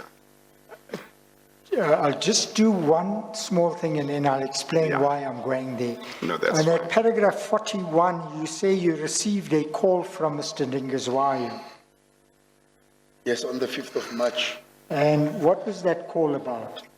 He said to me that he had received, I think he was talking to a colleague, not at PRASA though, on issues unrelated, and the colleague made him aware that Yaya had enrolled 4 matters. for Well, those are hearing. the matters that you had sent in to PRASA that we had just talked about. I had sent the 4 applications Yes. to PRASA already, to Mr. Zida's office to say, here are the applications, what do you want? After your conversation with Mr. Ndingizwayo, did you and he hold a meeting? Yes, Mr. Dingizwayo then asked for copies of the applications, which I forwarded to him accordingly, and then I was invited to a meeting at which I think Mr. Malepo, who was the acting CEO at the time, was present, and Ms. Ngoye was present, and Mr. Dingizwayo was also present there. I went to the You meeting say with Mr. in paragraph 42, Mr. Zide was also present. Mr. Zida was part of the meeting, yes. Yes. And what happened at that meeting? At the meeting, legal presented to Mr. Mlepo that the settlements, as may have been referred to in the applications themselves, had been entered into without legal's involvement, 1, and 2, that the chairperson did not have the authority to get PRASA into such settlements as may have been alluded to in the applications themselves. And Was what, this on the 8th of March, 2018? In terms of time frame, I see you seem to say so around that time. Yes, I think the date of the meeting is 8 March 2018, Okay. according to my affidavit. and all of this happened on the 8th of March that you're talking about now. I may have received Dingizo's call earlier, but the meeting took place on the On 8th the of March. 8th, yes. You say you met him you got a call from him on the 5th.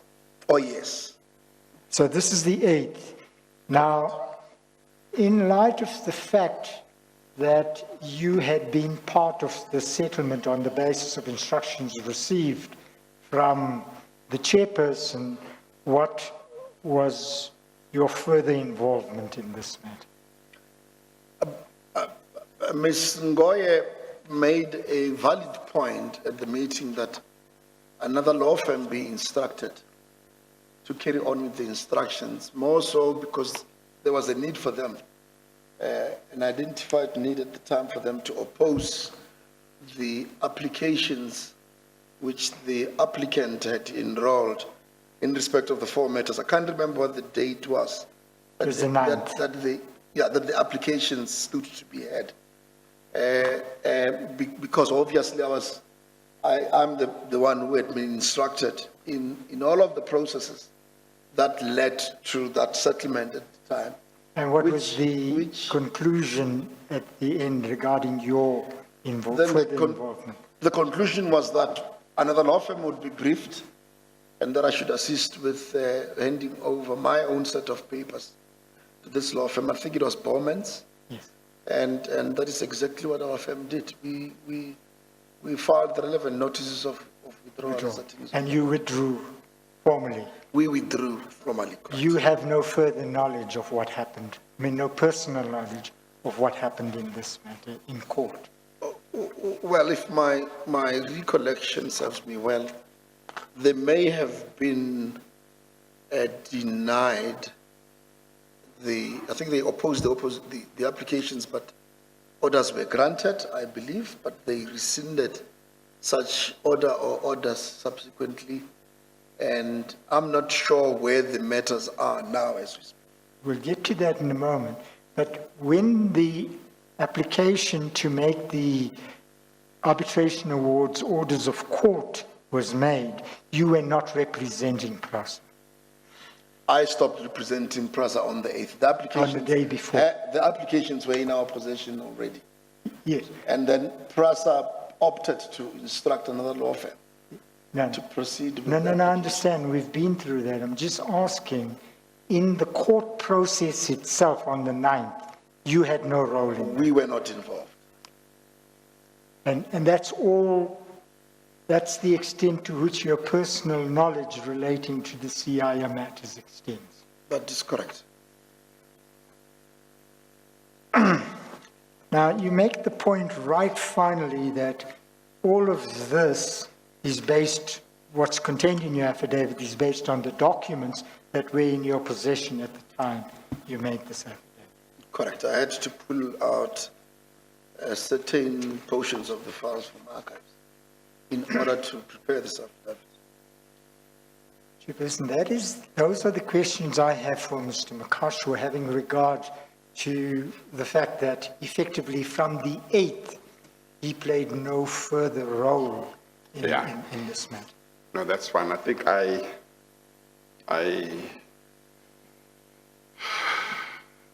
it didn't occur to me that at the time of the application before, Acting judge. I think an acting judge, that he was no longer involved. Yes. So when I referred to that And- special fish, I was talking about something that happened in Yes. court, thinking he would have still been part of it. Yes. No, so he wasn't. Now, you withdrew either on the 8th of March as the attorney of record for PRASA in regard to the CCA, in regard to the CIA matters, or soon after the 8th of March. It may very well be that we filed our withdrawals on the same day. If Mr. Soni is right in suggesting that the applications were to be heard on the 9th. Yeah, I think that's what we have been told. Now, when had you last interacted with the PRASA chairperson by then? Did you interact with her after the meeting of the 15th of December, between that date and the 8th of March? The only interaction with her would be this email that she wrote to me, Correspondence, yeah. the correspondence. But there was no meeting No, there weren't. We and did not hold any no meeting. speaking on the phone with her? We did not speak on the phone You either. did not speak on the phone. No. What made you accept discussing the CIA matters with the legal department on the 8th, despite the fact that you had been instructed by the PRASA chairperson previously not to discuss those matters with the legal department? I think part of it would be, or would have been, the frustrations I was experiencing in getting to know from PRASA what the firm was to do with the 4 applications, because up until that point, I had not received any indication of any kind whatsoever what PRASA intended to do with the applications. And I had no reason not to want to cooperate with Mr. Tingizwayo when he called and asked about the applications, because we had the applications in our possession. But what I'm talking about is, I would have expected that, given the instruction that you told me about, which you said came from the PRASA chairperson to you, not to discuss the CII claims with PRASA's legal department people, I would have expected that when Mr. Dingiswaya approached you and sought to make an arrangement, you would have gone back to the PRASA chairperson to say, you said I mustn't talk to the legal department. They have phoned me, they want a meeting. Do I stick to that instruction, or has something changed? At the time, And Mr. Dingiswaya knew that as well, because you told him. yes, at the time, Chair, and I think it must be taken into account that I was not talking to the chairperson directly, whether in writing, through email correspondence or otherwise. I had been communicating with or through the office of the group company secretary, Mr. Zide.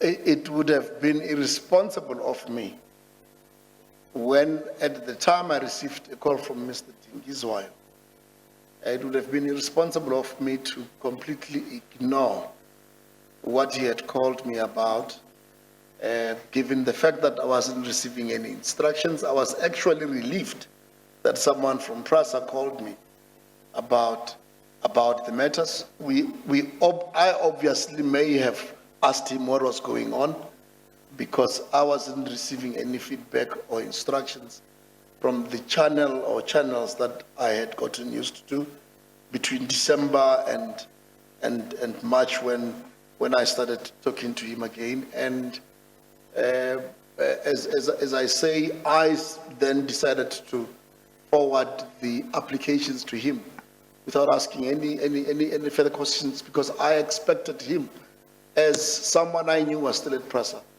to take responsible decisions around the applications. I had not been briefed on any aspect to do with the applications.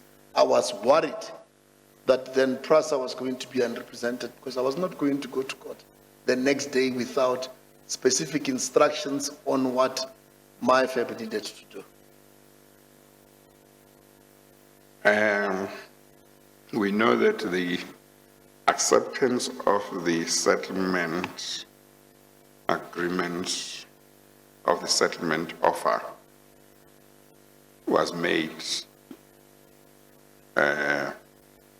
around 17, 18, 20, 21 December, is that right? Correct. Now, after the offer had been accepted, there was that communication about payment. Matopo said, please attend to payment urgently. And I think you would have sought instructions from the company secretary, is that right? Correct. Or maybe let me clarify that. Initially, you were meant to communicate with the board through the office of the CEO, when Mr. Zide was the acting CEO. Is that right?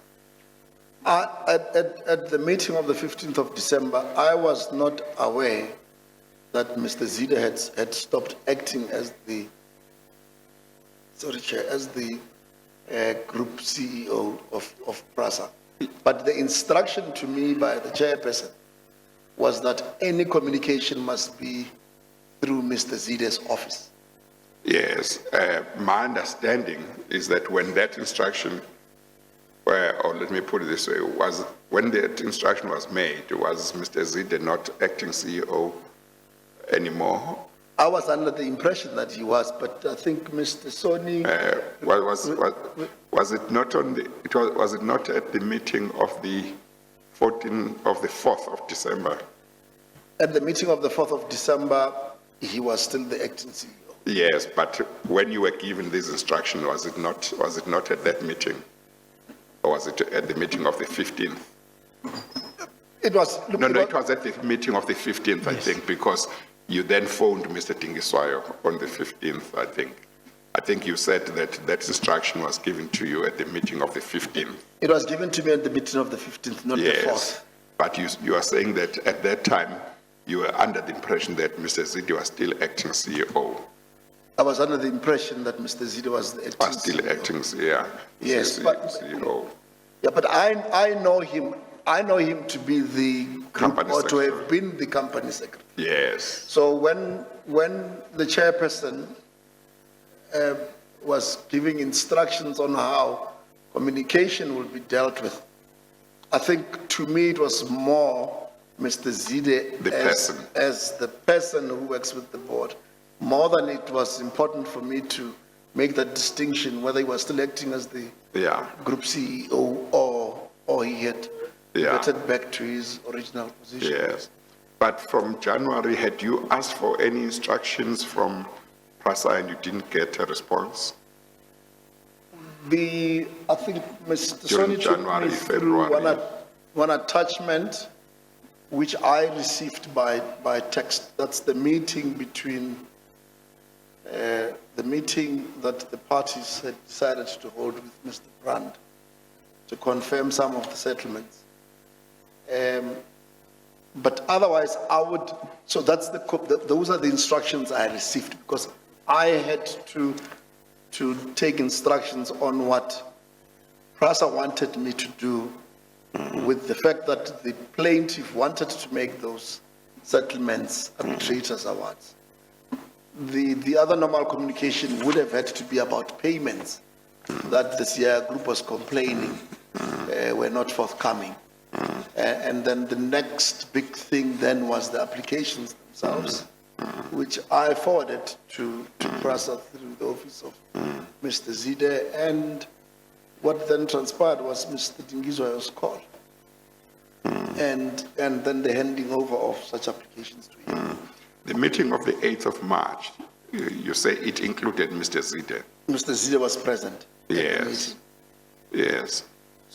So, you see, I was just concerned that you didn't go back to the chairperson when now it seemed that you were going to meet to discuss CIA matters with people that he said you mustn't discuss them with. But there was Mr. Zide who was there. Mr. And Zide maybe was that is present. what that made a difference to you. Mr. Zide was present, and yes, it Yeah. made a difference to me. Yeah. Okay, no, that's fine. And possibly and I'm probably correct in making this suggestion. When Mr. Dingiswayo asked that I forward the applications, we in all probabilities CC'd Mr. Zide. Because I had no reason to want to not have him know Yeah, that legal had asked for those applications from me. yeah, yeah.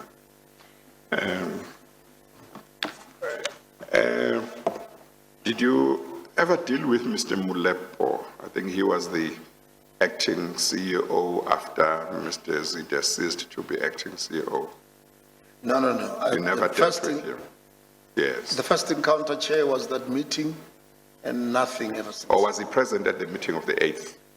He was, I think the meeting was called Oh. by his office. Or Mr. Mulepo?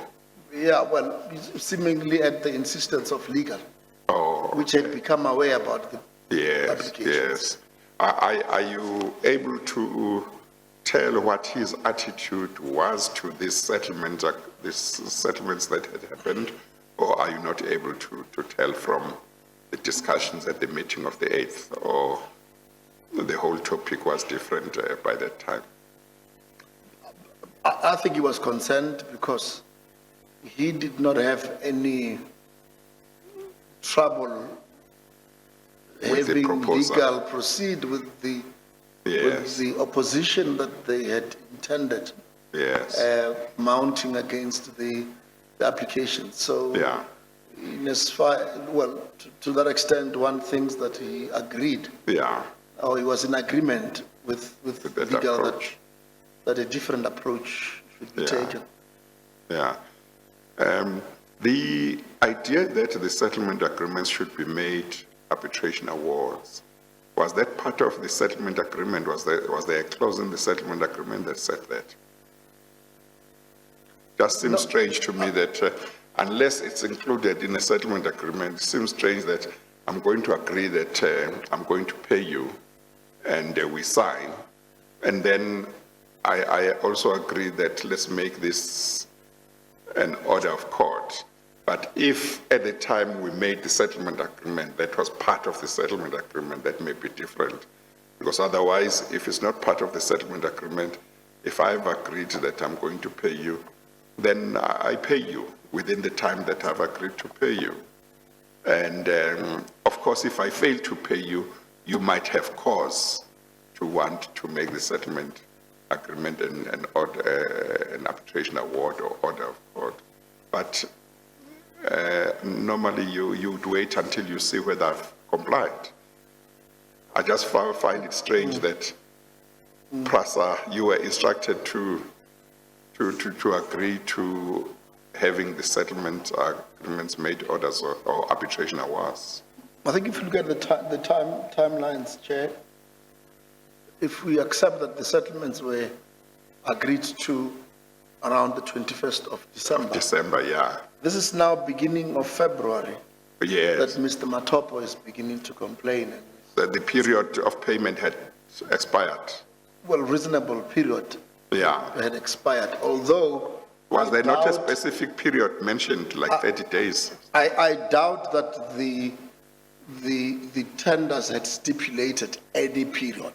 Yeah, or, I think, because otherwise we will be making a lot of reference to the period yes, yeah, referred to in the tenders. So Yeah. they probably thought that whatever number of days that may have lapsed since they accepted the offer yeah. were enough to have them start complaining about the fact that they're not getting paid. Okay, no, that's fine. Anything arising? Nothing else. Nothing. Thank you very much, Mr. Mukhashwa, for having come to assist the commission. We appreciate that you may have been like us. You thought this might have taken 2 hours. It ended up taking the whole day, but we appreciate that you came and you have given your evidence. Thank you very much. Thank you, Chair, and I'm glad that I could be of some assistance. Yes, you are excused. Thank you very much. We are going to adjourn for the day, and tomorrow the sitting will start at 10, at 10 o'clock. We adjourn.